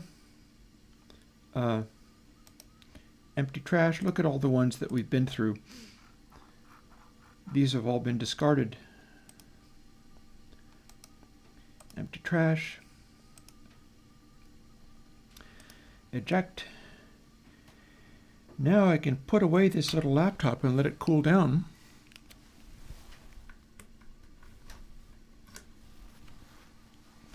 And fire this up and maybe not generate another batch of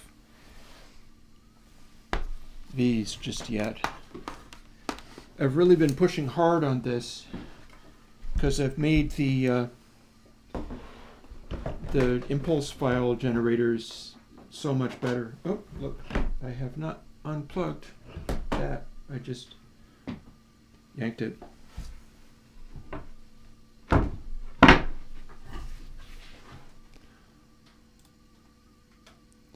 Over we go to here. Yay, we got there. I can unplug this thing and put it away for a moment.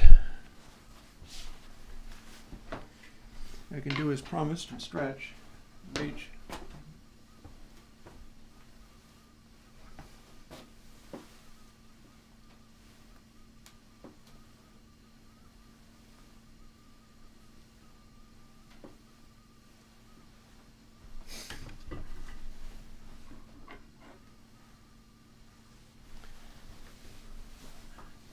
Oh, your dad wrote the English manual for Logic too?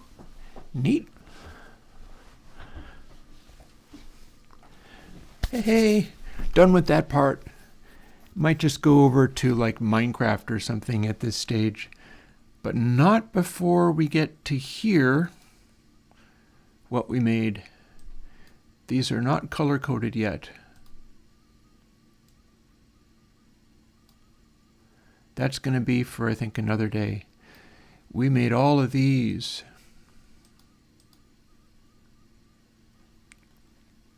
And if I set this up just right, by running this program so I can hear it a little bit too,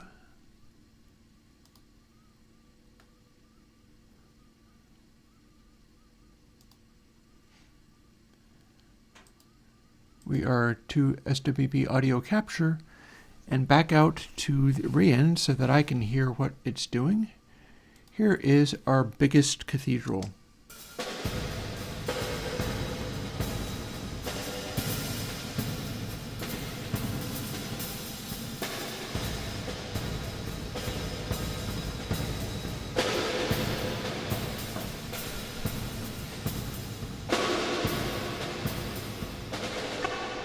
That's a big cathedral.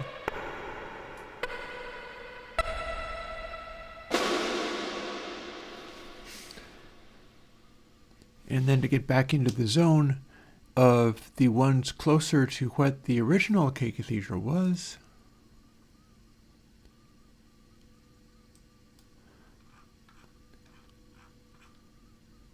In fact, let's drag it over. Oh, wait. Oh, we're copying it over. No matter. It's fine.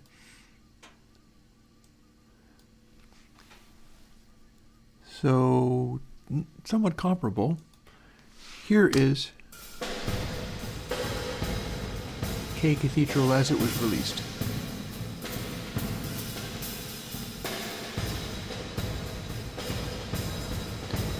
$860.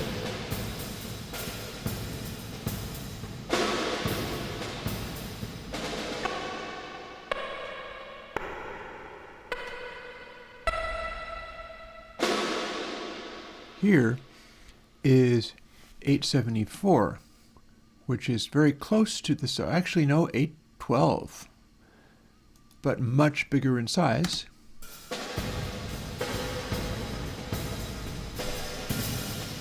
"30-second warning on ads."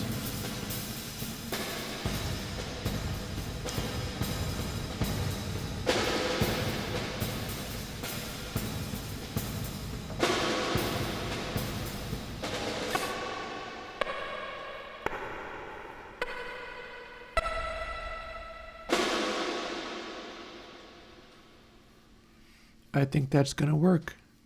We will replace the previous one with this one.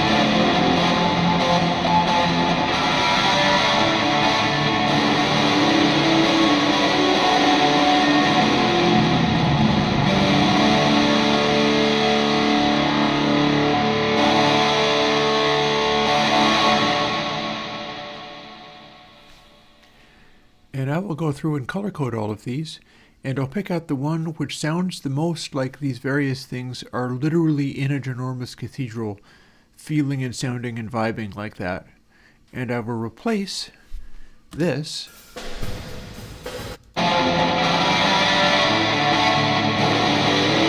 is fine, but you can hear the sort of crackliness.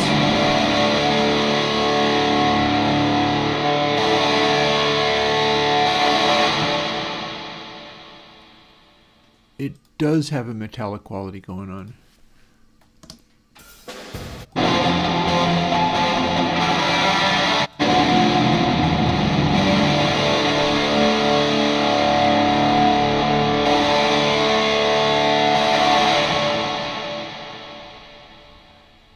That just has more space. The tonality of the way that the decay fades away. I have to go through and grade them, and I will also make a point of picking one which has the green tag. Green signifying less brightness, and that should also help with not having it be metallic sounding. And yeah, that'll work. Once I get all of this stuff up and running and working and going, it ought to do quite nicely. And I have made many a FLAC file for choosing stuff like this out. I'm probably on track for being able to put out a EMT 140 style plate with choice of plates and have them all beat the hell out of K-plate, any K-plate. It's all kind of coming together, so I don't need this. It was just copied over.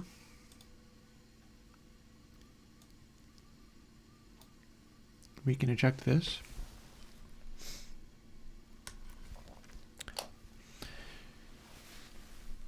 So yeah, I could probably get away with making another cup of coffee, but I'm not sure that's necessarily has to be a thing.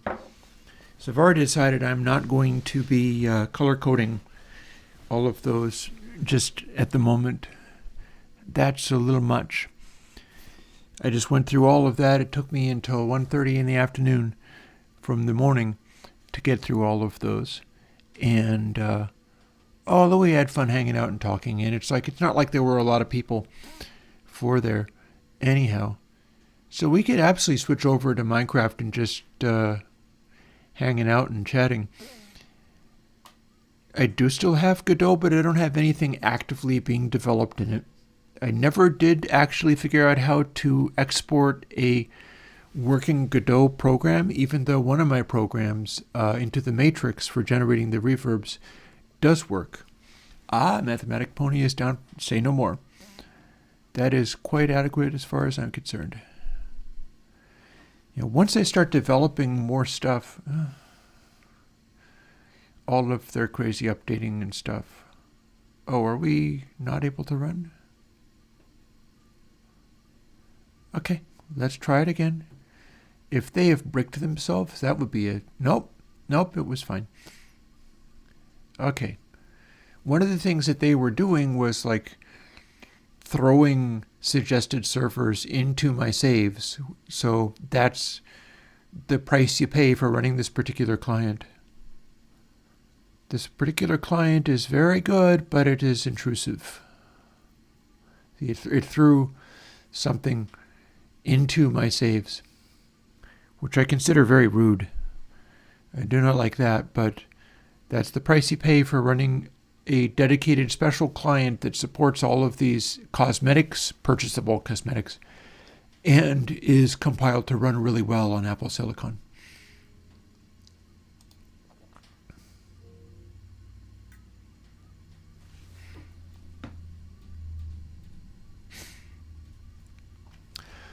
Let's pump that volume back up because we're on speakers. Pew. And we're going to continue what I was doing last time.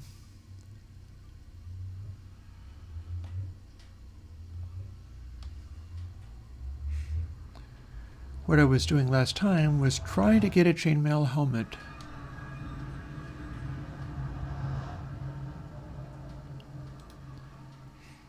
Because I have particular need for a chainmail helmet. It's one of the things that Snowball Madness does. And this, of course, is my mod, Snowball Madness, where all kinds of stuff has been done.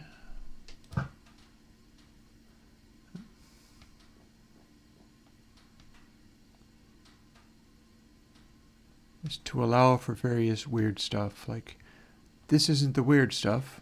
This is a grinder, an XP grinder that somebody made. One of my players on this. This is anybody who is watching this stream, by the way, you can in fact join me. If you go over to the my Patreon, I'm pretty sure the same IP address is going to still work. If not, tell me and I'll go and fix it. I'll figure out what to do. But like this is effectively an open server. Let's see, what have I got here? This stuff, I can fire arrows, I can fire light. I'm not creating monsters.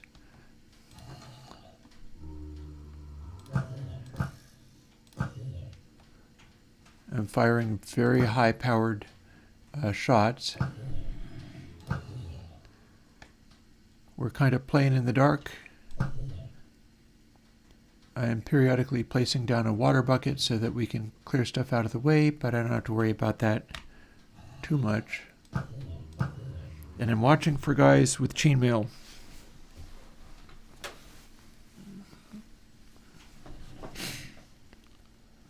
And we apparently got a guy kicking around here somewhere. Maybe he's over the top.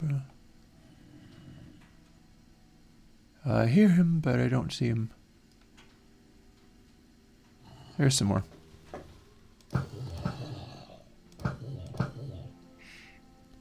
Oh, that must have been him.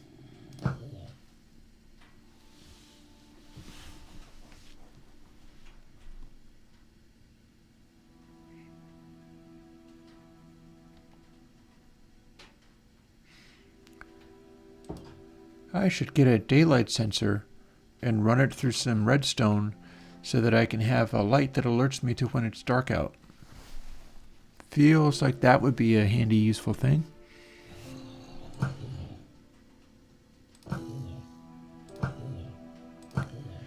And you don't get as many of the chainmail guys as you used to.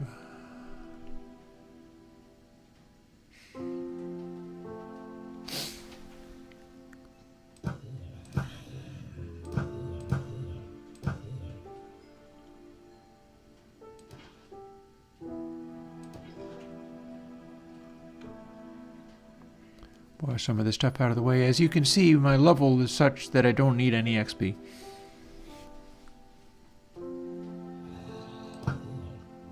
There we go, butter zombie. Leather. The whole purpose of this is to try to get a chainmail helmet, because the chainmail helmet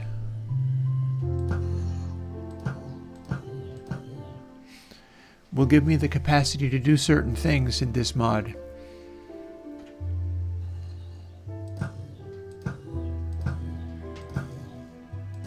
To the point where if I see a guy with one, I'm going to switch over to the diamond sword, which has looting on it, because it becomes incredibly important that they drop that device.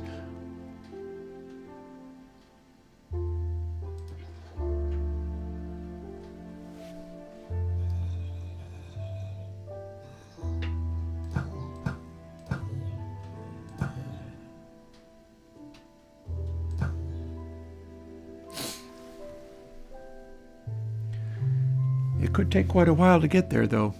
But then that's the way it's been. Like, I've tried this grind before. I tried it in such a way that I had a whole other grinder made that was much more complicated than this. But my mod has a bunch of weird features, and one of them involves being able to obliterate a lot of stuff, either on purpose or by accident.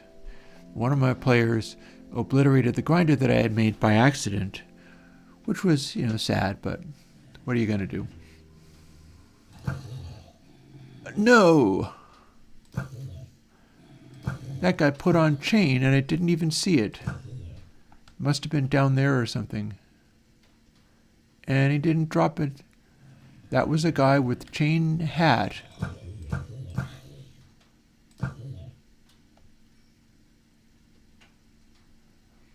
I'm pretty sure that is a leather hat. There's no chance that's a chain hat. It would be a different color. He says, being not quite sure.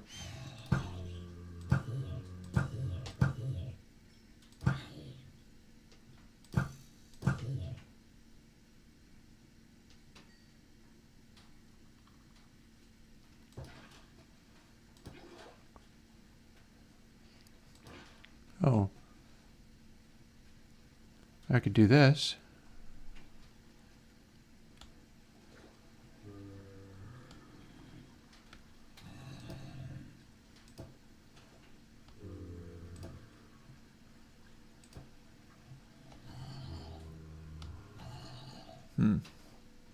Okay, this ain't working.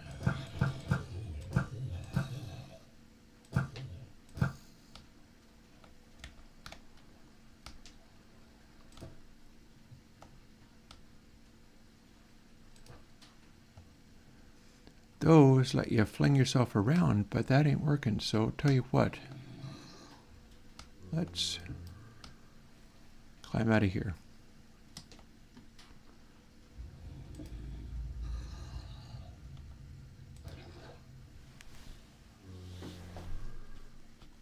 Okay, back to where we were.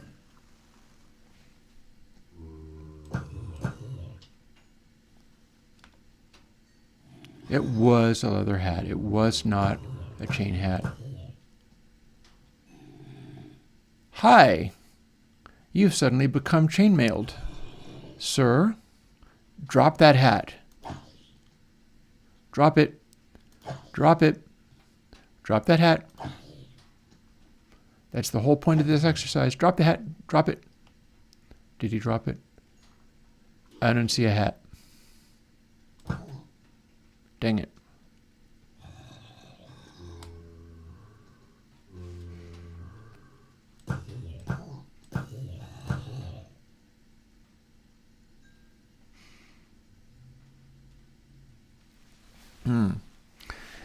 That was very close.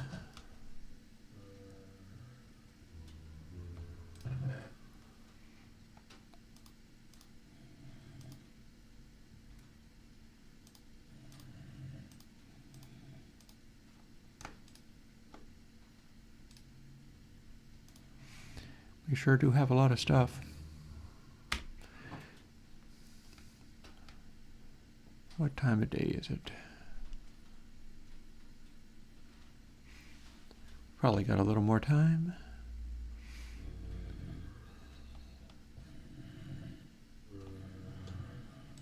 One of those dudes was absolutely wearing a chain hat. So that was a fair shot at trying to make that work.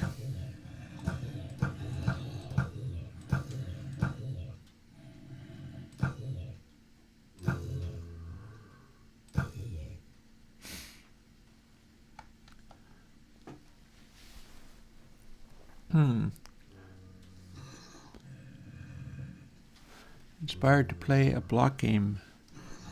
Fair.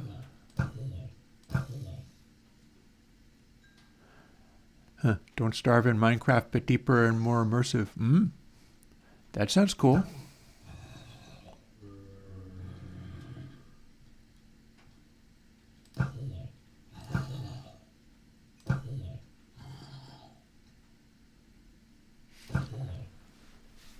Okay, now I'm like waiting a moment from time to time, specifically because I've had some of them walk up there and only then produce a chainmail set.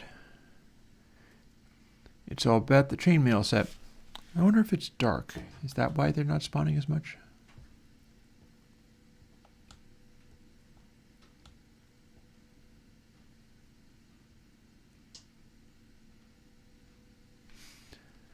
Could I perhaps make a bed for down there? That might be nice. I mean, I've got one on me, but I'm kind of carrying that one around. There's some here. Oh, easy peasy. We've got lots of white wool. We absolutely can make a bed.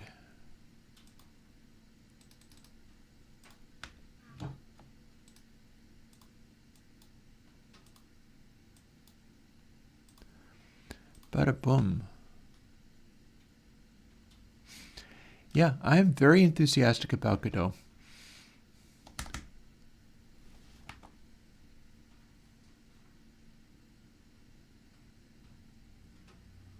And for this area so that we can sleep before actually other stuff comes out. Nice place for a bed. Yeah, one of the things that I could fool with is this material maker. I'm most definitely planning to play with it on stream at some point. I only just downloaded it this morning. Okay, got a shovel, but none of them are wearing chainmail.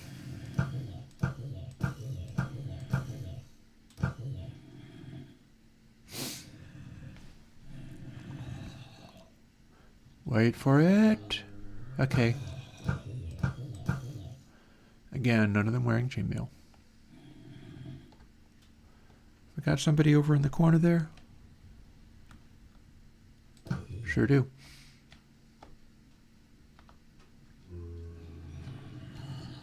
Wait for it. No chainmail. They're dropping iron. Maybe they can make chainmail from the iron.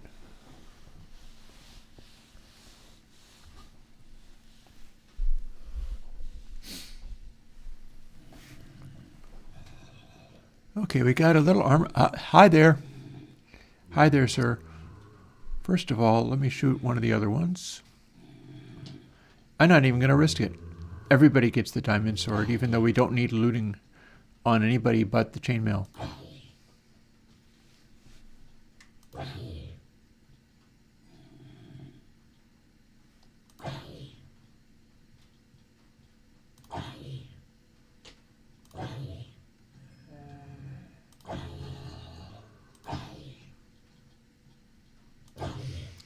Look at this crew.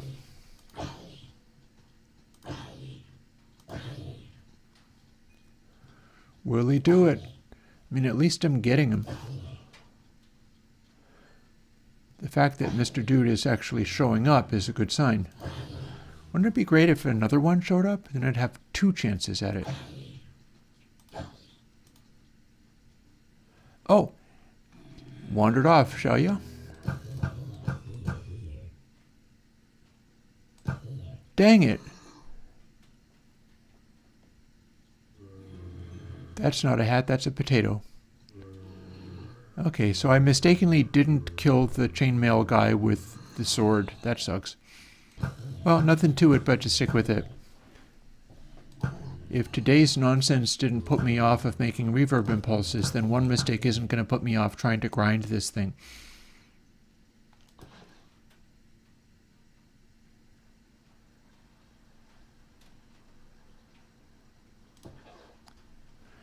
That said, deeply frustrating to see another guy with chainmail show up.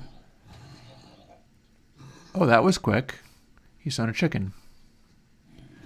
Another chainmail guy showed up, and I wasn't able to do anything about it. And I hit him with the sword of looting 1,000,000 times, but didn't kill him with it. That's even more frustrating. But what are you going to do? Am doing the best I can. Wait for it. Anybody putting on chainmail at the last moment? What the heck is that?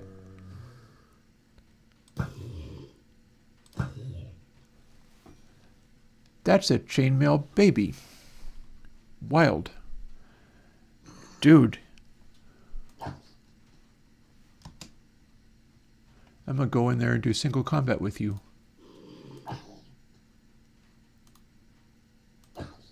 Can you drop that hat? No, but you dropped shoes. Wait. Shoes and pants.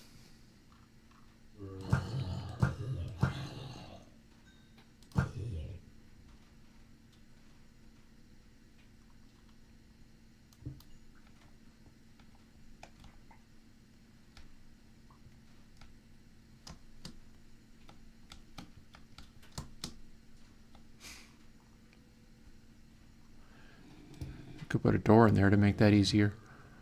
Yep, shoes and pants. No hat. I want that hat. How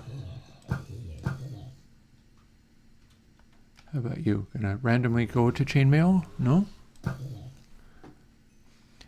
See, this obsession with the chainmail hat is for this reason. This mod can make, much like I'm doing these incredibly high power shots, it can do special things with, I think it is chest plates and helmets and other blocks. If you have a chest plate and another block on top of the chest plate and you fire a snowball, it will make a ginormous cylinder out of whatever that material is. I have not played RuneScape. If you have a helmet and a block on top of it and you fire a snowball with that, you will make a ginormous sphere. And that has happened in this very spot with air above the helmet and created ginormous spheres of air that intersect the world. Oh, somebody has thorns. Well, good for you. Thing is, although we can make all of the things like different sizes of, like iron will make it one size. I don't think leather does anything. Diamond makes a larger size, but then there is the largest size of all, which is chainmail. We have chainmail chest plates, which means we can produce a cylinder of completely unreasonable size, like it's almost beyond the view distance. But if we had that chainmail helmet, we would be able to produce, because if I have one of them, I can duplicate it, and then there's enough for everybody. If I have the chainmail helmet, I can choose any block, including like glass or colored glass, and produce a titanic sphere around any given spot. And that means like arcologies. There's a number of fun things that you could do if you're like, hey, let's make this thing where you can make these enormous spheres of glass and then just build stuff inside them.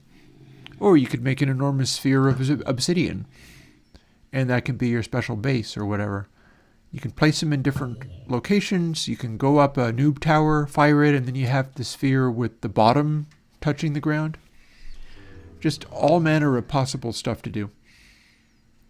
But we don't have the chainmail hat. All the other hats, yes.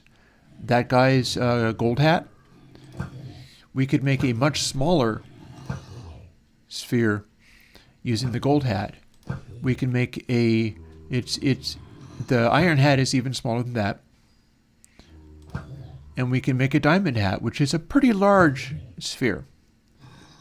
But the unreasonably huge chainmail one, that we do not currently have. And that's the point of today's exploration. It's not the first time I've tried to get one. But I feel like the degree of determination for today and my ability to do boring things over and over will give me that end result today. We will stick with it until we have generated a zombie wearing chainmail and then hit him with the looting sword until he dropped the chainmail hat. Rest of these guys don't care. They can do whatever they want. And I'll just stay here until it does. We only need to do it once. It's kind of like open source. Oh, hi, you're wearing chainmail, but not a hat. How rude. I don't even care if you drop it. Hey, Craftyman. Craftyman has joined the game. And yeah, it's a little bit like how I see open source software working, where if somebody is able to do the thing, then everybody can do it. And you go from there. You build on from that. So if I'm able to do the fancy hat, anybody joining this server can do the fancy hat, and we'll see what happens. It might just make an enormous mess out of everything. After all, I can show you what happened to this world using hats with air around them, and I'm still in the process of cleaning the situation up. Actually, no, that's not fancy hat. That's just somebody setting off explosives. There was a bomb that went off over there. But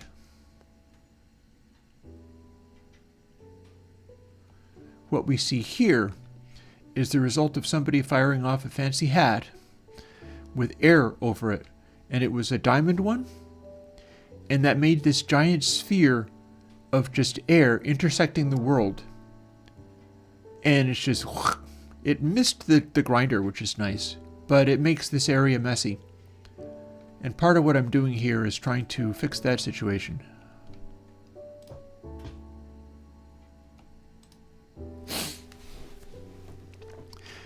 Now, if I have chainmail, then the prospect of being able to generate chasms in the world... Oh, Craftyman, zzz.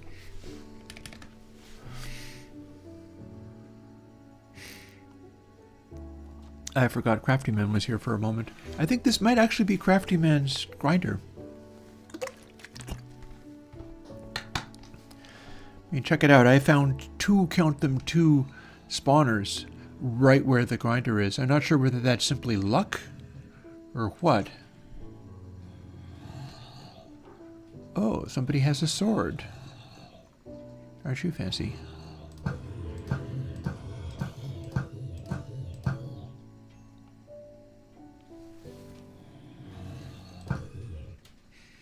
I should wait. Sometimes they only come with the armor at the last minute.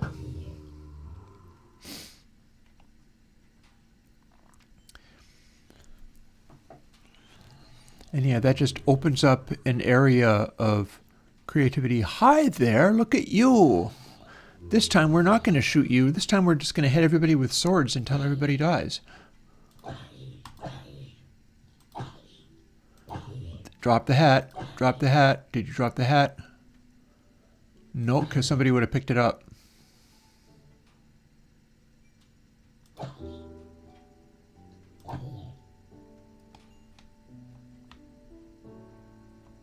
This boots is not hat.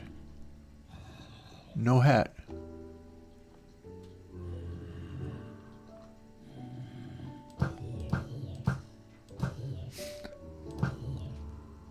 Again, it's sort of open source like, in that you get the access to being able to do a thing, and then all of a sudden everybody can do it. I do that with the programming as well.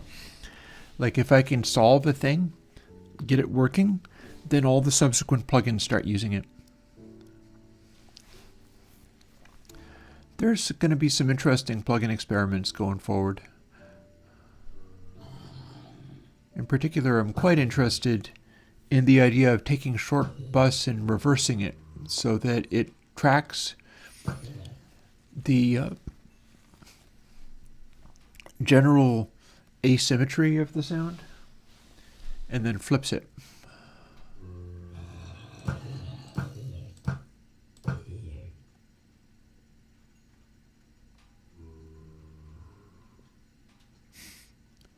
No hat for you.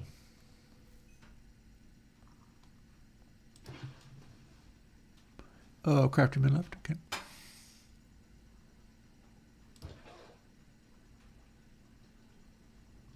Hat. Are you wearing a hat? No hat?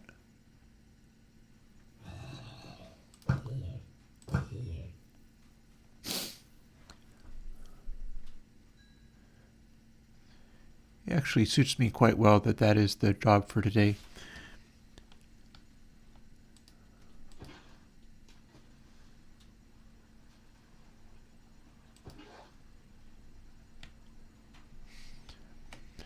I'm not really in the mood for doing stuff that's incredibly hard so much as, this is still January.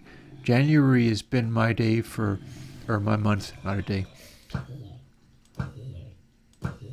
for just sort of being able to breathe and unwind and settle down a little bit. And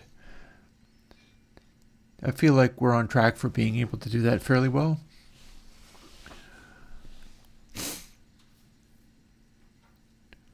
Come on.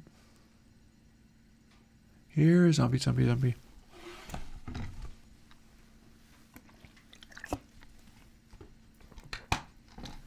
In 2 hours, it will be time for me to thaw out my taco fixins and have dinner.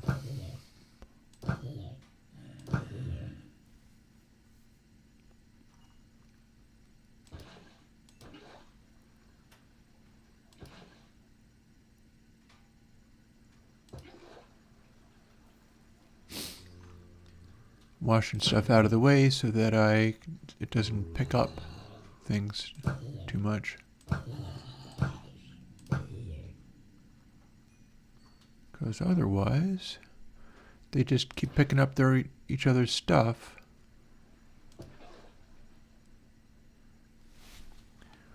Which is oh, Crafty Man, jeez. Yikes.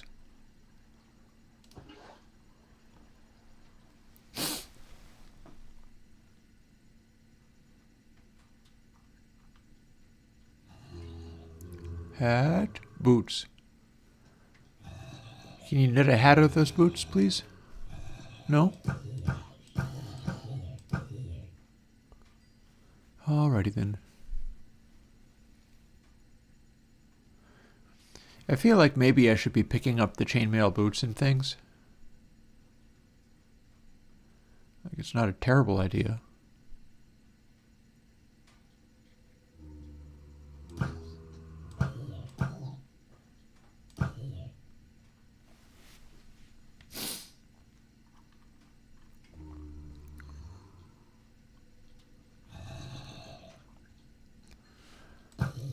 They do keep on, don't they? Although, granted, I can always just make more. For that matter, no, I don't need to collect more boots because it's like I have boots already, so I can simply duplicate them. That's how this mod works. This mod works by letting you just make more of anything in particular you've got. As long as you've got it as a sort of template, you can generate more. Up to and including fancy magic items.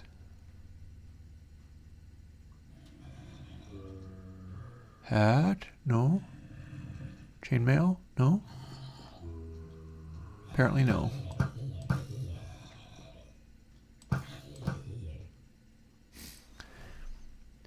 These are very powerful shots at level 122.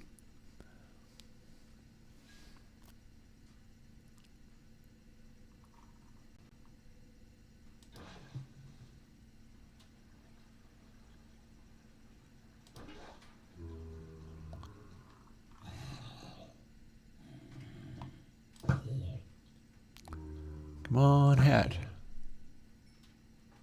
No? No.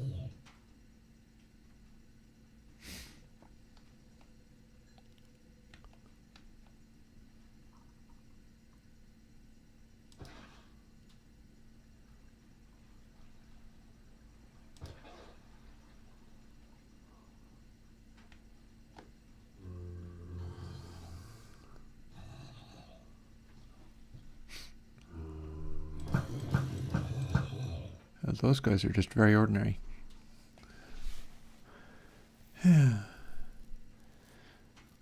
So while I'm doing this, if anybody has other thoughts... Oh, here's another thought. I should put another log on the fire. It's doing okay, but it's so cold out that no harm done.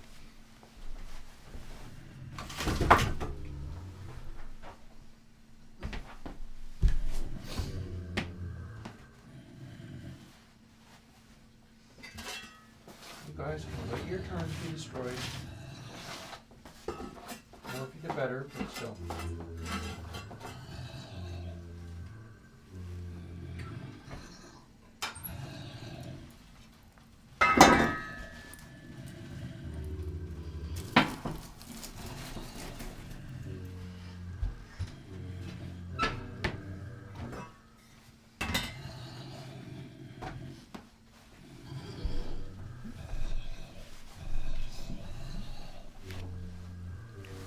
So how many of these guys can I get piled up at once?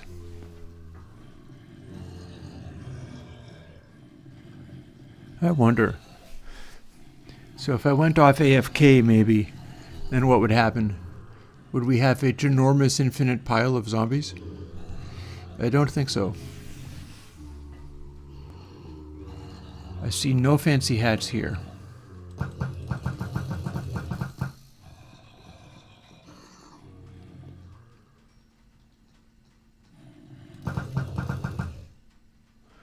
These shots are no laughing matter.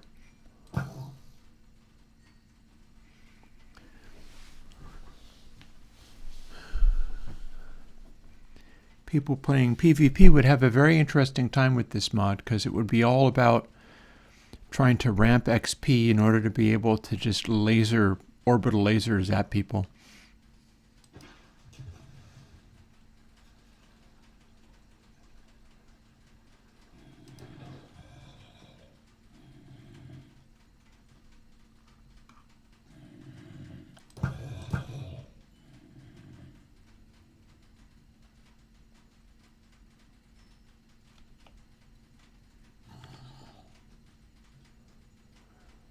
No hat. We are just gonna... It's hat or bust today. That's just all there is to it. Hat or bust and extreme overkill as far as XP levels are concerned.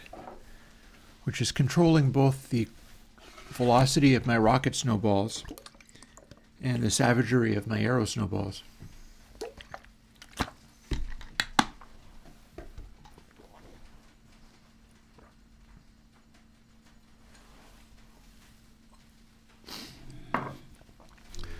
A couple of other possibilities for gameplay, if anybody's interested, are Kerbal Space Program and the original City Skylines, because I own both. Hey, Number Horse. Is that you, Mathematics Pony? We've got slightly one-sided chat because I'm talking verbally, but I can see stuff that you type. Hey! Already you made it.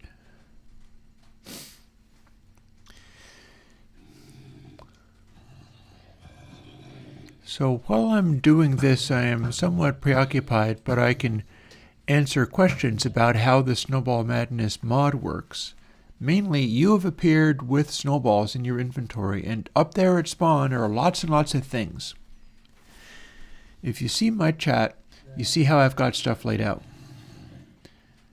I have a block on top of a snowball in one slot, a rocket on top of a snowball in another slot, and an arrow on top of a snowball in another slot. You fire the snowball, and the thing above dictates what happens. There are many other things that can happen, some of which you need to watch out for, but that's the gist of it. In particular, be cautious about firing snowballs with pickaxes above them, because they can obliterate a lot. And it's not really treated as kind of creative mode. If anybody's stuff has anything, as long as you don't take all of anything, you can pretty much take anything that you like, especially if there are many stacks of whatever. Oh, on it. And you're being asked to sleep. Oh, I can't sleep. There's monsters nearby. How could that possibly be?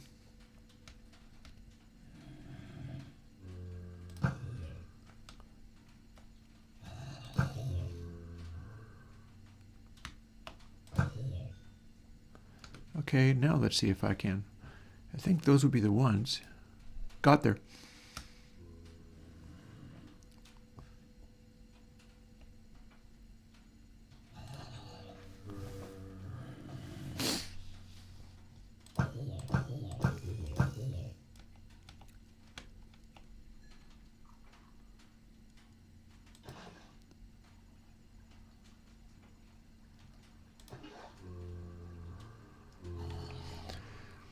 So, seeing as I have nothing much to do but sit here and try to grind my fancy hat, if you have any questions, type them and I will answer them verbosely. Why 12.2? Because that's what this mod was running on.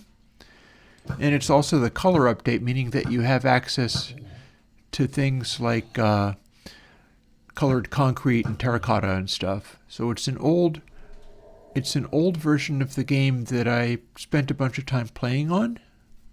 But it's just new enough to have a bunch of things rather than being really, really old.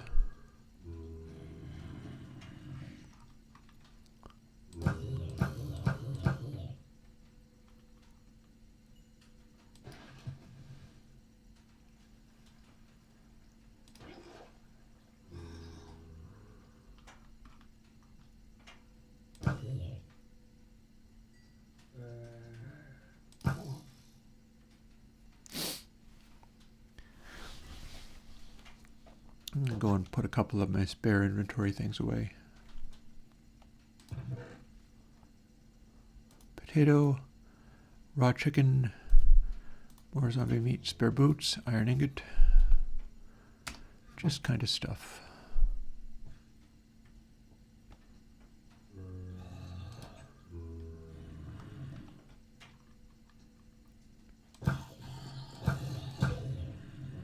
Somebody had thorns.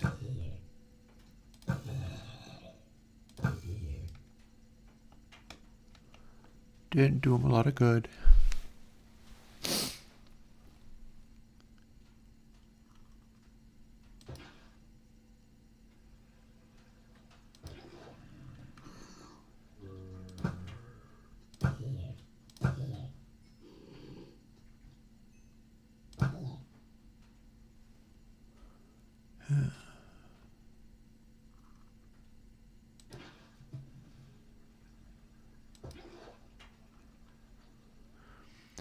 How many item over snowball interactions have I written? Well, there was a version that had even more.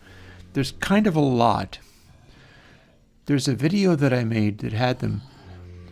For now, if you have a, ask me, and I should be able to literally tell you which things do what. For instance, be cautious of pickaxe over snowball interactions because those can obliterate almost anything. Like all the blocks go away, including stuff that people might want. So it's a very efficient clear cutter. Axe over snowball removes wood blocks from spaces. Shovel over the snowball removes like vegetation and I think wood and dirt, but not stone.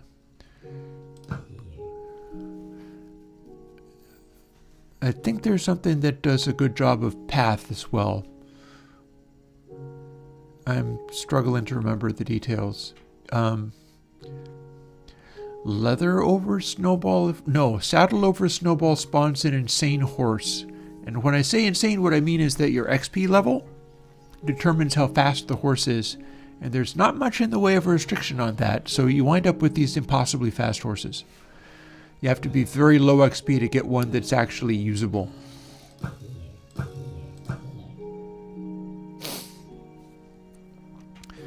I think bucket over snowball removes liquids.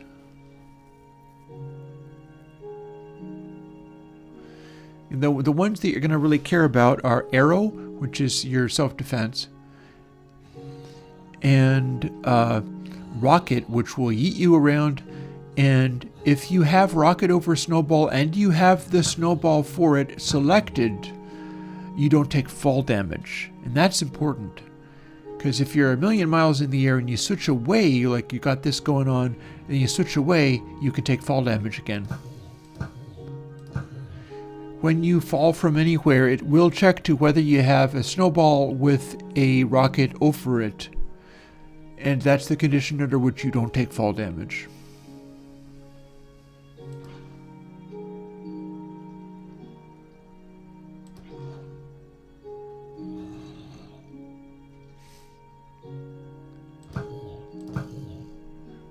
Been a while since I've seen chainmail, just saying. RNGesus is not favoring me today.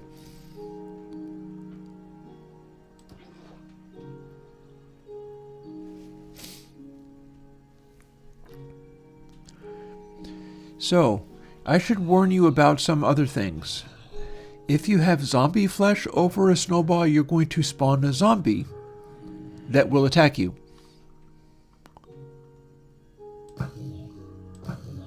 If you have a bone, not bone meal, but a bone, over a snowball, you will spawn a skelly that will attack you. If you have gunpowder, you will spawn a creeper that will attack you. The higher your level is, the more intense these mobs become, but in their own special ways.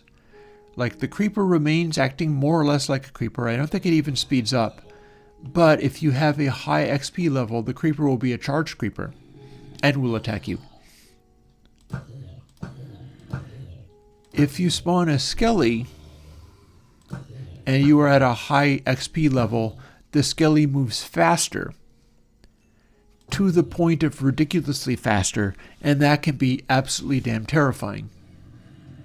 I've modeled this before, like, beware. And it will not despawn. Oh, somebody is doing something on the server. Hiccuped a little bit. When you spawn the zombie that way, the zombie's toughness scales according to your XP level. It moves a little bit faster, but not lots faster. So if you're grinding, you kind of... one further detail. Zombies and skeletons can carry stuff. What it will be carrying is whatever is in your first slot, which for me right now is a bucket. So if I was to spawn a zombie, which I can literally do, I would spawn a zombie. Seems to be a baby zombie.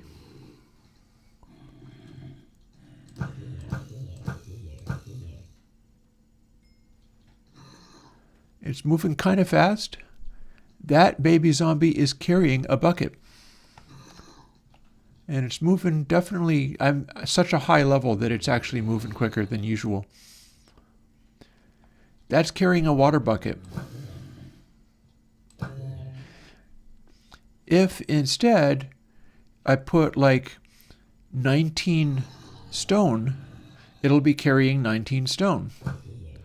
Or indeed a full stack of stone. Let's do that again so that I can see he's tougher. Tougher and faster. They're not supposed to scale. Oh, I know why. It's because it's a baby zombie. Baby zombies are always a little faster.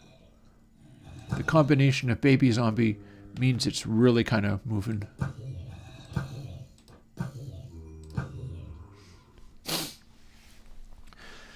So zombies, or skellies if you're brave, are your things for grinding new stuff. Like if you have a stack of something special like diamond block and you want to have 2 stacks of it, generate a zombie that is carrying that because you are holding it in your first stack, much like I'm holding the bucket of water.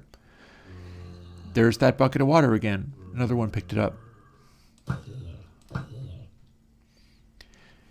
This works for stacks of anything. This works for magic weapons. Like I can have, there's my sword. My sword is a sharpness looting sword. If I make another zombie that way, I go over here. Oh, I'm at a high enough level where all of the new zombies are. That's now a baby zombie, the speed of light, and a diamond sword with enchantments. That's helpful. Very helpful.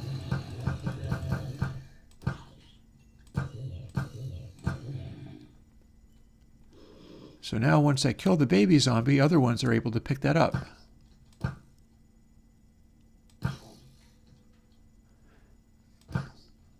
And he's carrying a particularly badass sword.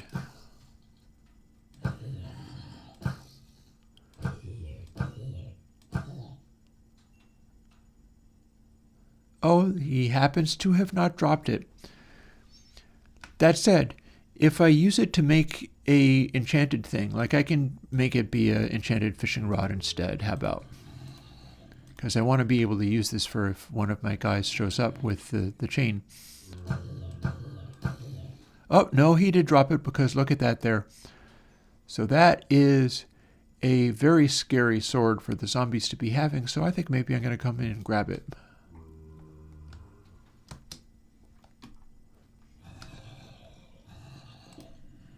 Ha. So it made a sharpness looting sword, but it's very low quality. That happens because it just generates them that way. But it did duplicate it. It duplicated it with the sharpness, meaning you can have infinite quantities of these things. No limit on how many of these you can make.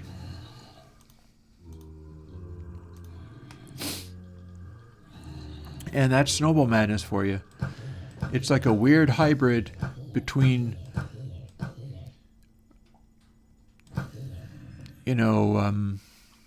it's like a weird hybrid between creative and survival.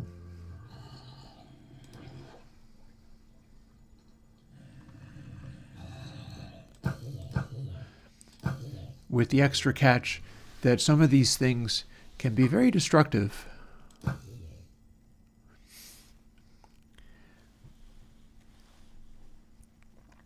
Yep. No, the huge domes are, like I said, what my job is today, what my self-appointed job is today, is to produce a chainmail helmet, meaning that anybody can have a chainmail helmet, meaning that you'd be able to produce domes literally twice or more than that, the size. So that's my task for the day. Once I do that, anybody that also has a duplicated chainmail hat will be able to do giant blocks of anything. Now, those who have played this mod before sometimes have had folks playing it who were just sort of like born chaos goblins and needed to try things like, can we make a titanic dome out of armor stands or whatever? And what happens then is you've just crashed the server because of too much geometry or whatever. So I would suggest if you are creating these kinds of things, try to pick normal-ish stuff to do with it. Or just deal with the fact that you might crash everything, at which point our fun kind of runs out. Or at least pauses for a time. While I go and reboot it or whatever it is I need to do.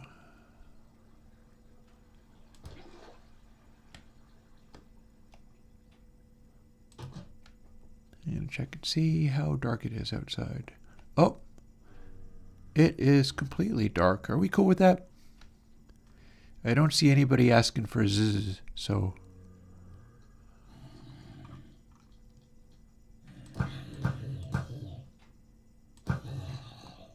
I think it's cutting down my spawns. I'm going to suggest passing the night. For those who can. Very good.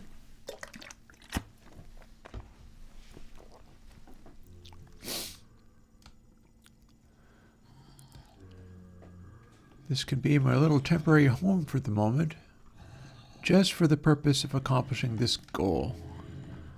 This mighty goal.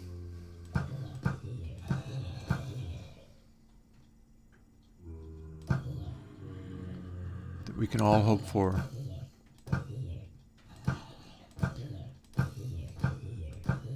See, that's what makes it kind of interesting to me, is it's almost like creative in the sense, or cheat client or whatever, in the sense if you can pretty much have anything. It's just that you follow the practices for how you're supposed to have anything. And that's how that's supposed to work. I mean, I could make myself an op and cheat in. What the heck do you even think you're carrying? That was a sword.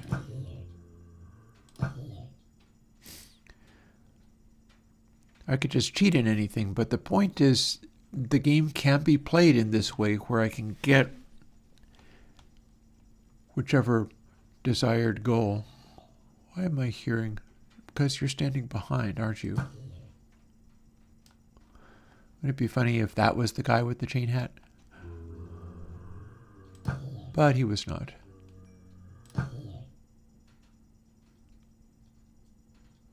We're all about the gold hats at the moment.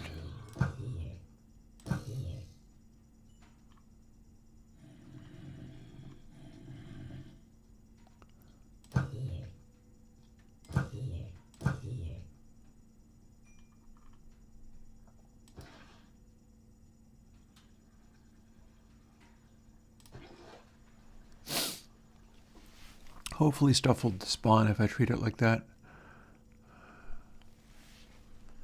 Turn my back. Dum-de-dum. Nothing to see here. I certainly don't expect zombies to spawn behind me. Oh, goodness, no. What? What? Inconceivable.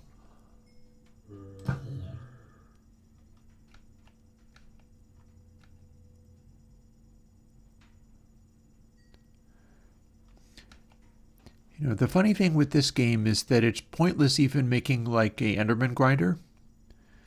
When you can go to a village, which I did earlier on in this run, go to a village specifically to get 1 XP bottle.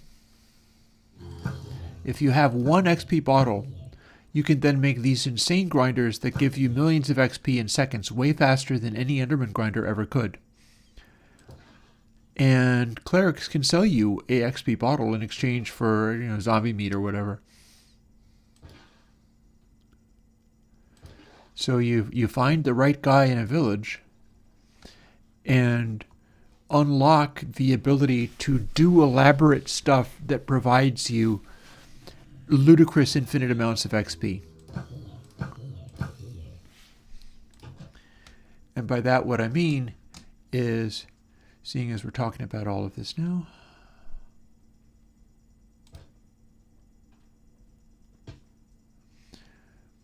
when I say ludicrous infinite amounts of XP, what I mean is you can make a thing like this and do this.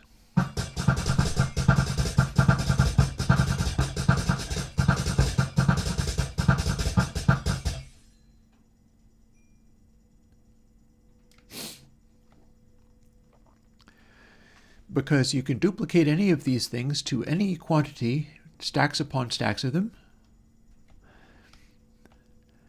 And yeah, bump, bump, bada, bada, bump.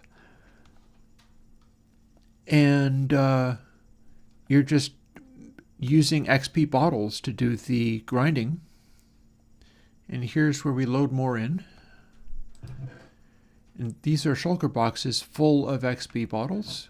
and more shulker boxes full of XP bottles. And I think this is Craftyman who did this. And it's a auto loader which just generates this stuff. And the entire system, all of these hoppers, everything, stuffed full of XP bottles.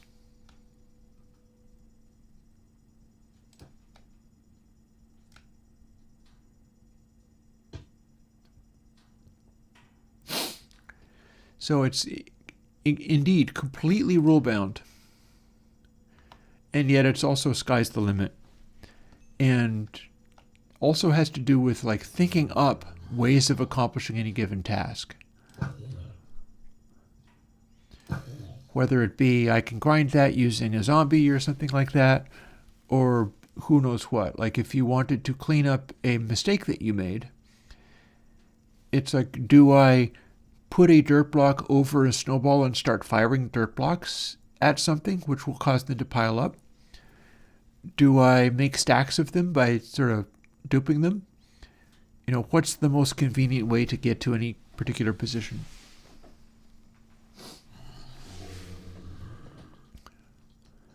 And we're still waiting on that chain hat. It's okay. This day was like that from the beginning. It's a grindy sort of day.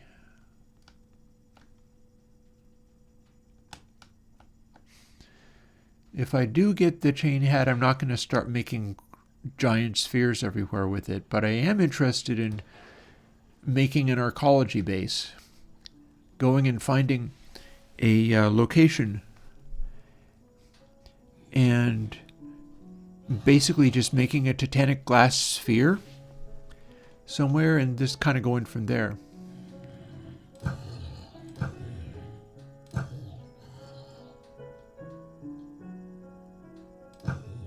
That guy had a sword.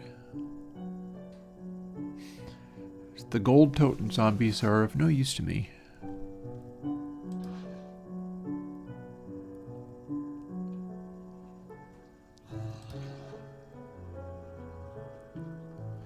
Patiently, we are eventually getting them. It's taken a while.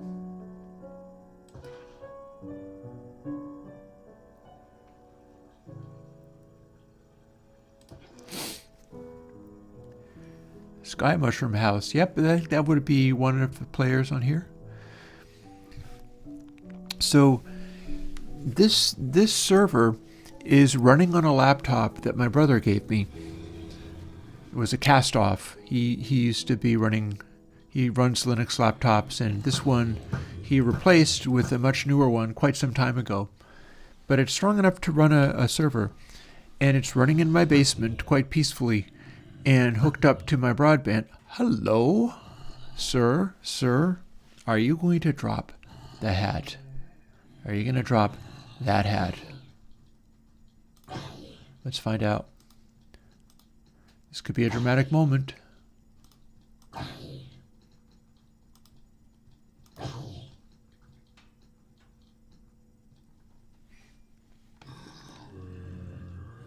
Was that him dropping the hat?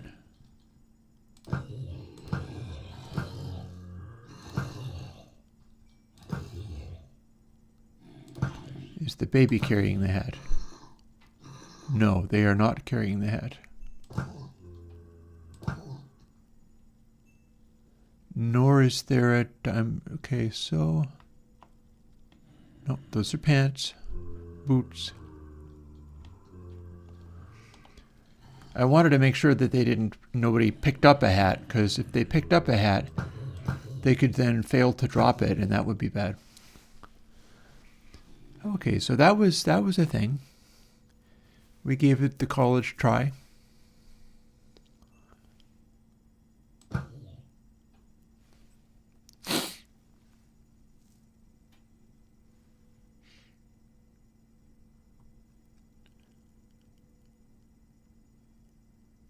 Nothing to it but to hat it. I see no hats here.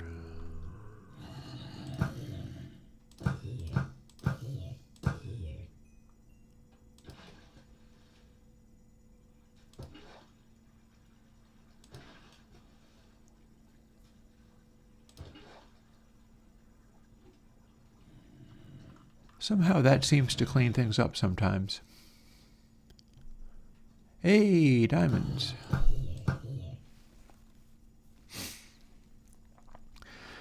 That's also something that I have sometimes needed to help people understand, which is granted that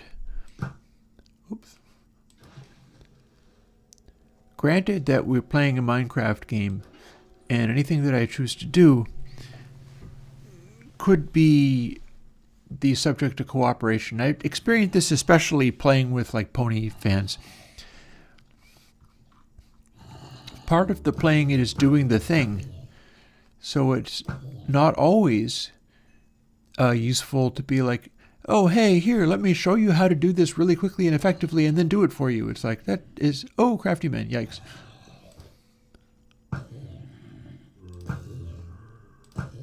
Oh, I should warn you, one of the things that the stuff can do is explosives.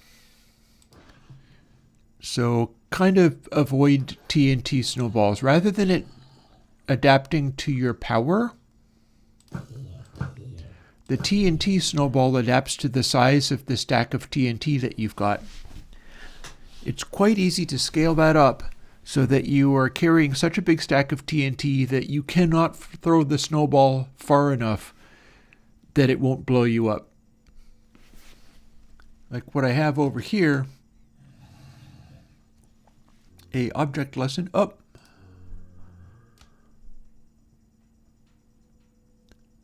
Object lesson in explosions. That was an explosion that probably killed the person that fired the snowball. I'm going to go deal with some of these monsters and then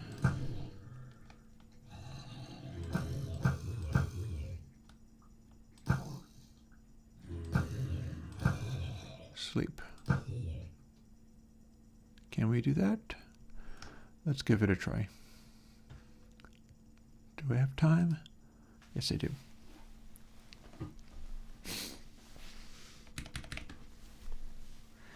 Oh, didn't mean to do all caps.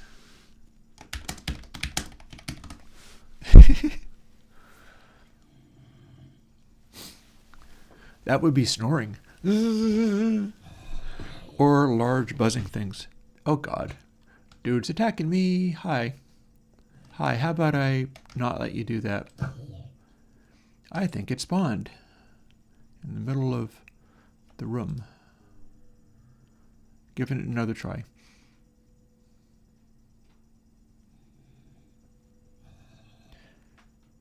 I think that guy just spawned in a way that they could get at me.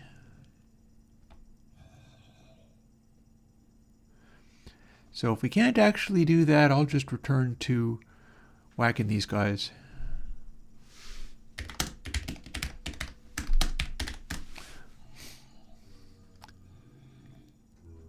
I'll keep an eye out for number horse. If number horse is, I shall return and sleep. If not, we're just gonna keep at this job.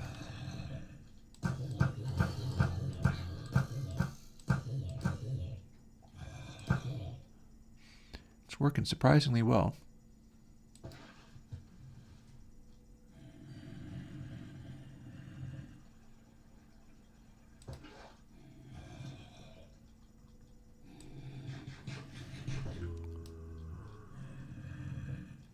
Hats? No hat? No hat.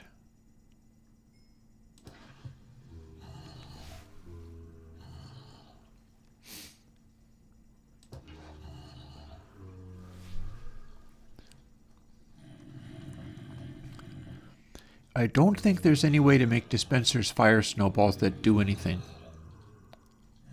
That being one interesting idea of the kinds of mess you can get into with all of this.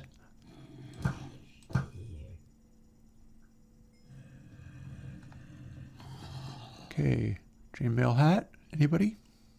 No, no, no.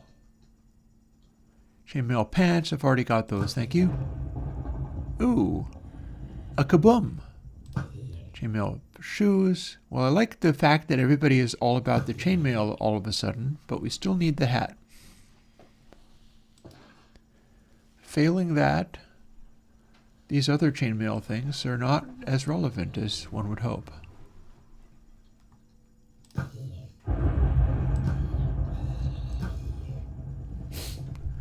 That or somebody's discovered the Zeus snowball. It creates a cold block at the point of impact, by the way.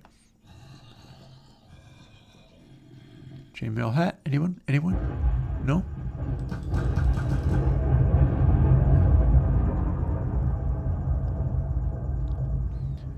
I don't think anybody is literally here. I think that is just... Yep. I suspect Zeus too. Suspicious Zeus.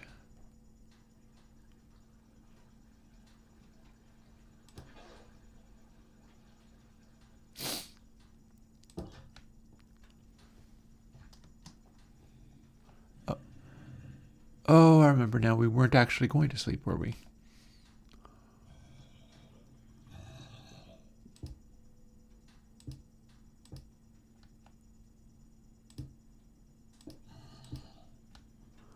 Let's close this in a little bit. And see whether we've got any more. Like you guys spawning with swords, that's unnecessary. You're supposed to be wearing chainmail hats, not this other stuff. Gotta love how they try to attack you with shovels, though. That's cute. The fact that that's part of the default design. It's always neat when, like, Minecraft itself overrides some of the stuff that I do with the mod.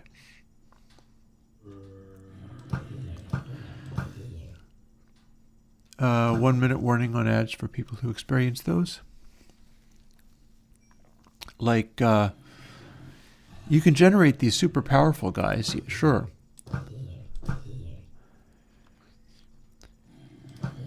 You can grind the zombies quite well in this way. But then occasionally one will show up that is hyper powerful for no reason that I can see. That your powerful shots seem to do nothing. And that's interesting. Like, you can't necessarily count on them behaving themselves and being predictable. They can be slightly unpredictable.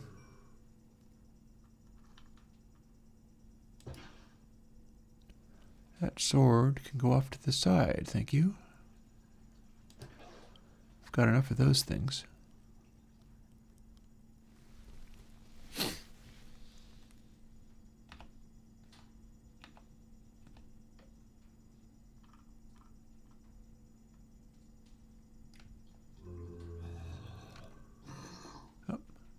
Here we've got a collection of zombies.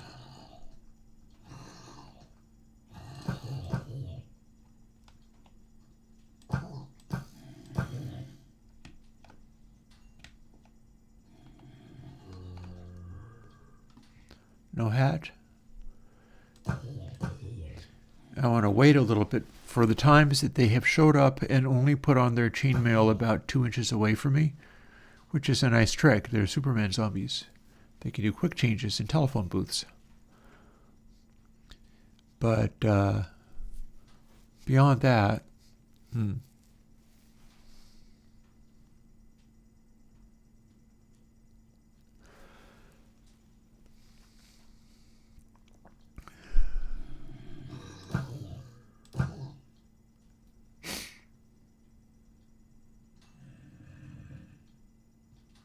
hat? No.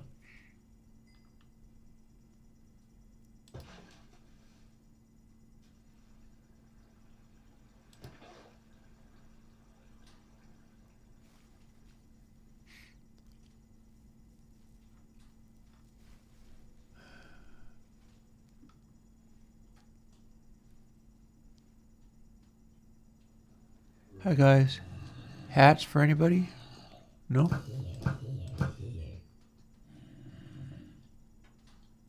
No.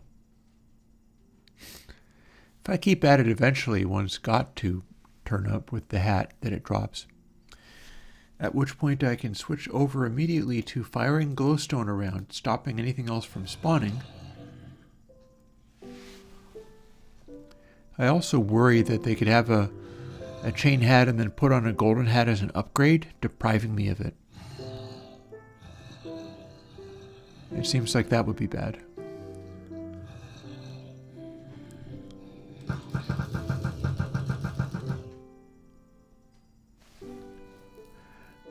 I think it was Craftyman who had a rapid clicker mod, which you can easily do very insane hyper-powered things with this, with Snowball Madness combined with something like a rapid clicker upgrade of some kind. I mean, you just saw what I did with the arrow. Being hyper-powered arrows, grant you, but we got this many guys being here. We can let more spawn, or maybe not.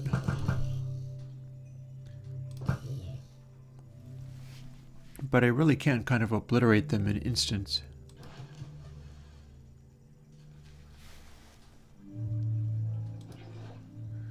It's quite a super weapon, this enhanced arrow.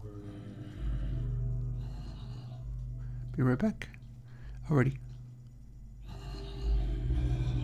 Let's see whether we can get a big crowd again. No? Well, they will kind of tend to wander off and pick things up though, so I don't want that. And then there is a golden one with a sword. Let's see how fast I can get rid of all these guys. Oh, somebody had thorns.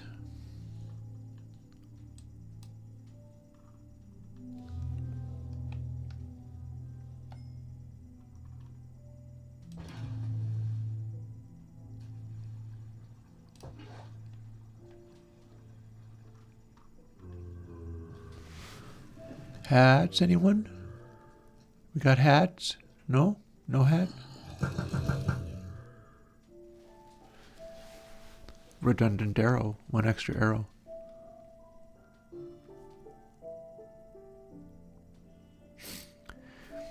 And yeah, that's the funny thing about this is like I could very easily just spawn in a hat, and yet I don't want to. And once I get even one, it's infinite hats for everybody on the server, and I can just stash them around in various places. Like I have a bunch of fancy armor, like this that I'm wearing, which is really quite capable. And I've just got boxes of shulker boxes. The blue shulker boxes are full of armor. So there's just quantities of armor everywhere, so that even if somebody nukes all the boxes and makes them go away, we've still got backup. Shulker box is full of this stuff. Because if you're firing a snowball with a shulker box over it, you place the box with all its contents, thus duplicating it. That's also how we're loading the XP grinder. We've got all these shulker boxes full of XP bottles, and you can just duplicate them by spamming snowballs with that over it. And it just places countless boxes, all these boxes full of whatever it is that was in it.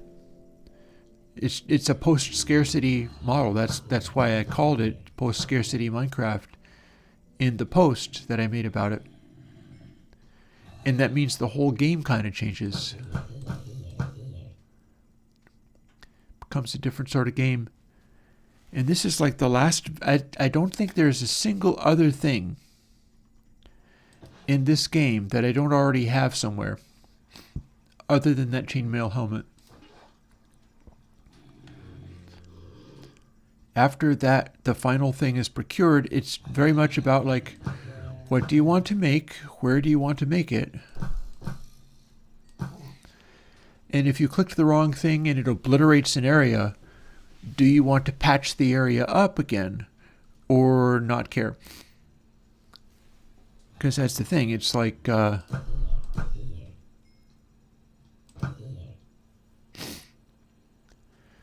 one of the things I'm looking to do is patch up this particular area with all those chasms. I went and lit it up so that there's not a lot of mobs showing up there. And then I'm going to be looking to patch up the gashes in the soil and make it look relatively normal. Although I also used snowballs to flatten areas around there so that it was more meadow-like.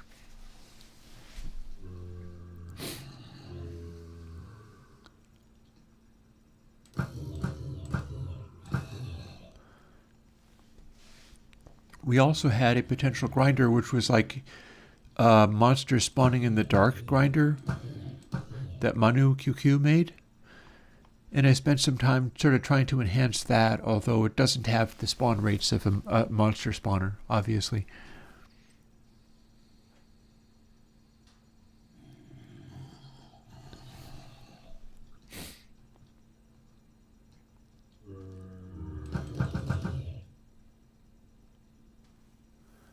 One extra shot seems to be my practice.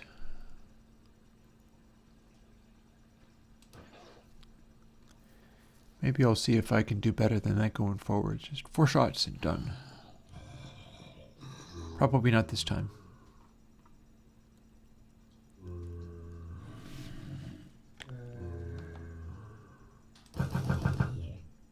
Nope. I fire 5 shots by instinct, apparently. I don't fire 4 shots.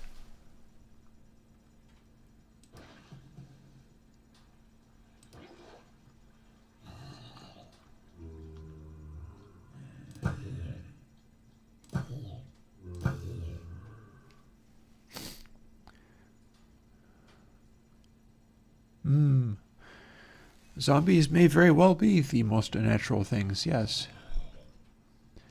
That is it's all kind of analogy and metaphor.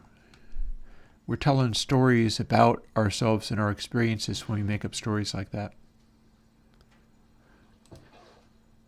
Horror tropes are about what kinds of things can happen to you and how you relate to the world around you.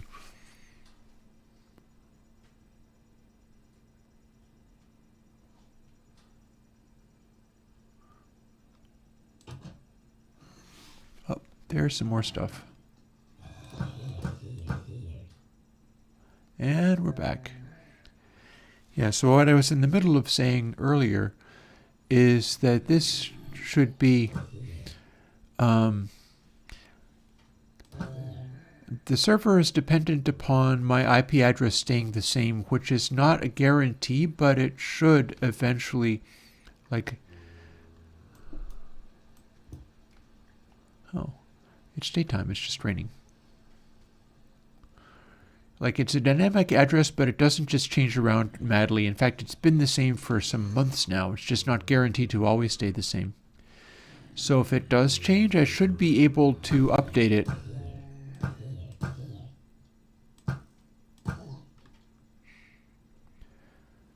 But it hasn't been changing lately.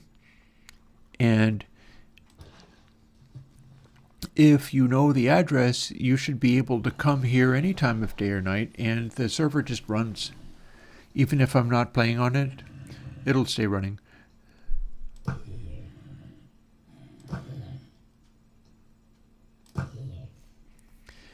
My little service, which also means there is the chance of somebody like watching all of my videos, and even though they have done this, deciding to be a bit of a troll and showing up and nuking everything. I do have backups, but I'm not as much interested in that as much as if we got sort of trolled, I would set up and move somewhere else, like go off into the distance.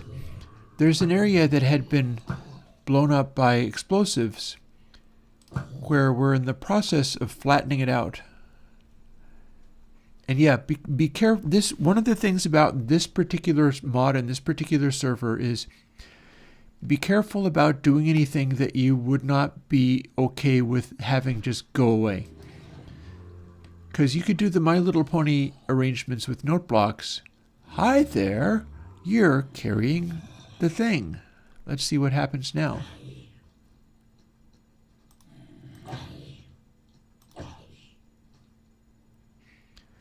I am tempted to try to isolate the dude. Like, what if it... So much for you. So much for you. So much for you. You need to be hit with the looting sword.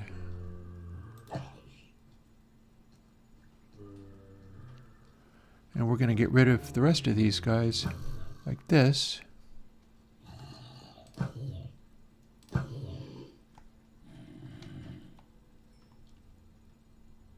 I can't hit him around the...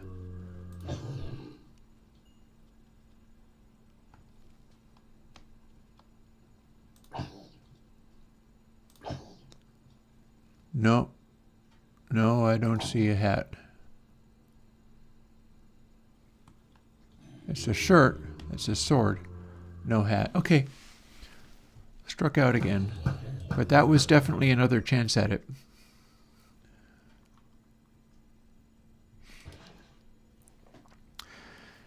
So yeah, part of the design of this game is the way in which you could make your whole note block thing, misclick once with a snowball that had a diamond pick above it, and all of your stuff could be gone. That happened to me with a previous grinder.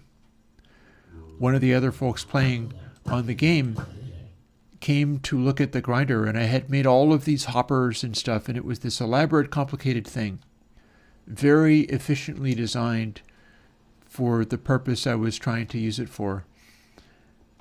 And then one misclick. One misclick and it was just all gone. Just like that.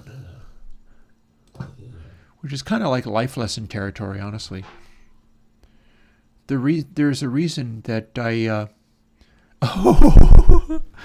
Ooh, burn. Maybe.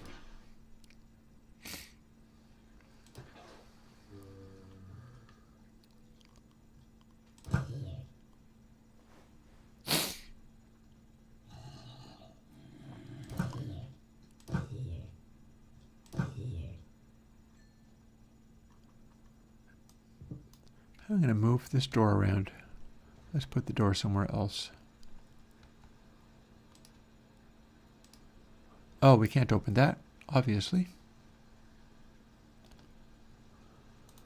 Let's put the door here and make it zombie-proof.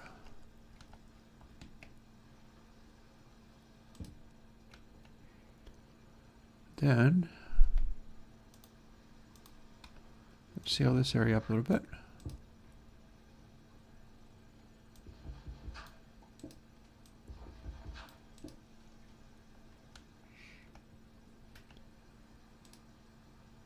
And whoop.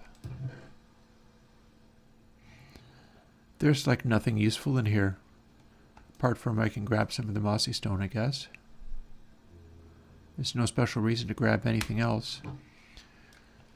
So what we're going to do is chop that and let the stuff despawn. He says as it goes flying into his inventory. No, some of it didn't.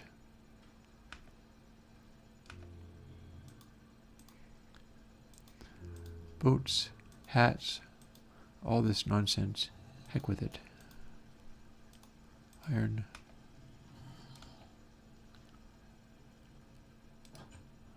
All that can just go despawn.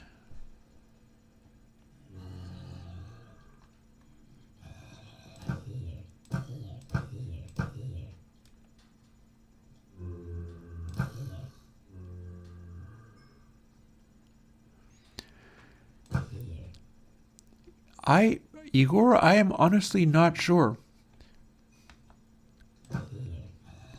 It's running on like Spigot or something. There's a mod that runs on the server. The client doesn't have to be a mod. I don't know. That is a question to which I do not know the answer.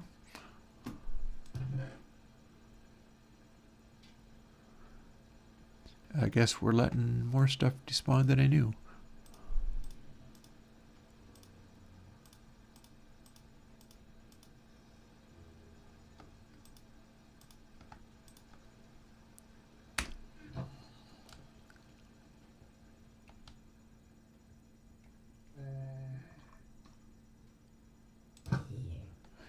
I mean, if you have some kind of client where you could join but you don't want to have a Minecraft license and you want to try it out, by all means try it out.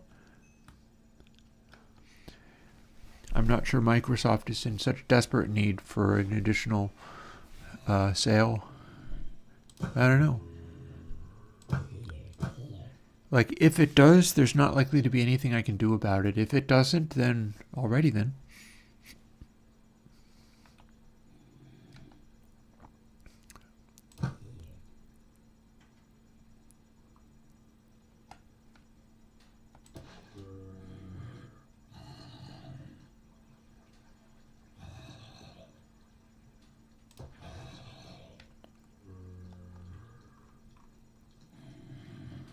Hat? Anyone? Hat? Apparently not.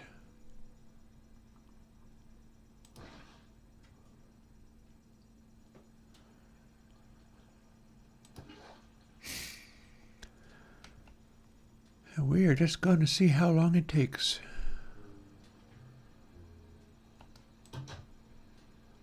For that stuff to despawn.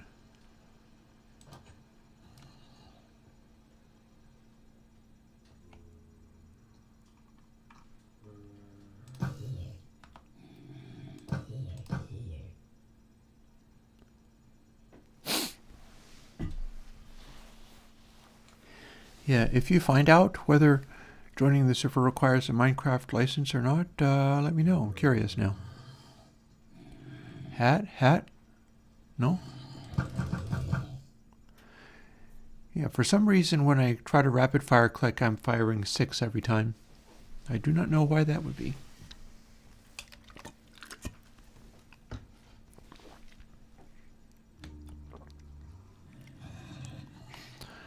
Sometimes the armor doesn't spawn in until later.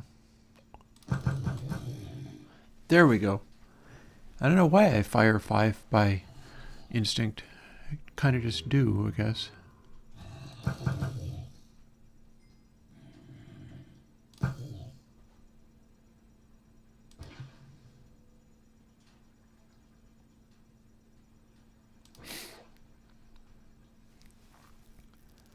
And that is just in the way of shuffling stuff off to the side.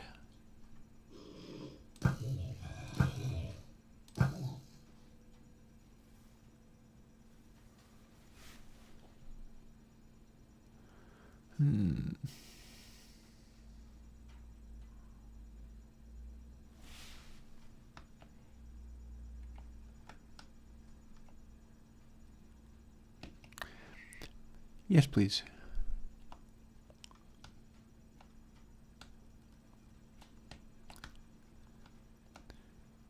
Like, this is pretty much a private little server running off of a spigot in my basement. So it's not even like promoted or anything. I mean, it's accessible publicly, but it's not promoted or anything.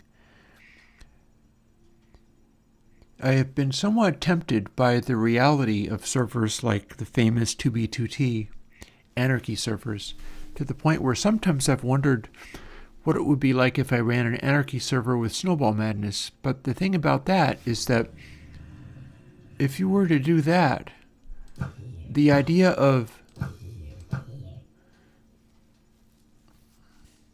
the word that is coming to mind is instigating, but it is not really the one that I'm looking for.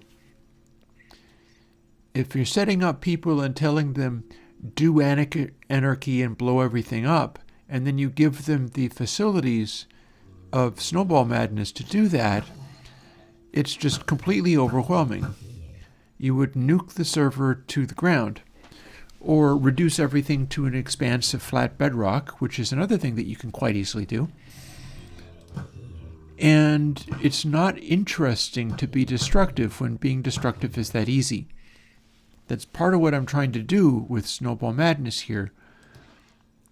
Because I've spent my time playing with, like, oh, let me make weird destructive mods, things that blow everything up, things that are...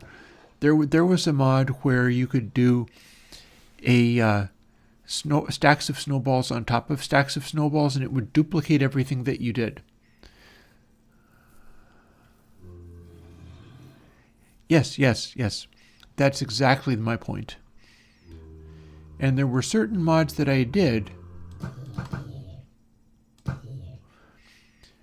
For instance, the stacking of snowballs. 16 snowballs, you could do like 16, 16, 16, and then an arrow or something. And it would make these expanding masses of snowballs that would become more and more and then blow up with whatever the thing was. So you could do 16 times 16 times 16, and then like TNT, for instance. And you'd fire one shot, and then the world would just explode. Which is very amusing in its way. You could fire off a volley of shots, like rapid click, and then the world would be full, literally full of snowballs, and then whatever you have as the end result would go off, and it would be a complete living nightmare and typically crash the server pretty good. And that's amusing in its way. Like, there is a level where that has some amusement value, but it was directing things in a very specific direction where, like, the guy that fired the mistaken shot and nuked the first spawner that I made, it would be like that times X, to the point where some of the folks that I had playing who liked chaos, who liked the fact that it was destructive and everything would blow up and so on, even they were not enjoying themselves as much, because they'd be like making a base, and then the one guy would misclick something, and all of a sudden everything blows up, everything is destroyed, everything is a complete nightmare, and the other guy's like, what?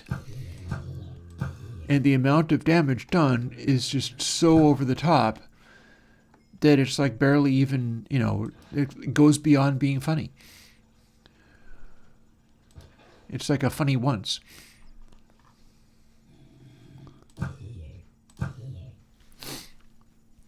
So I took out the multiplier snowballs for that reason. They were more of a funny once.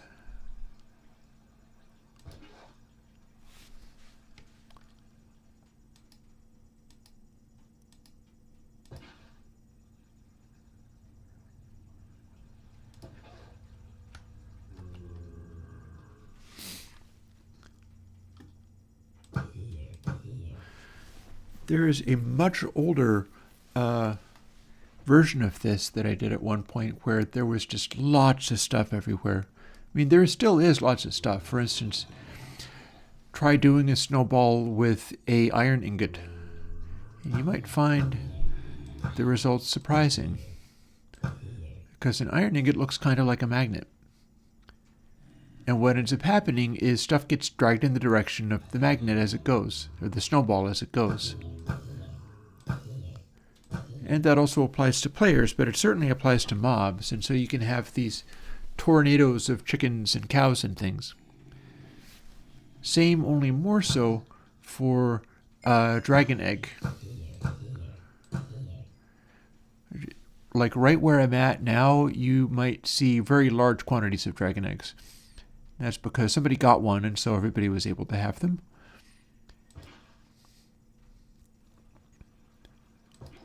And the dragon egg snowball is what I called the whirling death vortex of doom. And just stuff goes flying. And is also protected from fall damage for a time. So the dragon egg thing has its way of sort of maintaining the amount of complete over-the-top damage.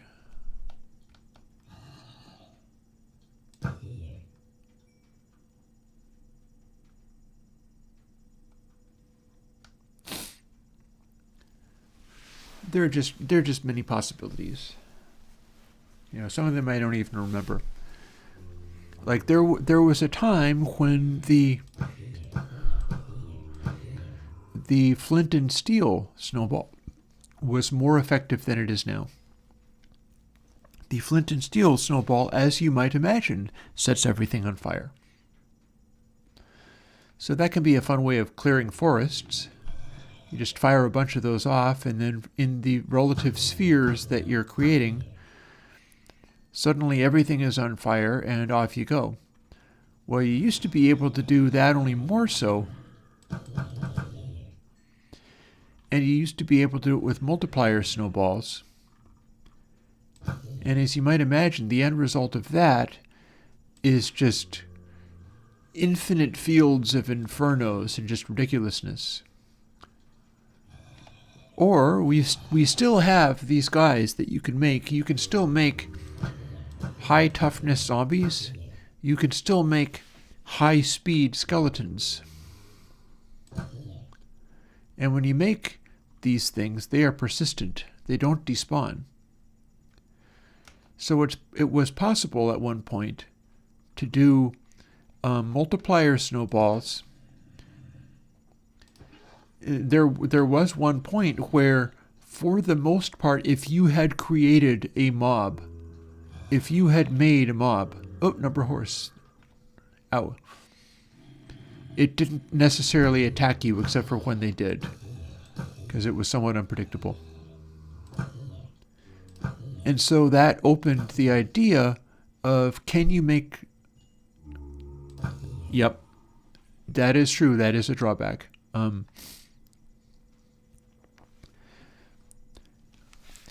We also have elytras handy.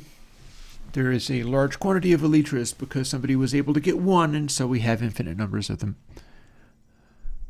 They're sort of around at the spawn area. But we had a situation where at one point you had the multiplier snowballs, and you had the situation where the mobs that you created, the hyped up grindy mobs carrying whatever you had in the slot 1, were in theory not going to attack you, but they would attack anybody else. I had that coded up at one point. It kind of worked. It wasn't really reliable enough to be safe, but it obviously invited anybody aware of this situation to make mobs of defender armies. You'd have your own private army of whatever it was, zombies or skeletons, because those are the only ones that related in that way. And so you'd have these giant armies of insanely high-speed skeletons, some of which, if you don't put anything in your slot 0, it will spawn with a working bow and arrow. And there is nothing so intimidating as an insanely fast skeleton that has a bow and arrow. Or unless it's a wall of skeletons, all of whom have bow and arrows. And so you would generate these situations in this form of the game where stuff just got unplayable. It would just get to where you couldn't play. You couldn't survive the conditions that had been produced. And that provided its own level of challenge, but it was an unwelcome challenge. It wasn't really what anybody was fixing to do that day. Instead, it's like now you have a new problem. And all of a sudden, everything is about dealing with this horde of mobs. What must you do? If you have a horde of zombies, they're insanely tough, but, or if you made yourself a horde of zombies all with super powerful magic swords, well, that's really destructive, but it's not a long-range weapon. Whereas if you had a horde of skeletons and they had a super enchanted bow, then you have real problems, because the skeletons that were spawned would spawn with the super enchanted bow, but then use it with their own arrows. In other words, infinite arrows. And it just became easy to make things in such a way where you had challenges, yes, but it wasn't fun challenges. It was like, how has this become unplayable at this moment?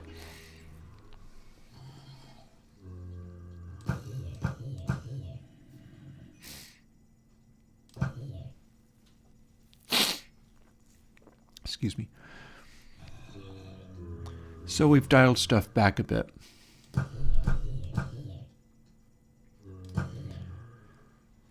But I do still have coding access to this mod. I believe I can unearth what it's currently made as. So it's not impossible to go in and add new features, except for that it's been a while, that's all. Some of this stuff was done years ago.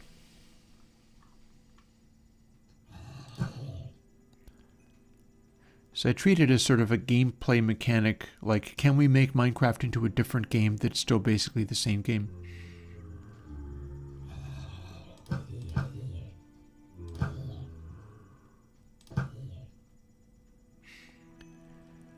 You know, obviously the answer is yes. And then you're deeply invested in the game design side of, well, what game do you choose to make?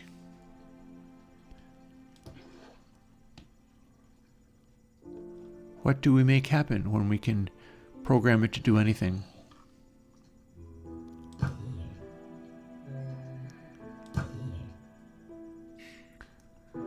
Like right now, the state of the game is such that I have made it into my patiently create the chainmail helmet without actually just spawning it in as a mod. How's the fire going? It's going okay. And so that's given rise to this little game that I'm playing right now, where I can't actually do anything much. Oh, hi. Other stuff has despawned.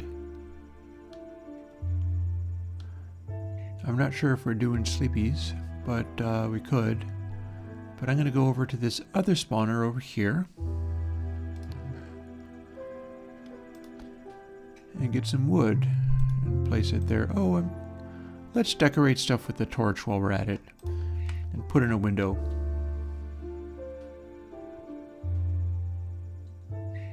This area is on the rough, but this area is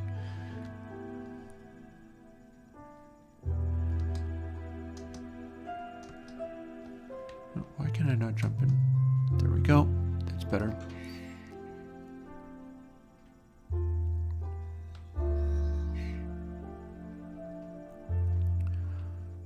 So what we can do is chop that.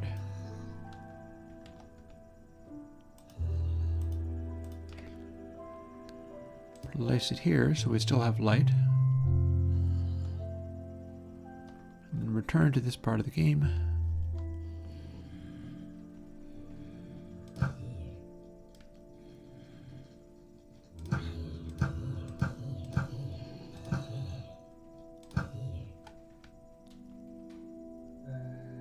And see what we got. Oh, hi.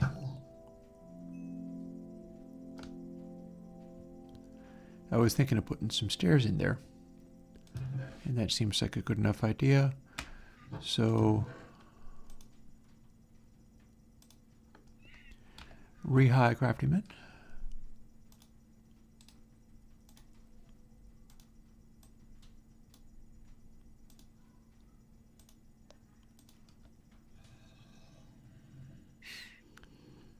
We'll tuck a crafting table on the other side.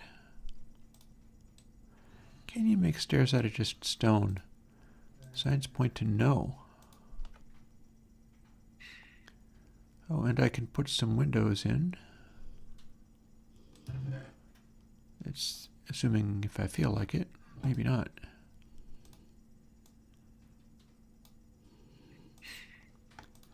And I can make 4 stairses, which I do need for over here.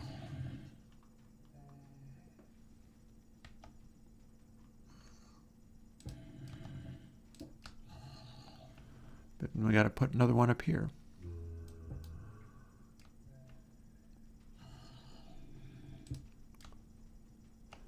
Or perhaps not right there.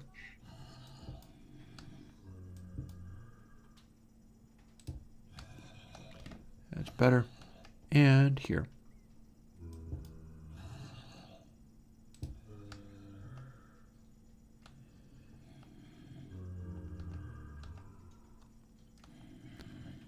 Seems legit.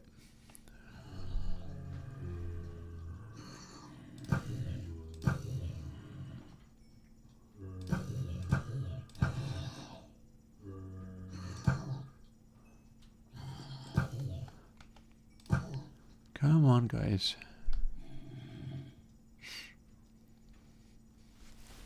You know it is the chainmail hat that this entire thing, suppose there is some concern that maybe I will simply not get that all day.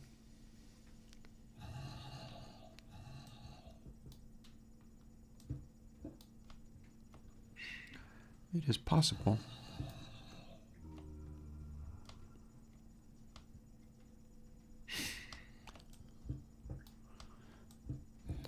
So in that case, what we'll do is sort of redecorate. We've got a slanted house. And we can stack up some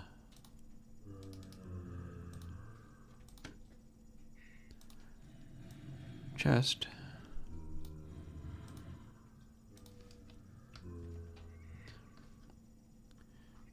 We can have a different form of double chest.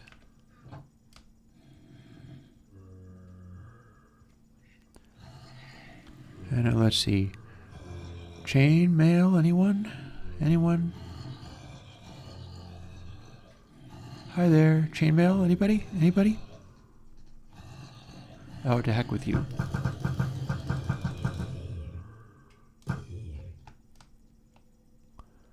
No chain mail from you.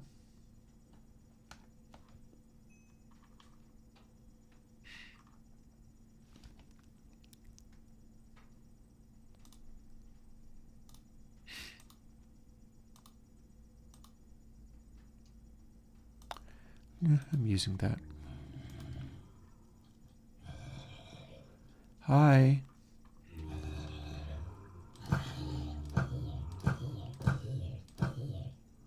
You look like you're not wearing chainmail. You're supposed to be wearing chainmail.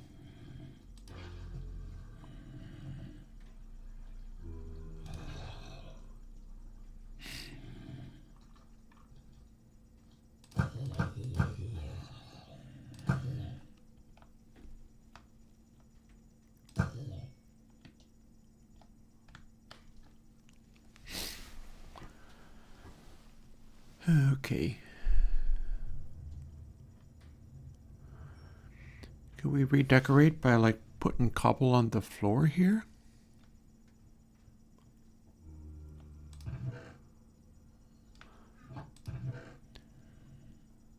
We've got somewhat limited cobble.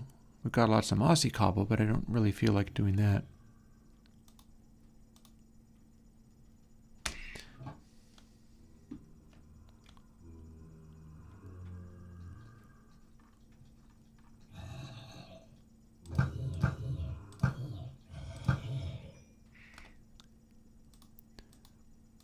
So if we were to spawn some guys with cobble, one thing I can do is just live dangerously. Like, here we are spawning one guy over here, and he's carrying 2 cobble. Oh, for heaven's sake. Okay, that's actually more difficult than I expected. I forgot about that. He beating me up.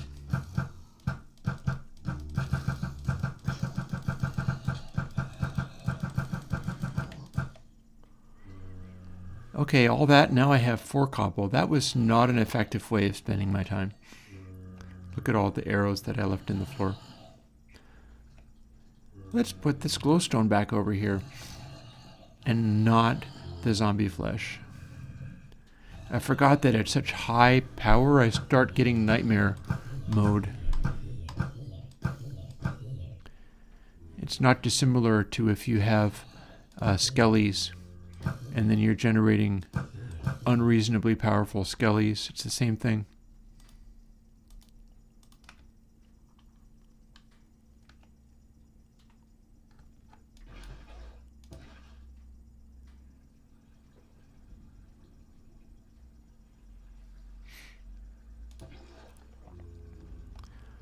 In about a half an hour, it will be time for me to start thawing out my dinner.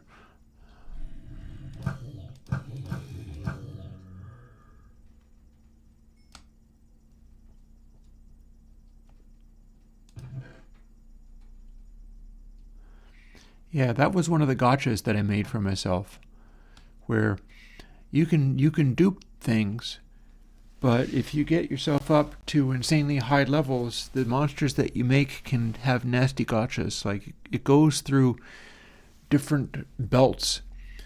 They're wearing leather armor that's colored in various ways. But then if you get to an unreasonable enough level, which apparently is this, they're not only in white, but they are also baby zombies with extremely high speed, like baby zombies sometimes do. But the regular speed of the zombies also scales a little bit, just not all that much. So once you get to the evil baby zombie of super high power, you're kind of immediately in trouble. And if you've made a grinder where it assumes the zombies are going to be normal height, all of a sudden you're in a world of hurt. And that's a designed-in gotcha. It's like, oh, you thought you mastered this game, did you?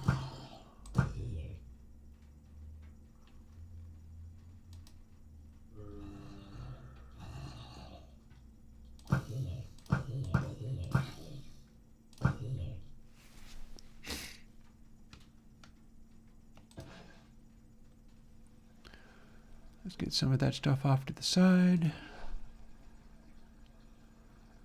as well as I can. I'm still thinking about how I might... Oh, wait, hang on a second. I know how I can do this.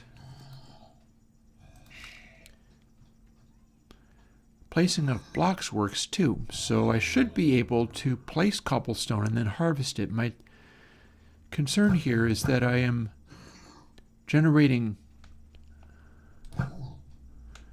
If I have a silk touch pick here, so if I'm placing blocks or mining up blocks, they're staying stone. And I'd like to change this floor to cobble, but I do have cobble, and I can place cobble,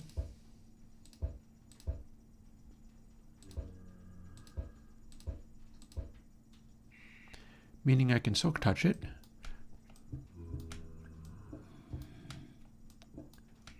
And that does give me cobble to work with. So that's 11 right there. It's a little more cumbersome than the usual method, but all the same, it kind of works. Hat? Oh, there's 5. There we go. My instinct for firing 5 shots came in handy that time. And we'll do the same thing. Let's place some cobbles.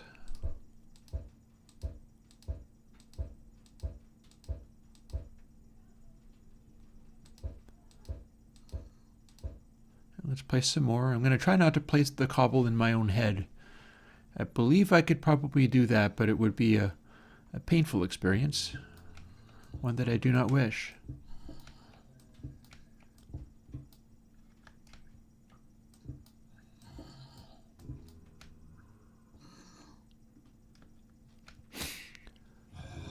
Okay, has anybody got chainmail hat?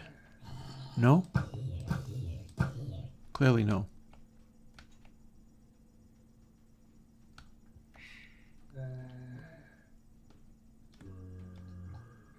I hear you, but...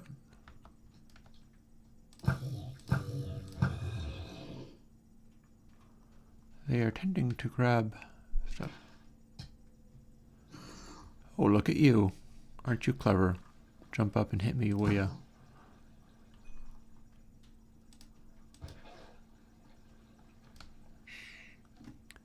So now let's cobbleize the floor.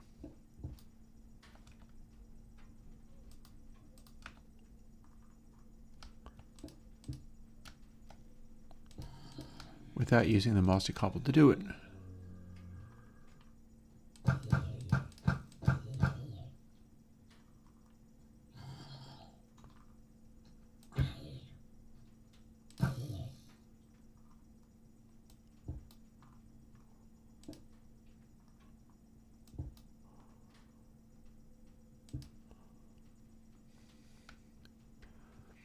And off to cobbleize the rest of the floor. See you later, craftyman.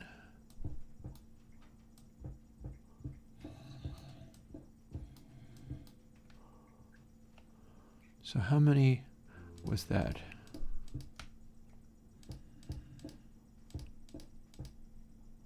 Do I have any more stairs left? Nope. I could make this a receding, could put some stairs in there.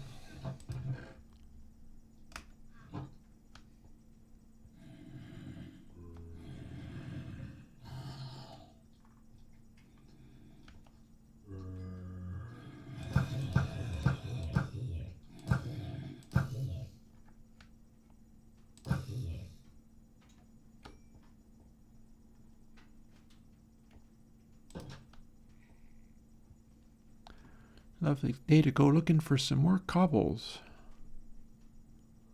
Maybe other things as well. Oh, there's loads of cobble right there. That's as much as I would ever need.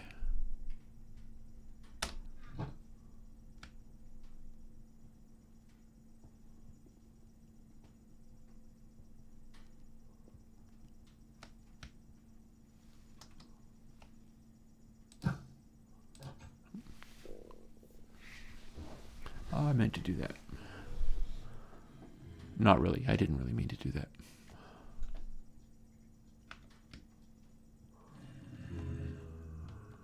Hat? No. Hat? Not that kind. Hat? Not that kind. Imagine if they took chain off and put leather on, given the opportunity. That would be terrible.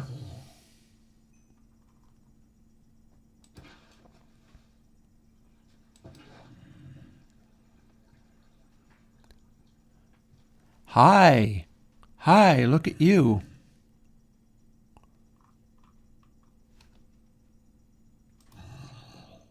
Wait, I can't actually do that. How about we just have at you? Drop that hat, I beg of you.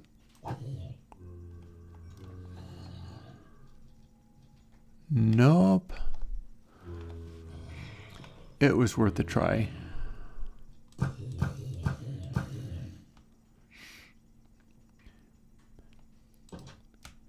I'm going to go in search of surface lava.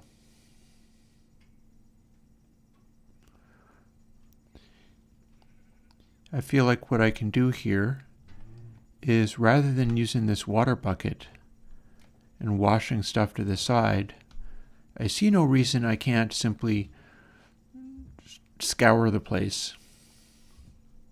That's if I can find lava. So I see some lava.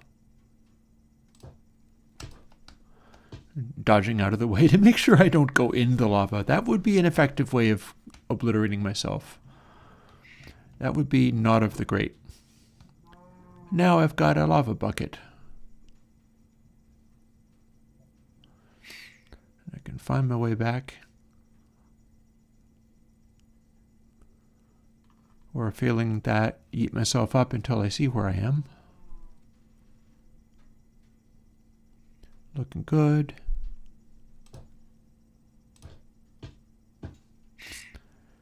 So that should make this process more efficient. That said, I'd like a little more in the way of stone stairs. There's a few more stone stair things I'd like to do.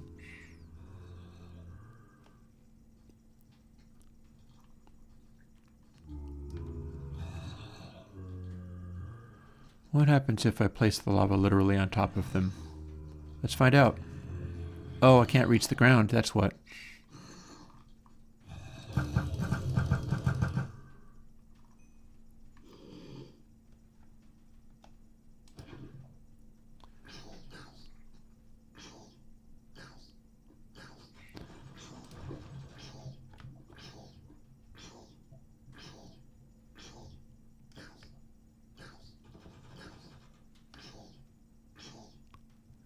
I have a visitor. Hi, Crafty Man.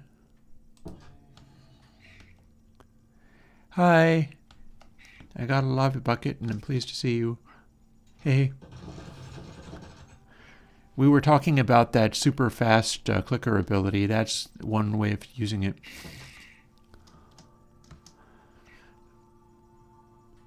This is the day of the getting that damn chain helmet, if I have anything to do with it.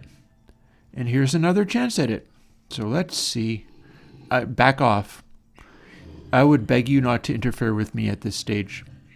This is about the 5th time I've tried to make this happen.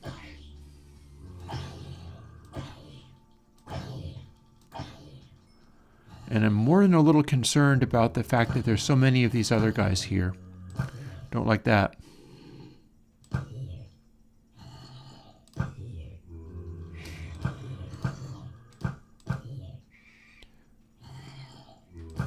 I want a clean shot at this guy with my looting sword.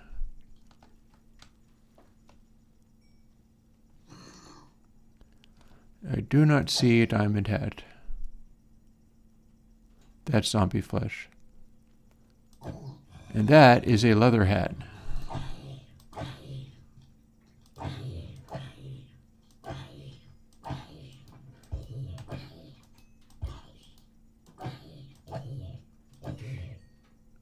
I mean, I suppose it doesn't matter whether everything makes a mess or not.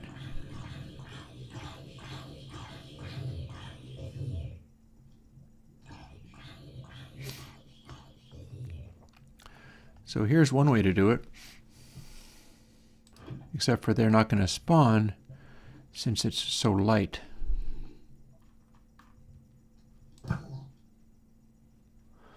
Ooh, but you can use lighting glitches to see things a little more clearly.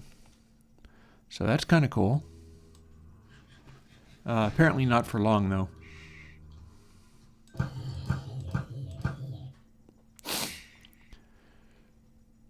So I can not worry about the amount of mess created down here because I can always use some lava to clear it up.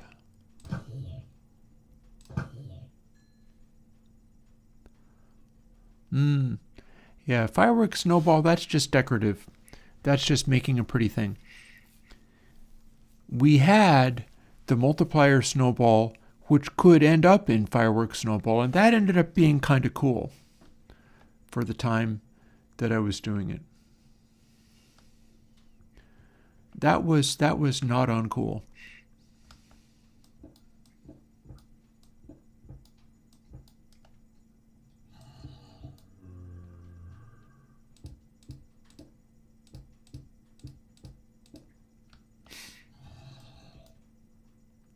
See whether I lose the door. I do lose the door. That's okay. I'll make another. I wonder if I can make one literally on. Let's find out.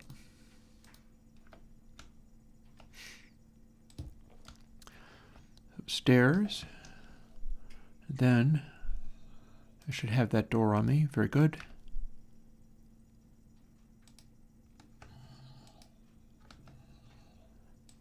No, apparently not. Can we make... Okay, so that looks a little weird, but it kind of works.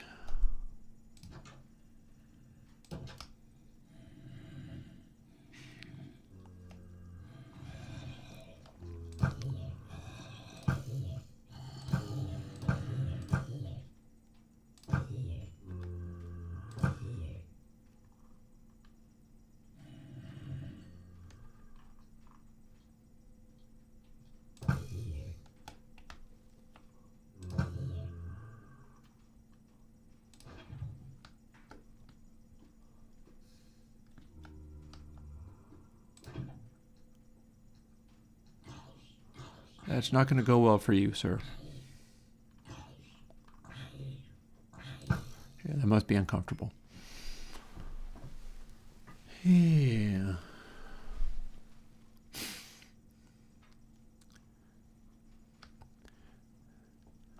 Okay, so further decorations, as long as I'm fiddling around with this stuff. We're going to use the cobblestone stairs to make this an area of stepping down in here. That seems good. And beyond that, I honestly don't know. Hi. No. I was wanting to hit that guy with the looting sword, and I didn't. Dang it. Oh, hi. Now we're in chain. Or not even chain. We are in iron armor. Fancy that. Didn't help him much.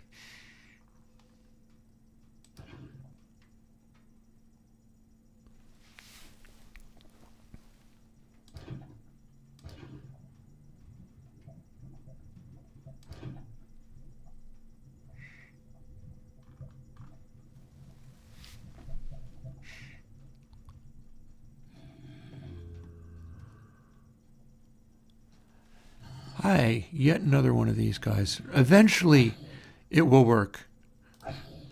At some point, this has got to work. I've got the looting 3 sword. It's just luck that hasn't been working for me. And eventually, it must surely work. And what I'm going to do then, after I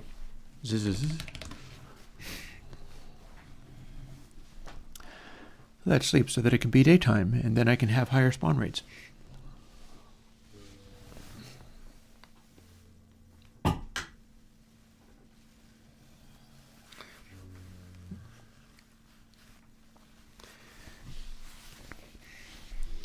Also, Craftyman, hopefully you're okay with the, I wouldn't call it redecorations, but you saw how I'm trying to fix up, I think this was your grinder?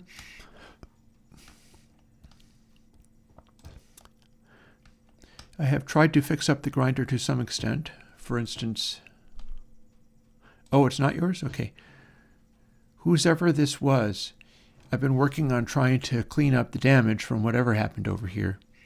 Because we have all these enormous holes, which is from somebody's helmet thing.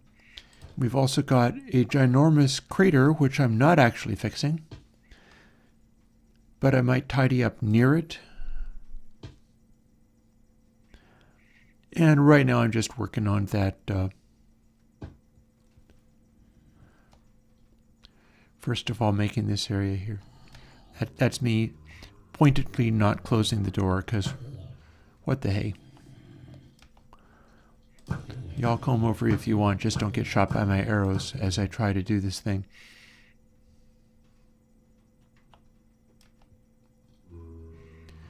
Because the name of the game, and maybe now that it's generating iron armor guys, maybe it's going to generate the chain ones more often. I think they are technically not quite as good protection-wise as iron armor, so we might be seeing more in the way of chain, meaning we might be seeing the ability to do this grinding more effectively and actually get the result I'm looking for. That would be cool.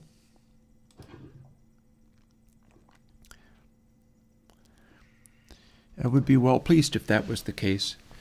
That's the whole job of today has been give me that chainmail hat legally rather than spawning it in or cheating it in. And legally means weird things in Snowball, but I still mean it. It's like I don't want to just turn on mod powers and go give Applejink's chain helmet. That is not what I want to do.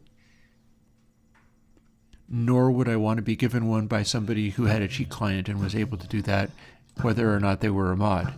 I wouldn't be particularly offended by that, because it's like, that doesn't get you as much in Snowball. It's like, you just get some of the extra things, but the game remains the same.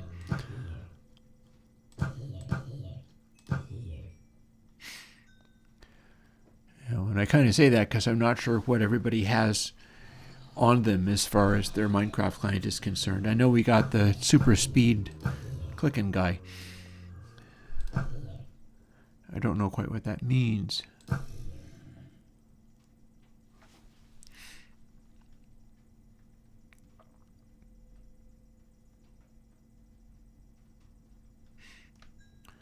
Let's see, any other decorations that I would like to do in here?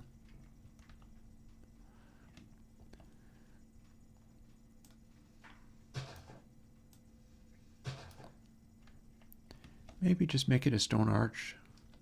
How would that be? Might just do this.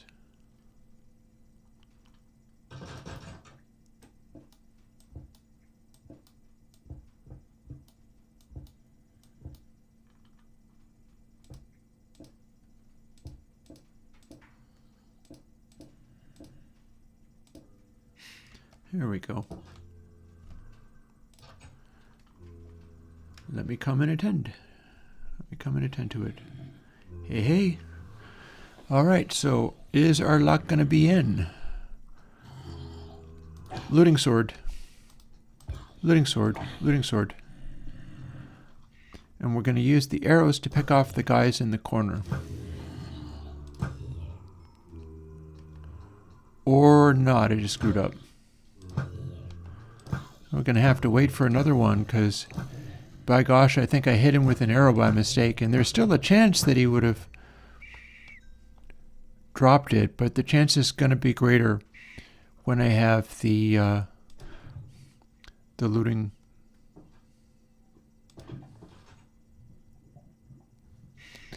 Yep. This is going to be a grind. No question about it. This is going to be a grind. We could put a cool roof in. That could be fun.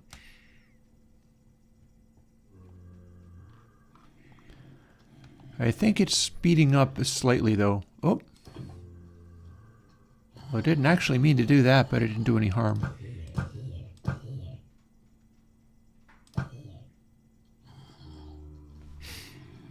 Hi guys, chainmail.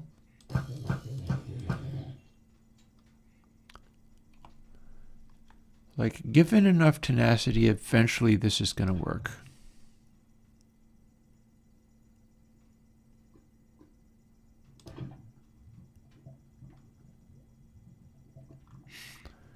I don't know how long it's going to take. And I don't know how to make this lighting glitch go away.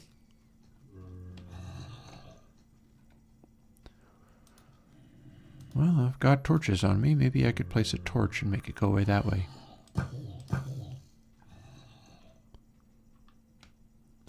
Place a torch. Break said torch. There we go. That did it.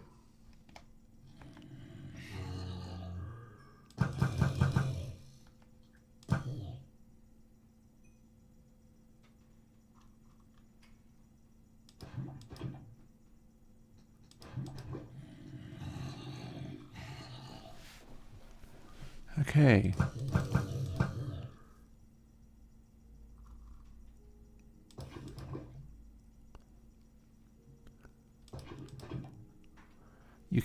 Apparently you can't burn up flaming arrows, so that's interesting. That said, I'm tidying. Ooh, and I feel like I could do with attending to the fire just a bit. So, see, it's going dark. Not really dark, but a little dark.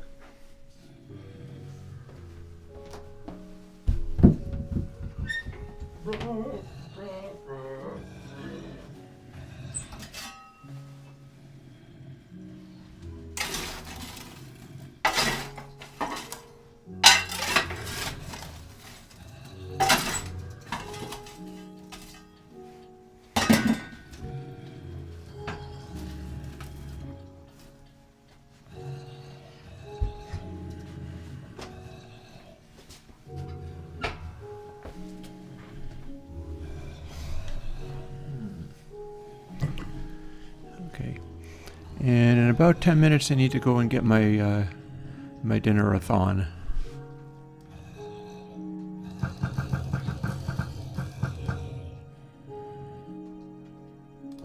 Boom. They are coming rapidly enough. I'm guessing it's just a matter of patience really to get there. Oh, there's one more. He's ordinary.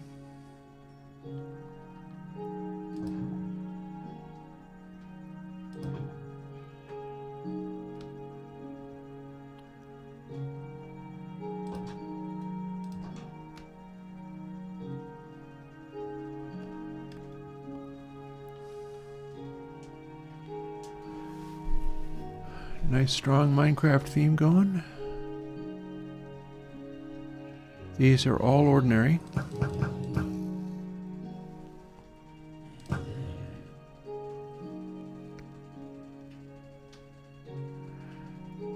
What the heck? Let me go and do it now. I am going to go and get my parts of my dinner thawing out properly.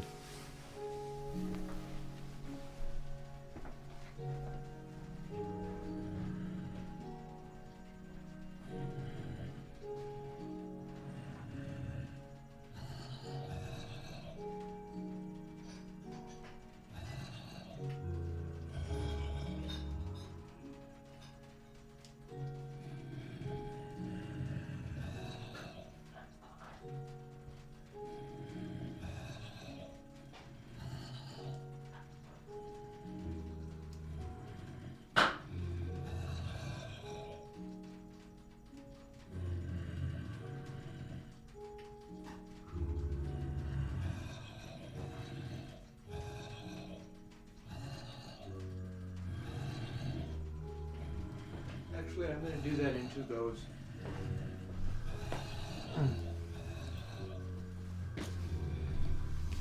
I was just tidying up some stuff I needed to oh no, it fell from a high place. I was just tidying up some stuff I needed to tidy up. But I have now built up a zombie collection, so let's dispose of these guys. And that guy. Oops.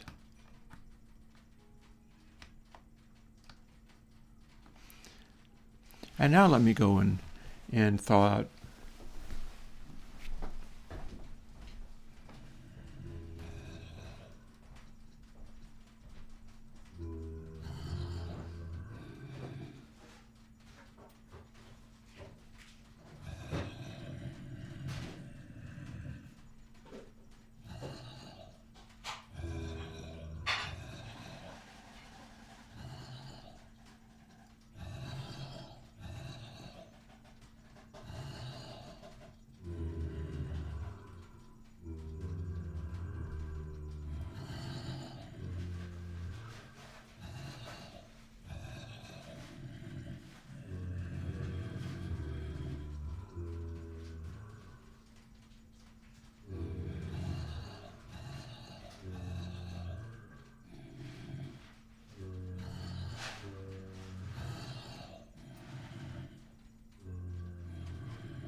Yeah, man, we could make a whole thing where it's a grinder with just far enough away that they keep respawning, but far enough over here and they can all fall in a pit. A 30-second warning on ads for anybody who's experiencing those.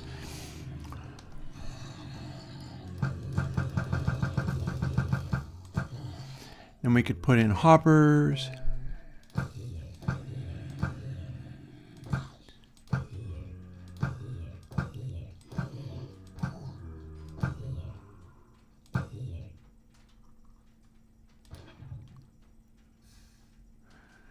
Like, there would be ways of dealing with all of this in such a way that AFKing would be more of a thing. Oh, hi, clever fellow. Look who doesn't want to jump into the lava.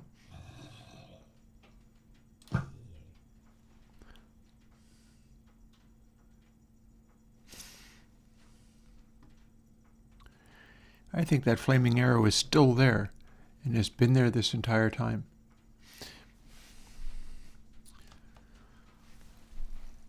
So again, I'm toying with the idea of making hoppers and making this a little bit more elaborate. That said, it's all for the one purpose of getting a single chainmail helmet. Skellies can do those too, mind you, but the Skellies will spawn with arrows. Shoot you. Like, I got a whole Skelly spawner over here. Oop, look, it's dark.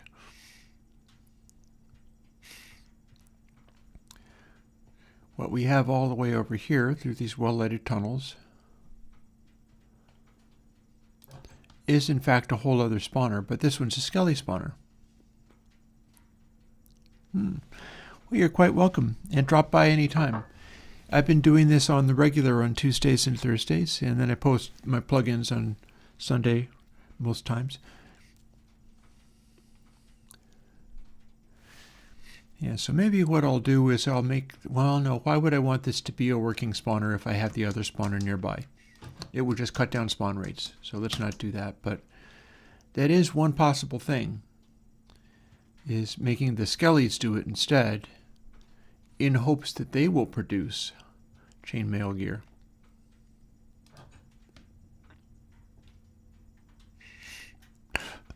But for now, that's not what we're doing. In fact, I have literally another hour to go and may not actually do what I was looking to do at all.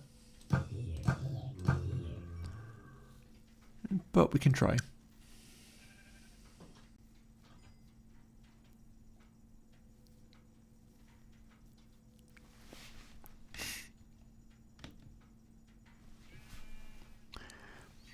I wonder if we've got mobs above ground. So I know it's not nighttime. Well, I mean, I know it literally is nighttime.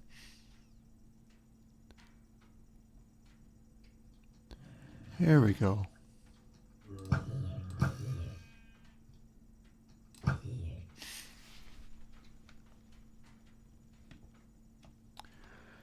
Maybe it will be helped if I go farther back.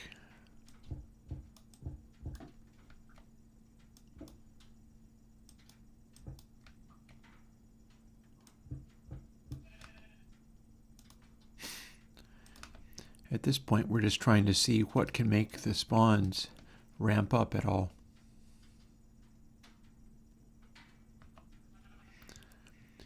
Like, it doesn't actually change the darkness in here very well.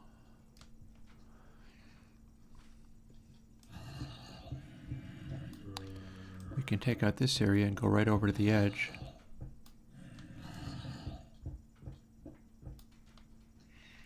That does raise the issue of, will they start spawning over on this edge? What the heck, that would just make more zombies, right? If they can spawn all the way over here, more power to them. What the hey?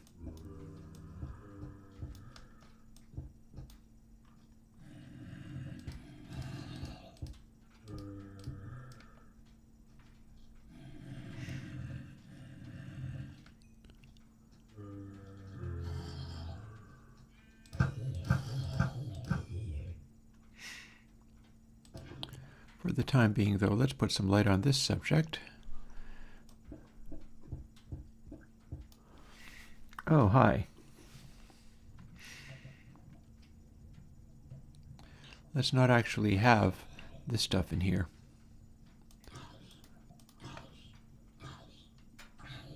Well, that was painful. Maybe you didn't want to do that.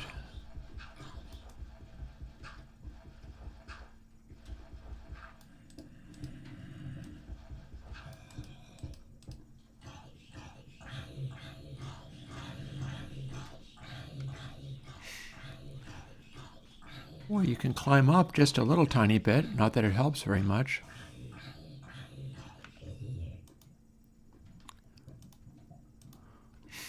Let's do this front edge for the time being.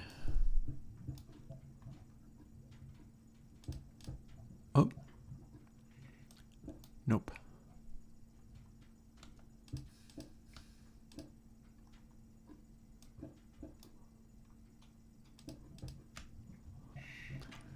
I don't think they can spawn all the way out here, but I could be mistaken.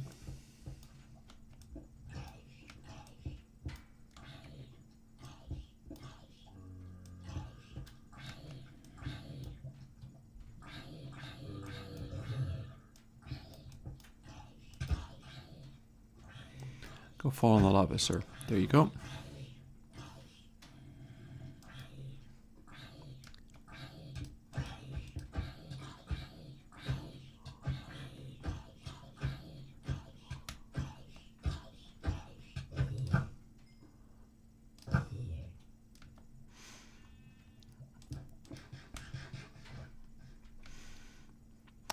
Yeah, there you go. That's a little better. Let's bring this back up again.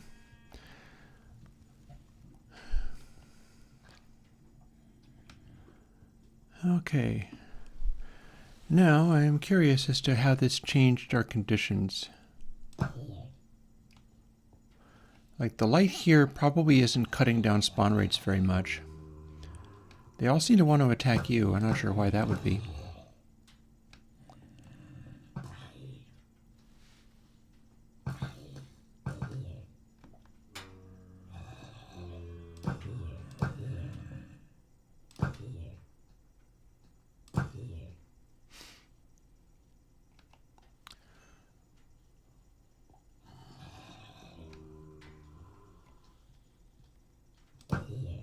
And I can raise the ceiling.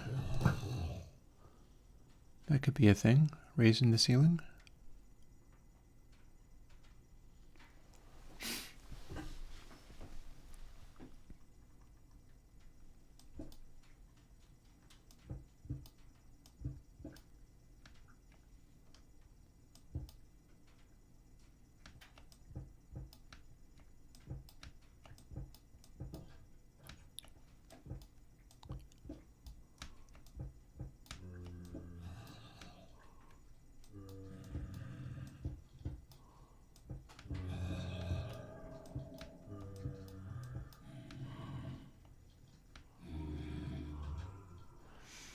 Then all I want to do is tidy up this area.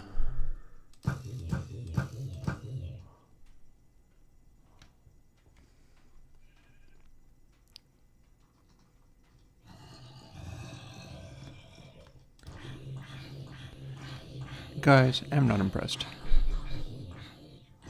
I just want to make this area look pretty since I can't seem to get what I wanted out of it. So instead, it's decorate mode.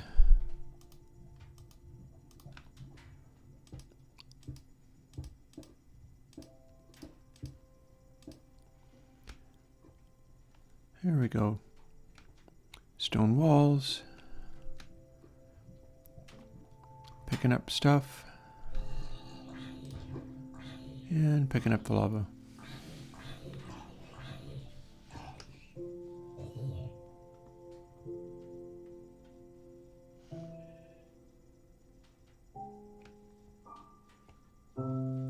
We could replace this with cobble too. There's a certain aesthetic there.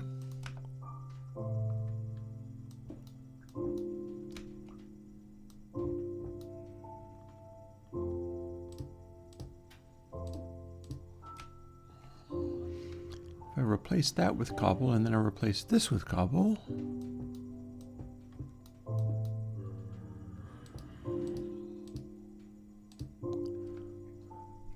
that's an aesthetic. I do have to do 2 more.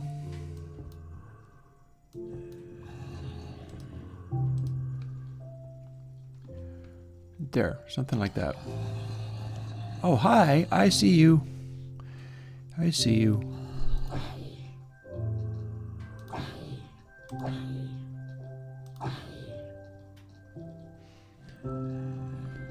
Can I pick away the ones that are not the one I want?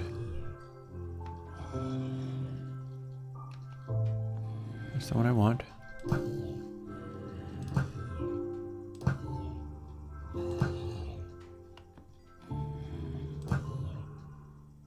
Damn it, again.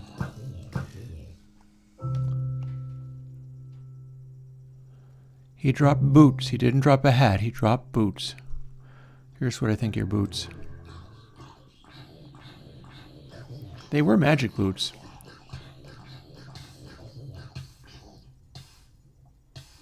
Hell. That went not as well as I would have hoped. All right, 403. Let's roll. Let's see what we can do. Let's see if this day is going to deliver us the Minecraft thingy I was looking to get.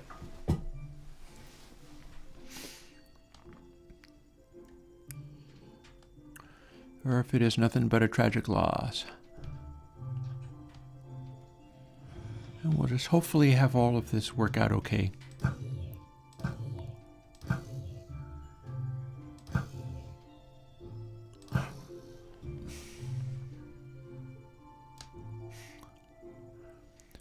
Crafty man sort of hovering around, figuring out what to do.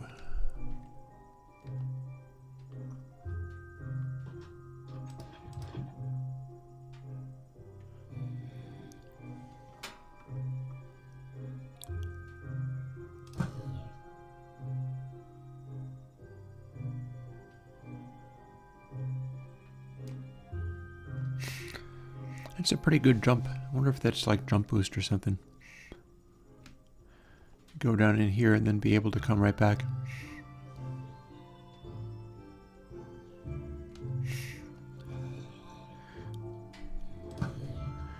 What I do not want to have, and I'll say this right up front, I would rather not have a situation where I spend hours trying to do this meaningless Minecraft thing, which is fine as it goes. And then I don't want Crafty Man jumping down in there, grabbing the chain helmet and laughing at me. As lol-worthy as that might be, it would just be kind of a downer. So we're going to hope nothing like that is fixing to happen.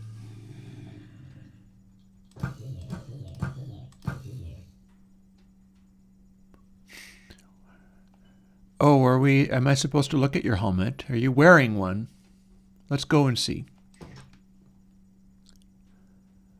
Oh, okay. No, you're wearing a diamond helmet. I thought for a second you're like, I already have one. Haha.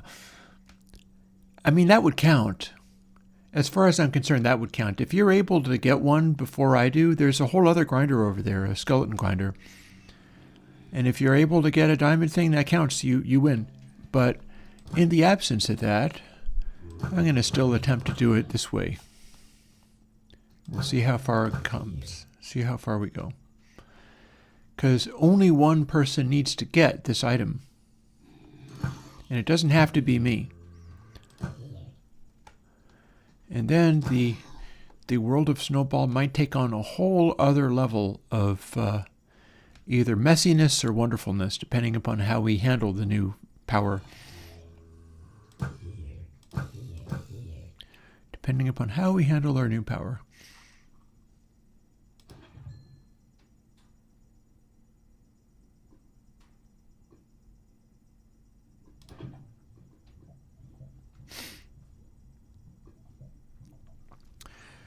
I could also go get more lava and just sort of make a lava blade down there.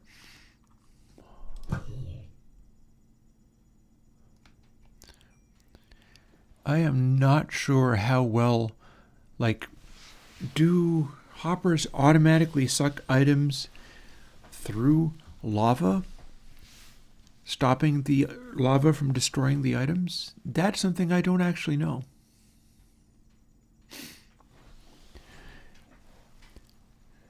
Well, there's that, but then at the same time, if I throw glowstone at the spawner, I have to, well, now it's easier to get up, though. It's a thought. That is a thought. It's just not what I've been doing. What I've been doing is just, like, getting the guys and waiting for more to spawn. But I could throw glowstone at the spawner quite easily.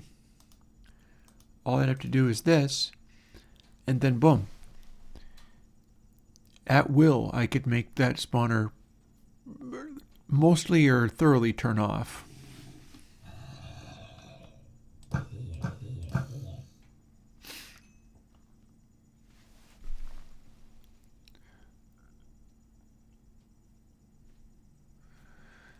I wonder if I need to make that darker now.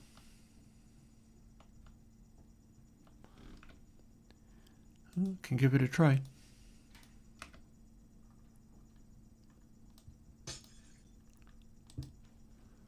That will pretty effectively make it a bunch darker because that was the closest light. There really isn't anything particularly close by.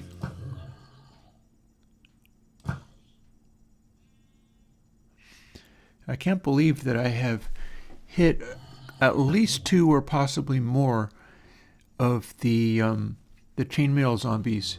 And here's another with arrows rather than anything else. It's like, that's not how that's supposed to go, but that's certainly what I've been doing.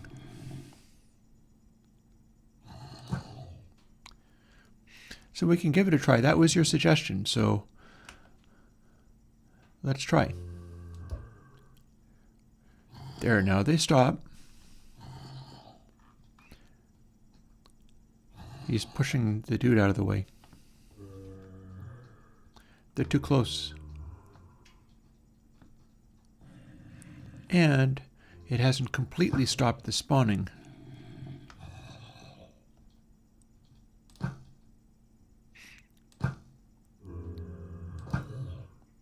Haha. Now let's see what we can do.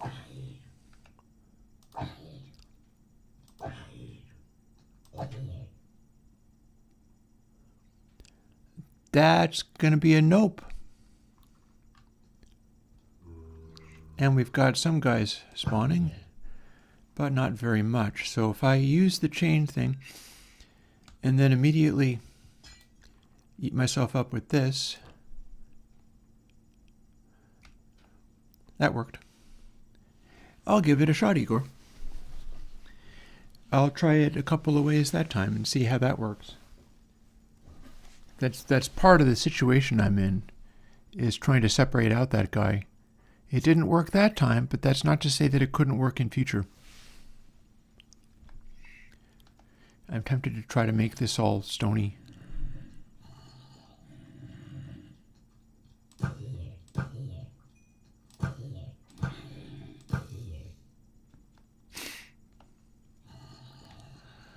We are at least getting fairly respectable spawn rates. He grabbed the glowstone. We've got them offering me glowstone now. Well, I mean, why shouldn't they, I guess? Not you. Not you. Not you.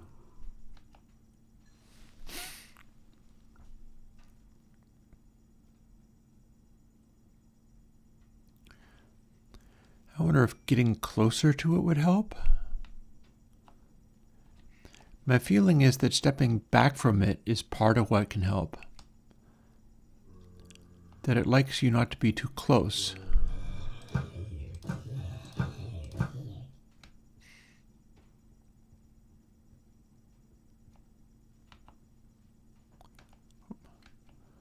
It's dark o'clock.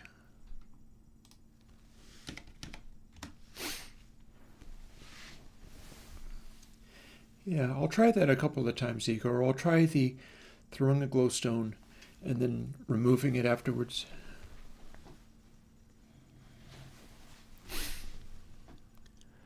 This may not be the time to zoom. Nope, got there.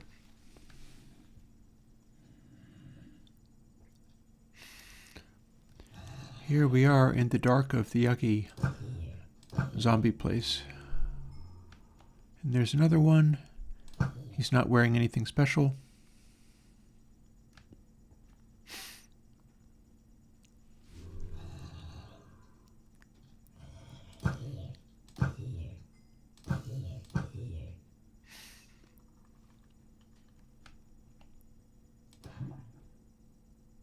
Goodbye, glowstone.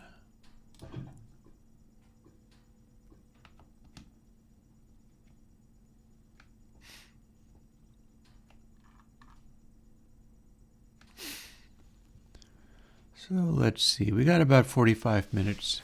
I'm willing to spend 45 minutes trying to get this thing to go. This could be like, I just live here now, which is a LoadingReadyRun reference.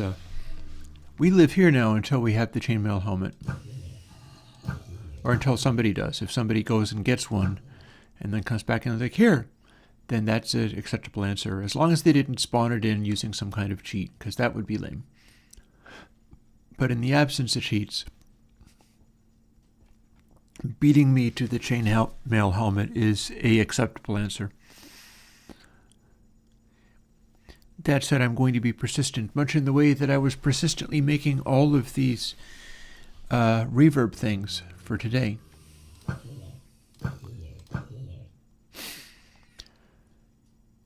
Today was a time of much persistence with the reverbs. Oh, hi. There's exactly 5. My instinctive clicking in 5s is actually working. I wonder if that's because I am a prog rockhead that I'm thinking in 5s and 7s rather than being able to click 4 in a neat sequence.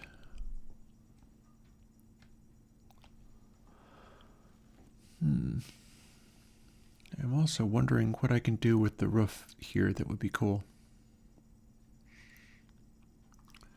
Well, one of the things I can do is take this area,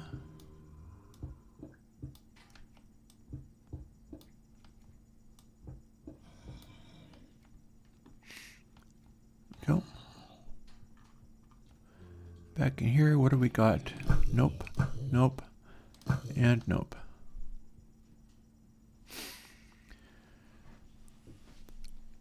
So if I'm going to continue this motif, that needs to be cobble. And I'm thinking maybe like I'm thinking maybe smooth stone slab for a 2.5 roof. I feel like that might be a pleasing thing. We'll do it like that, and then start putting them on.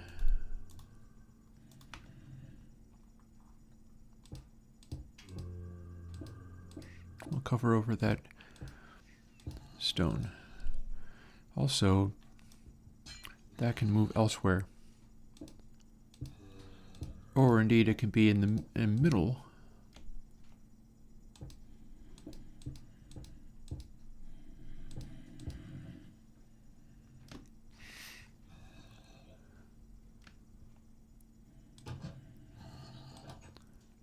Why can't I see in here when there is no actual light fixture?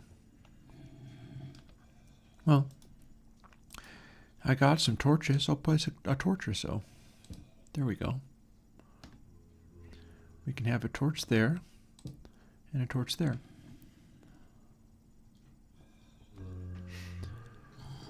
Oh, look at all the butter zombies. Here we have a bunch of guys that are no match for my hyper-powered arrows.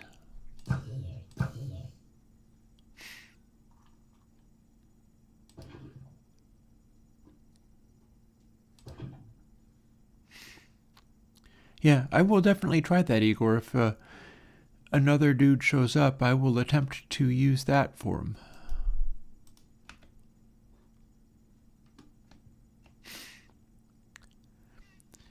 I kind of like torch lighting sometimes, not all the time. Oh, and it would be nice if this cobble extended over here.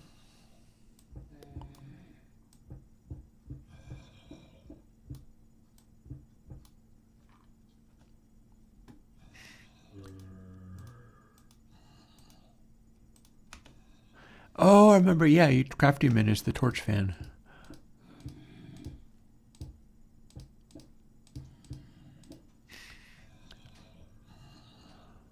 Little cobble.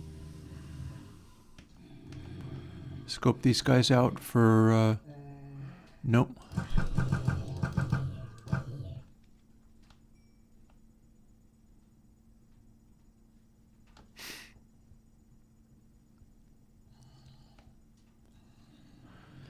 In fact, these torches can be facing each other. And then there's a certain symmetry to it.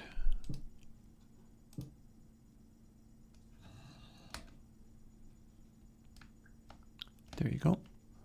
Torch there, torch there. So they're kind of facing each other. I think Crafty Man is playing with the Skelly spawner. By all means. By all means.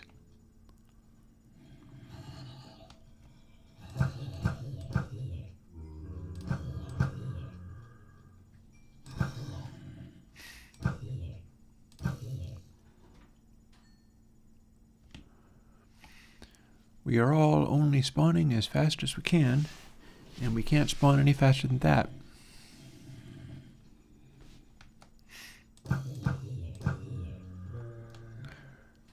Are you wearing anything? Nope.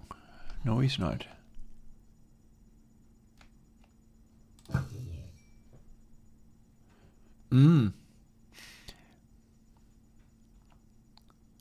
Yeah.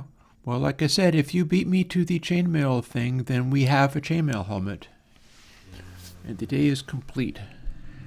I'm doing my level best over here to see whether I can get it. Honestly, dealing with the skellies is, like, I dare say you've got armor, and that's good. There's a reason I chose the zombie spawner and was so happy to discover one, like literally right here. Zombie spawner is a lot easier to deal with.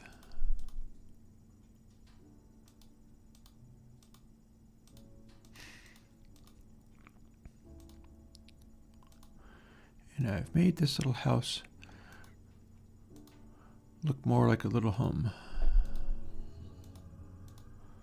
Although I could do with a little glass. Could do with being able to see out. So let's put in a little glass.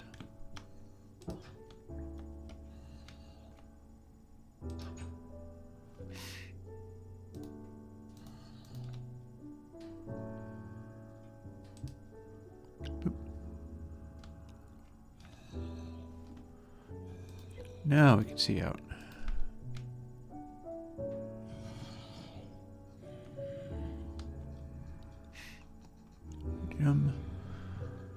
Oh, we have lots of spawns here. Look at that. None of them are the correct kind, but we sure have lots of them. Oh yeah, they're coming up leaps and bounds.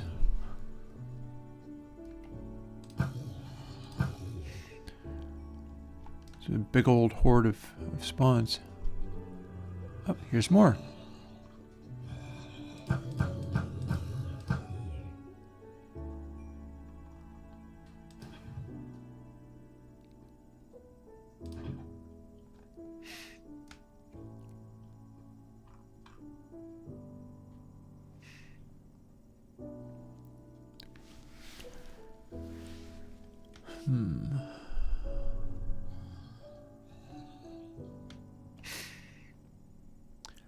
We could do this as cobble too. Well, I'm not carrying the cobble anymore.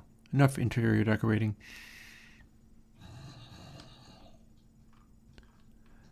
We're focusing on the point of the exercise right now.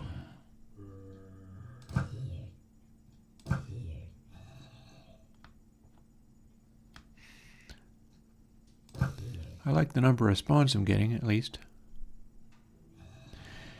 I am wondering a little bit if you could put stairs on the edge of this and then they wouldn't be able to get up, but I fear they would totally be able to get up, which would make it more exciting, granted. Having just a row of stair here, and then they would have to jump up one and then continue to climb the stairs. So in theory, and then you'd be able to also do the jump up one and jump on the stair. Suppose I can test that out. I think I've got the facilities. We got some stair. We don't have much in the way of cobble anymore. I wonder what happened to it. I guess I must have used it up.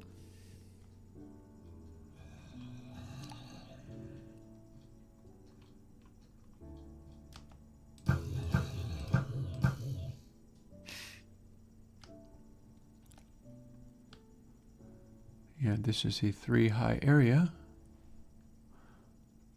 meaning that I actually can't do the thing.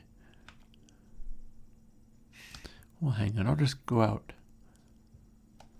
See, is it light or dark? It's either beginning to get dark or it's beginning to get light.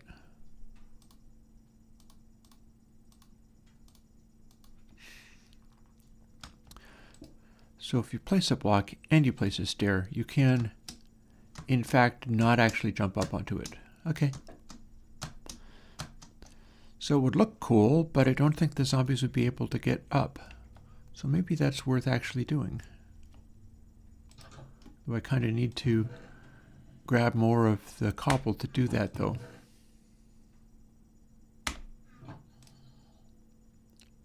Monsters nearby, heaven forbid. That's not going to last for long.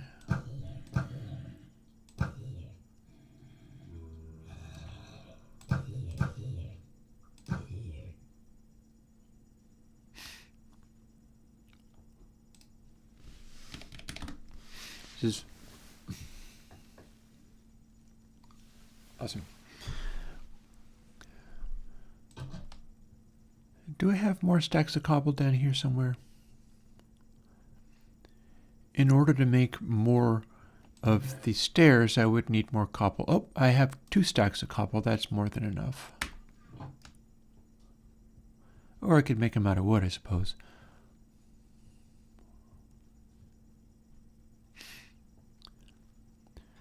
So we're going to see how cumbersome that concept actually is. Oh, here we go.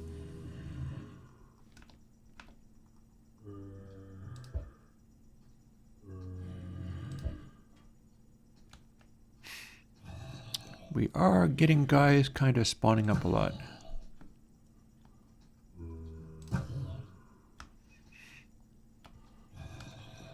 Alrighty, looting sword.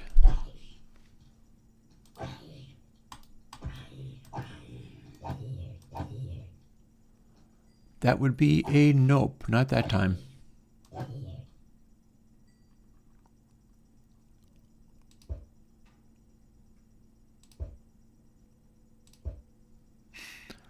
Now, let's do the stair thing.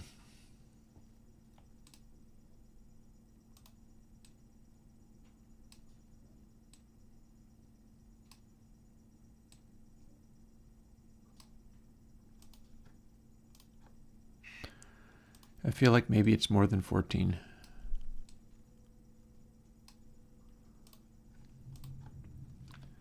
Probably not as many as 22.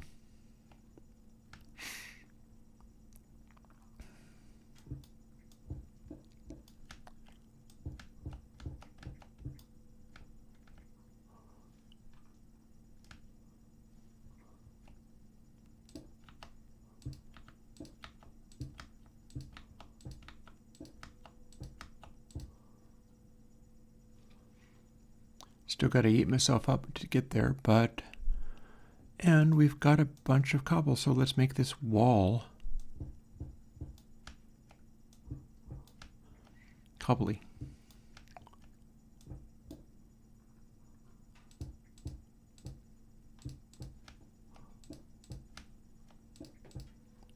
Aesthetics.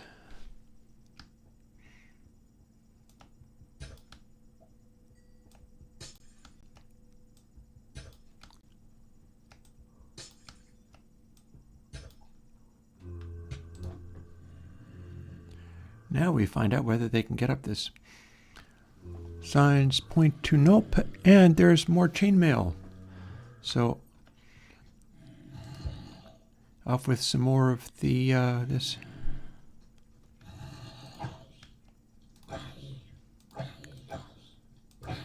It's easier to target them this way.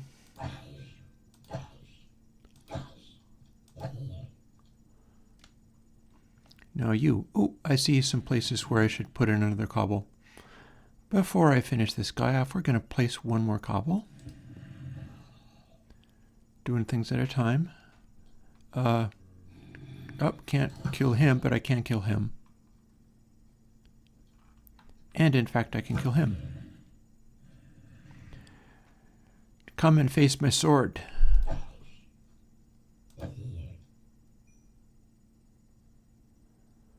That is a non-hat dropping guy.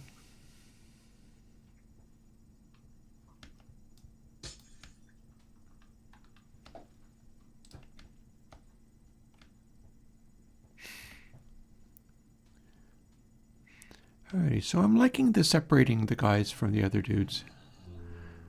I also feel like I should put some cobble in here. Just because it kind of matches the look.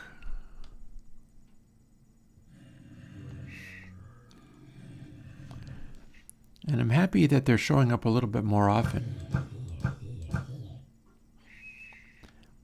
That said, if I haven't managed to get a guy in a half hour, it's end of game for the day. We shall see. See, this is the new drama.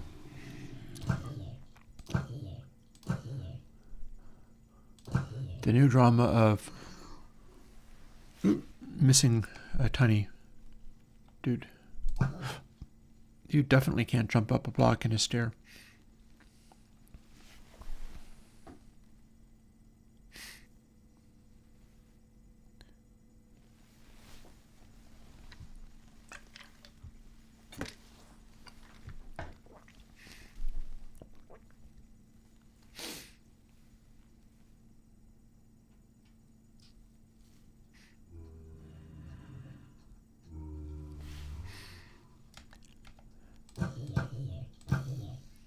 None of them are chainmail zombies. Yes, you come in here. It's my little grindy zone. We can put some of this stuff away. Of course, we're not building anything like this right at the moment.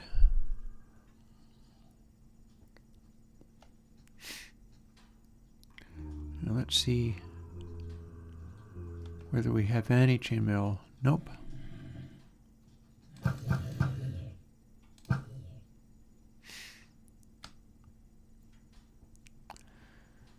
But the aesthetics in here are simple, but I'm liking it. I'm happy with how that aesthetic is looking. It's not much. This is not what you'd call fancy. But it's a little blend of things. You can kind of see whether it's daylight or not. I got a door, I got a bed, I got some chests. All in all, it's like a hunting camp. In fact, it literally is a hunting camp. And that's what we're doing. I could make a dispenser that placed lava so it could clean up the deal. Making all the four walls up. Hi there. Oh, hey. Okay, so our chances just got better. Might not mean much, but look at that.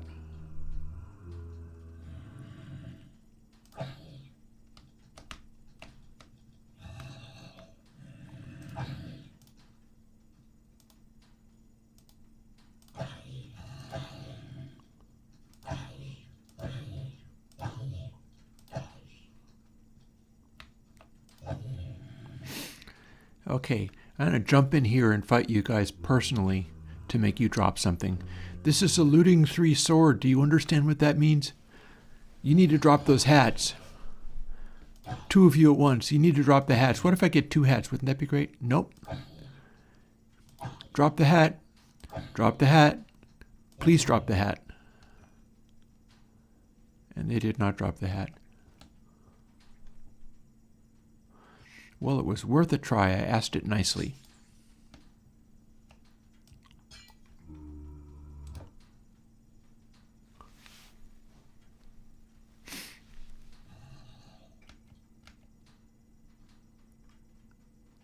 Nope.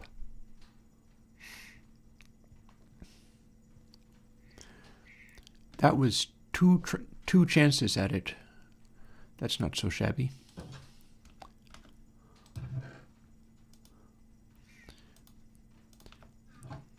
I want more of a skylight here.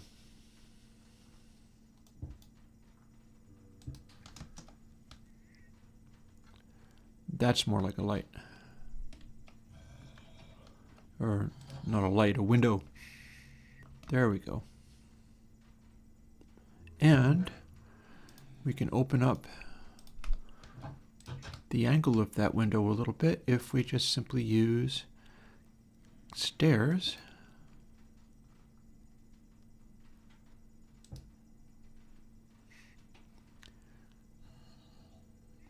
Or indeed, let's change the angle of the stair.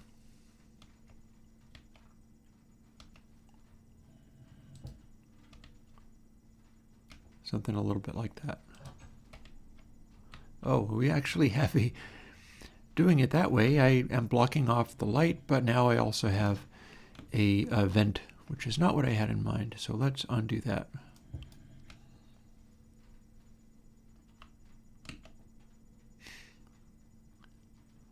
Redo it like this.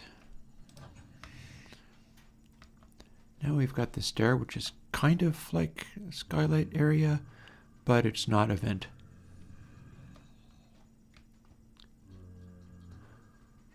And down to study this area and see if we have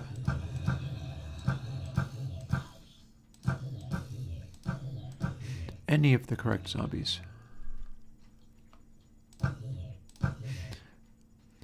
I feel like there were slightly more of them than there have previously been.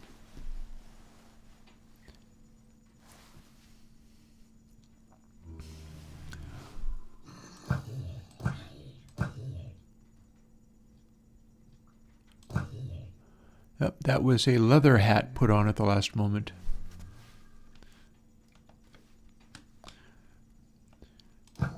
Also, I got a small fry. I'm going to throw another log on the fire.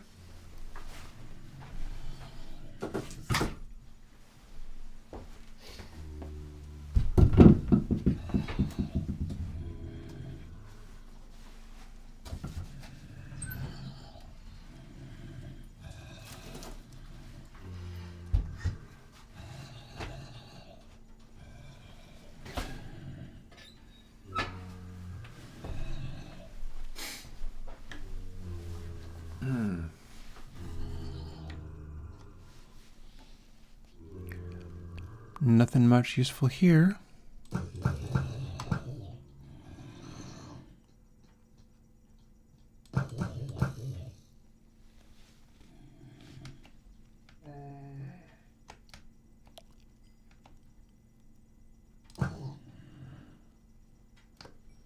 Small fry can be wearing helmets, but that one was not. Oh, and it is dark. Well, I'm going to need to deal with these. But I also got to deal with the guys out there on the outside. Hello. Hi.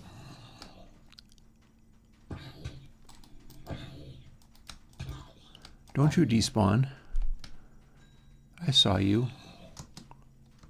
Where'd he go? There he went. Sir, you're not even a spawner zombie. Drop the hat. Drop the hat. Seriously? Well, he dropped the pants anyway. They're Unbreaking 1 pants. That's not...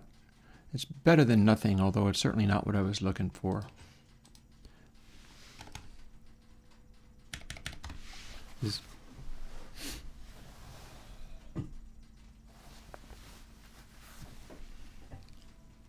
Brilliant. Got there.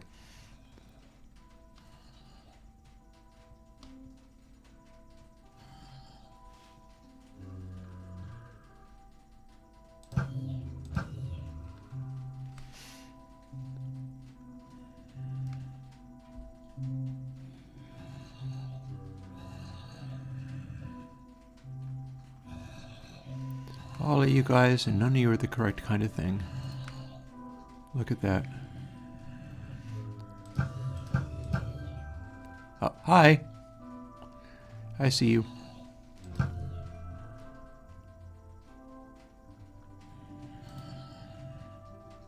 I also see you guys. Okay, so back over to the lighting up the place temporarily.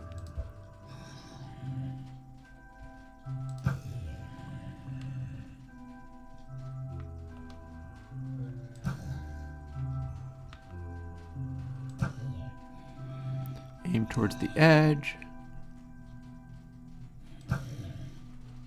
Gotcha. You are now isolated. Please, please drop one of those hats. It would be so handy. Crafty man, I got a thing. We got there.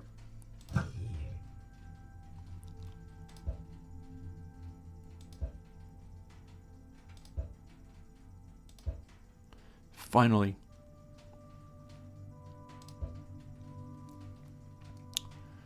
So this is now in memory of all of the grinding that we did. And the next step is to, I think, head straight home. After putting some of this stuff away, head straight home, grind up a couple of these things.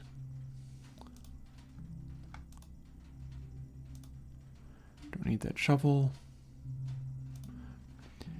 1 minute warning for ads. So my next job is to get home without dying and be able to duplicate and stash some of these things, because that has now served its purpose.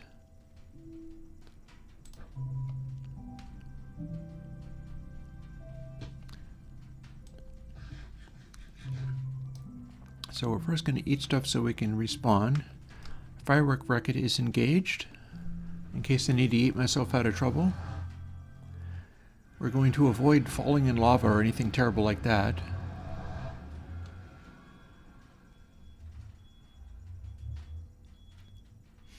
And we're going to head up here and, let's see, F2. Oh, I'm not even touching F2, I'm just touching a slot.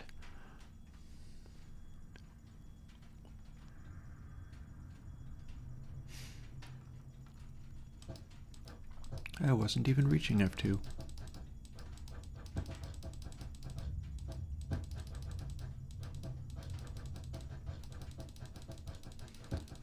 Three, 2, 21, 30.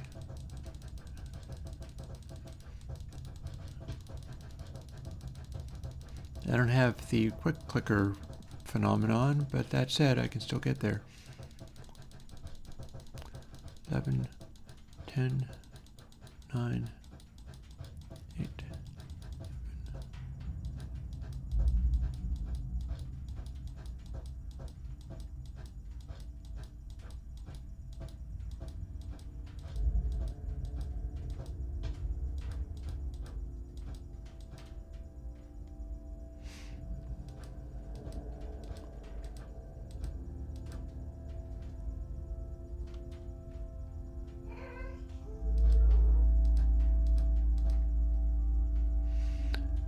There's our exit.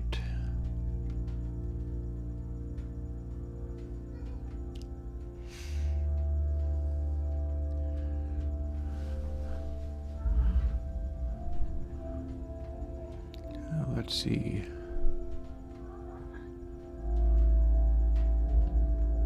You are not going to ruin my day.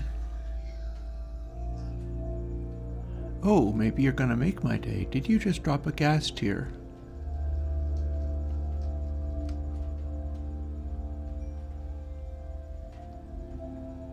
Nope. That would be too much of a good thing, honestly.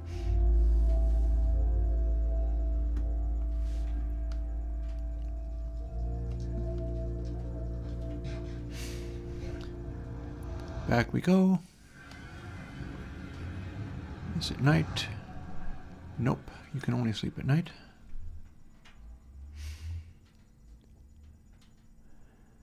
And here's where things potentially get interesting and messy, but probably not as messy as I thought, or as messy as I fear. Baby zombie.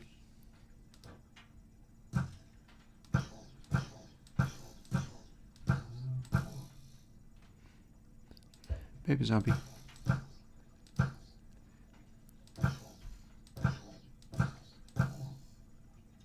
Baby zombie.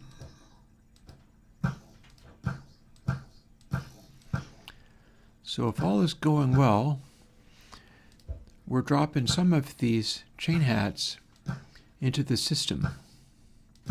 Every step of the way I'm kind of trying to do it so that if things go terribly wrong, we've got some backup and don't have to go through all of that again. I'm not going to actually put any of the chain hats at spawn. That's too much like newbie catastrophe bait. My level is too high for this kind of grinding, but that's fine.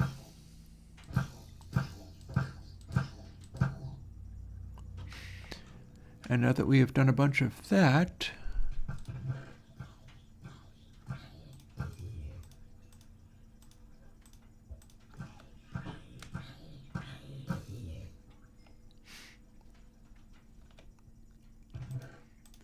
there you go. Have a couple of chain hats if you wish such things. You don't have to. Don't ruin everything with them if you can avoid it. But like I said, if one has, we all has. And if anybody ruins everything with it, we'll kind of just figure out how to deal with it, I guess. And I am going to put one of them in my ender chest, so if everything is destroyed, I at least have access to one again. It's a good thing to put in the ender chest.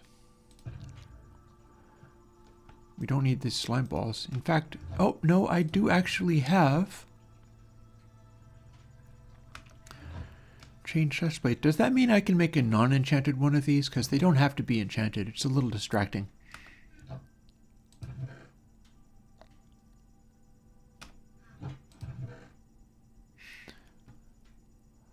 Hello. Who's your little friend? I'm not sure who came up with this one, but these are fun. I think maybe Craftyman gave it to me. Cool. Yeah, you know what those do, of course. It's not much of a surprise, honestly. Again, if you have one of a thing, you can have any number of a thing. Here's another thing that we can now have any number of.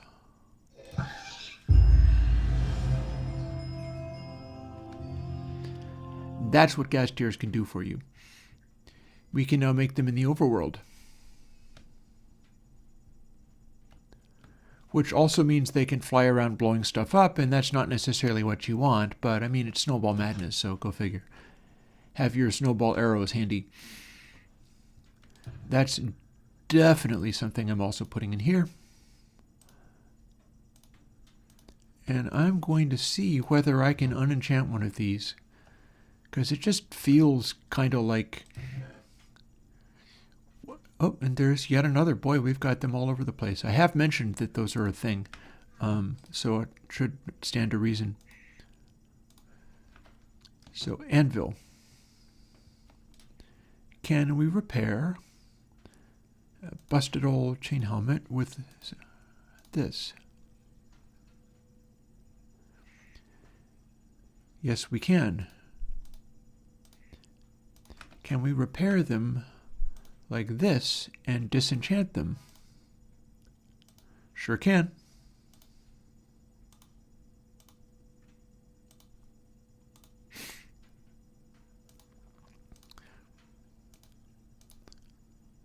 Okay, so I like that. I'm going to have one that is in full quality and not worn out, because they're also a style item, honestly. They are pleasing looking.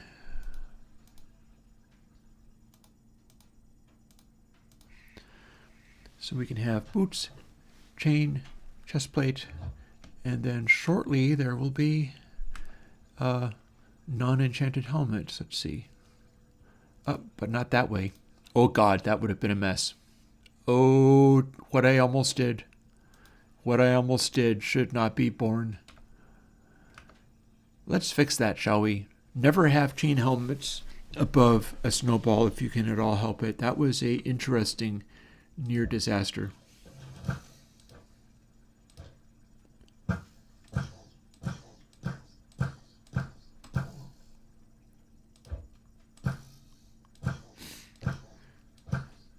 good way to ruin your whole world. I mean, all that mess in the other spawner, that was with diamond ones.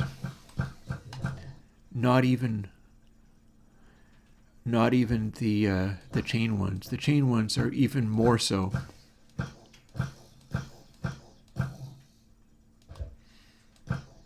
The diamond ones alone made an enormous mess. Although one thing about it is that here's a bunch more. Plug one back in there.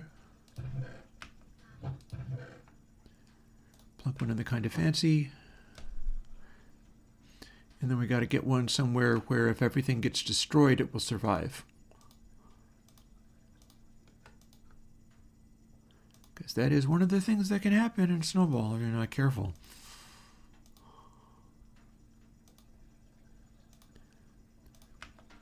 There's a couple more. Oop.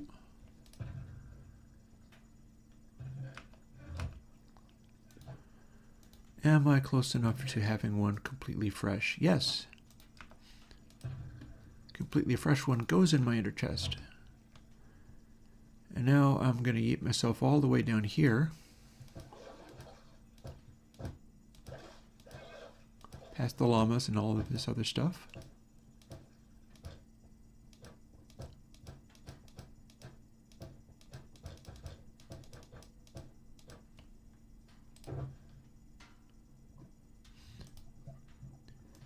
And hide one in one of the end shulker boxes.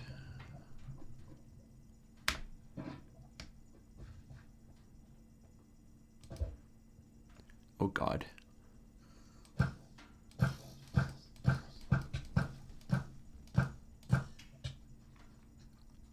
Stop it.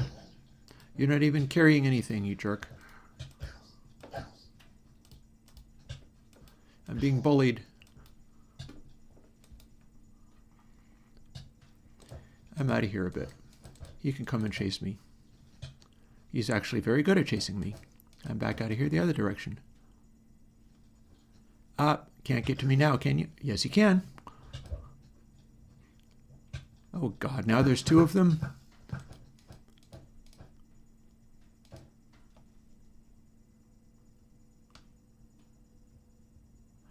Stand back. Unless maybe you just killed them. Nope. This little jerk is. Got one? There were two. Because I made one by mistake. If we have this happen again, I'm going to at least grind another helmet. Nope, that was just you.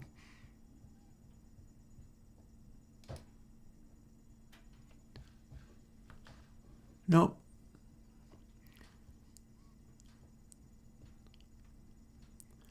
Okay. That worked. So if I misclick again, at least I get a helmet in the bargain. But we are actually done with that nonsense. We've stashed one of these hats in multiple places. So if everything gets destroyed, well, if everything gets destroyed with pickaxe snowballs, technically my ender chest has still got one, so there's a fallback there. But that's the kind of thing I'm sort of sorting out here. Oh, for heaven's sake. Sir, what is your problem?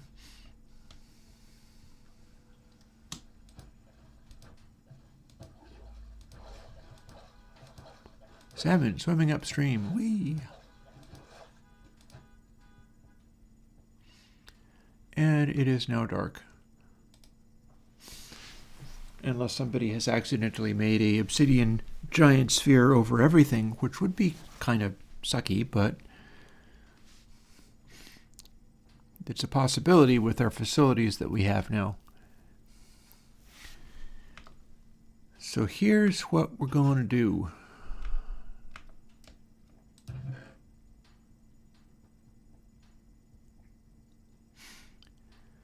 We're going to do something that is not too stupid. Why do I suddenly have... Alrighty then. It are a book. Is it a readable book? Let's find out.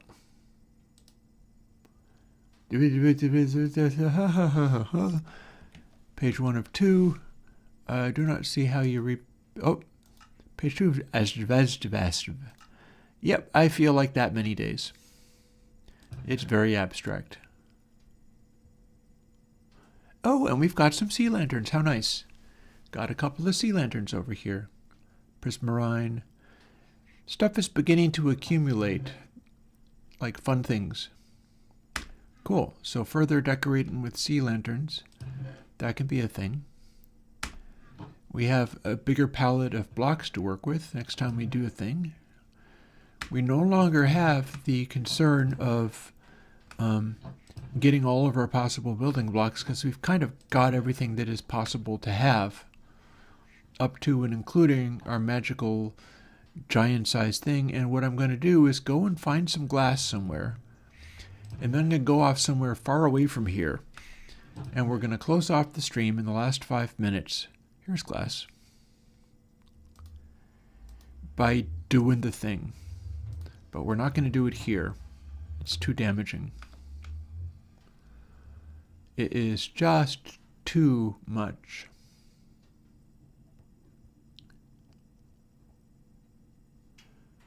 Holy crud, is the mountain still there or is it gone? No, it's still there.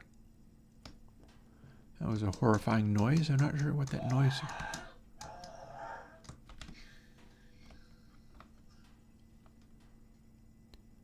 We got gas noises. Are we fighting gas somewhere? We're fighting gas somewhere. Okay.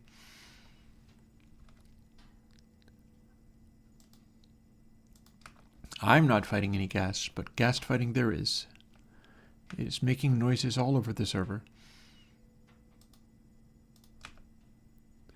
So yeah, this is the do not touch button. This is the fly away from here button.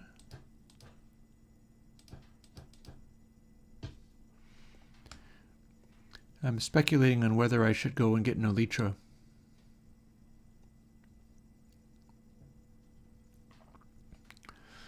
How about off this direction?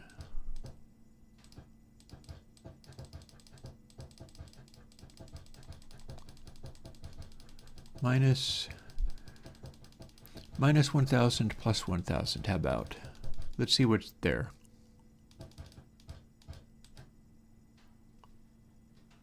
That's about the size of it. What is at minus 1,000 plus 1,000? We're going to find out pretty soon. Down we go. Down we go. Boom. Okay, this is a relatively normal looking area.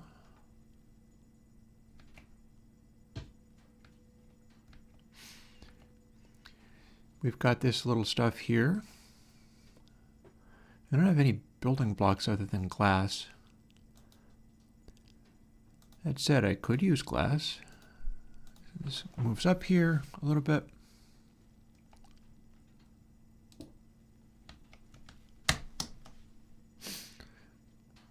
So,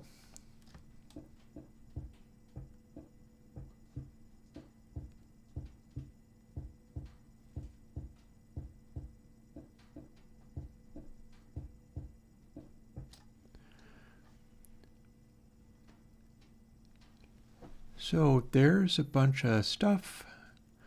Here we are about fairly well off the ground. Before I log off, we're going to see what this does. One snowball, carefully.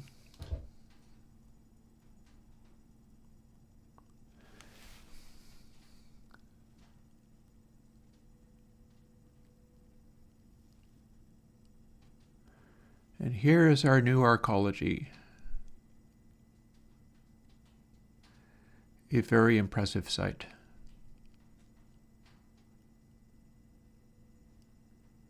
The dome that surpasses the clouds. So this is the quest. This is what we create. Now I take it back away again because it's really spammy if you accidentally shoot a bunch of them. It's like bad.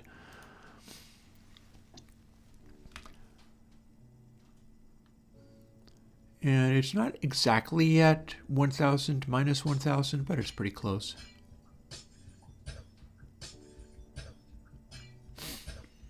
And down we come.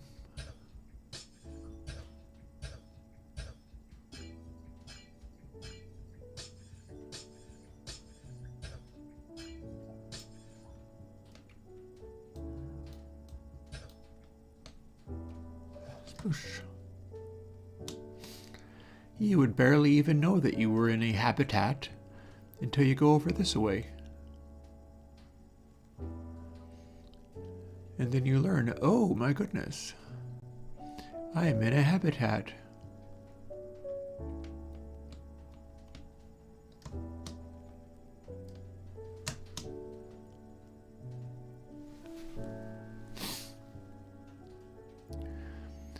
So probably what I'm going to do is clear out the trees inside here and then sort of rebuild them from scratch.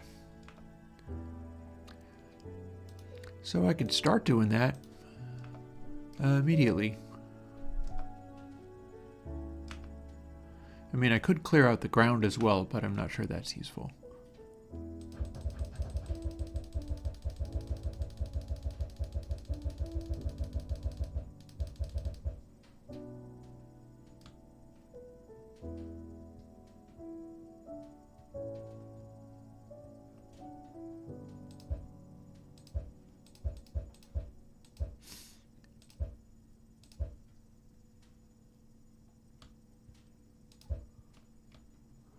We'll see what this ground looks like, and we'll do a little terraforming once the trees are out of the way, and then we will replant trees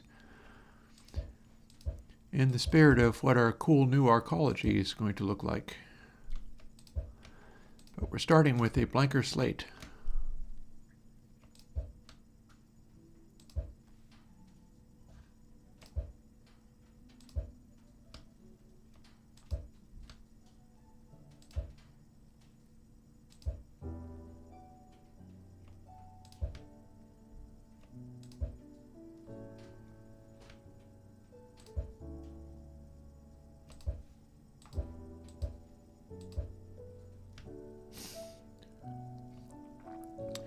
We've also got snowballs that could take away these leaves, namely a shears snowball would do that nicely.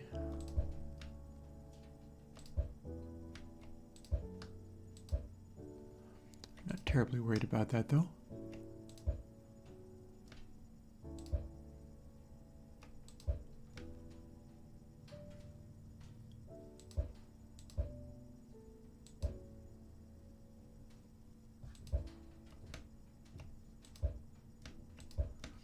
Curious to see what it's like down by the shoreline. How does that work? You could make an entrance here where the river is. It like overhangs the river, and that's kind of cool.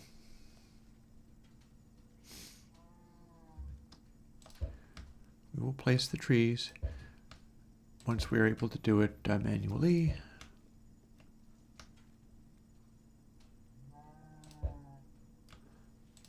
Make a cool spaceship arcology thingy.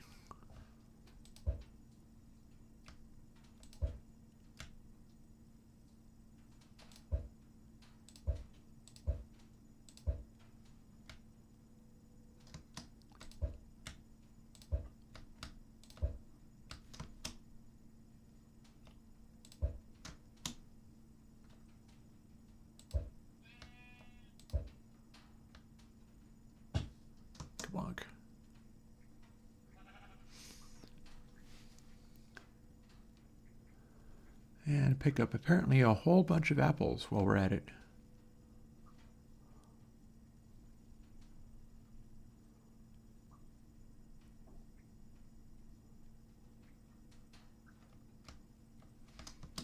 Yeah, so a certain amount of terraforming is in order, but that sounds like it'll be fun.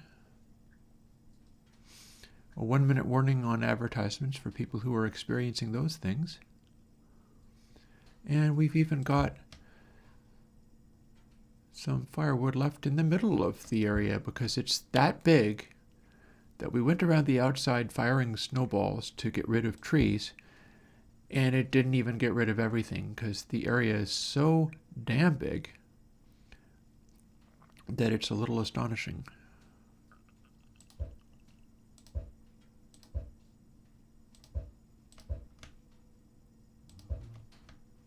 We'll put trees back. Right now, it is all about clearing everything out so I can see what this terrain looks like. Oh my god, it's like an endless... Alfred. No, sir.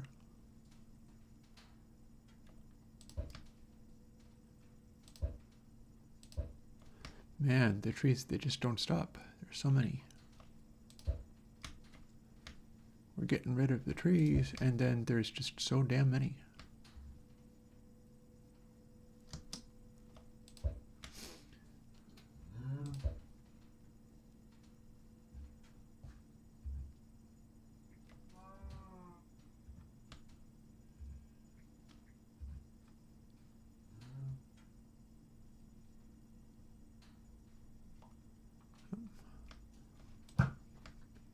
Don't need you.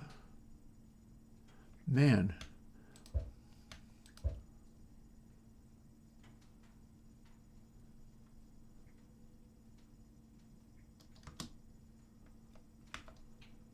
Where's this glass? There's the glass.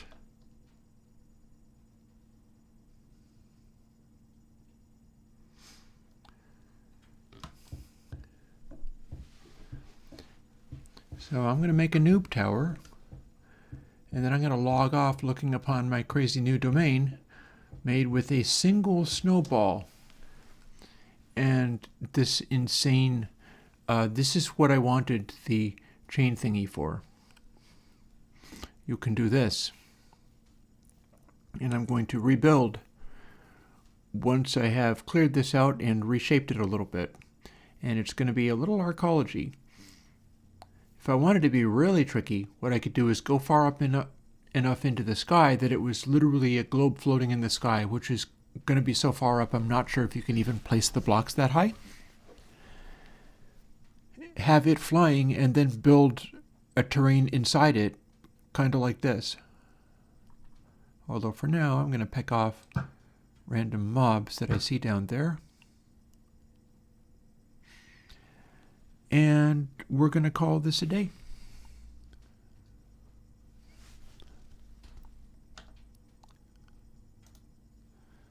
So with that,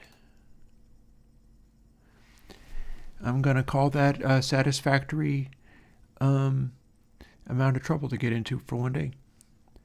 It's a little past 5, and I started a little late anyhow. And anybody who is still here, well, I'll talk to you later.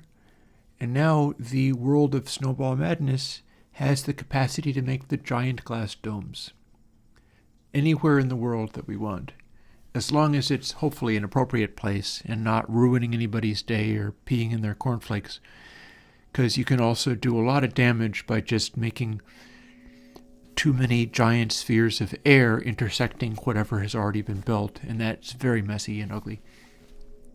But that's more along the lines of the if it's too much like 2B2T, and we don't necessarily have to go there.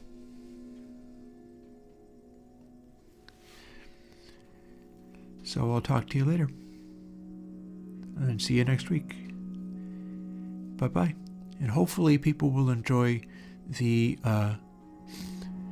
underlay, which is AU only, because that's all I know how to do for the time being. And I'll talk to you later. Bye-bye.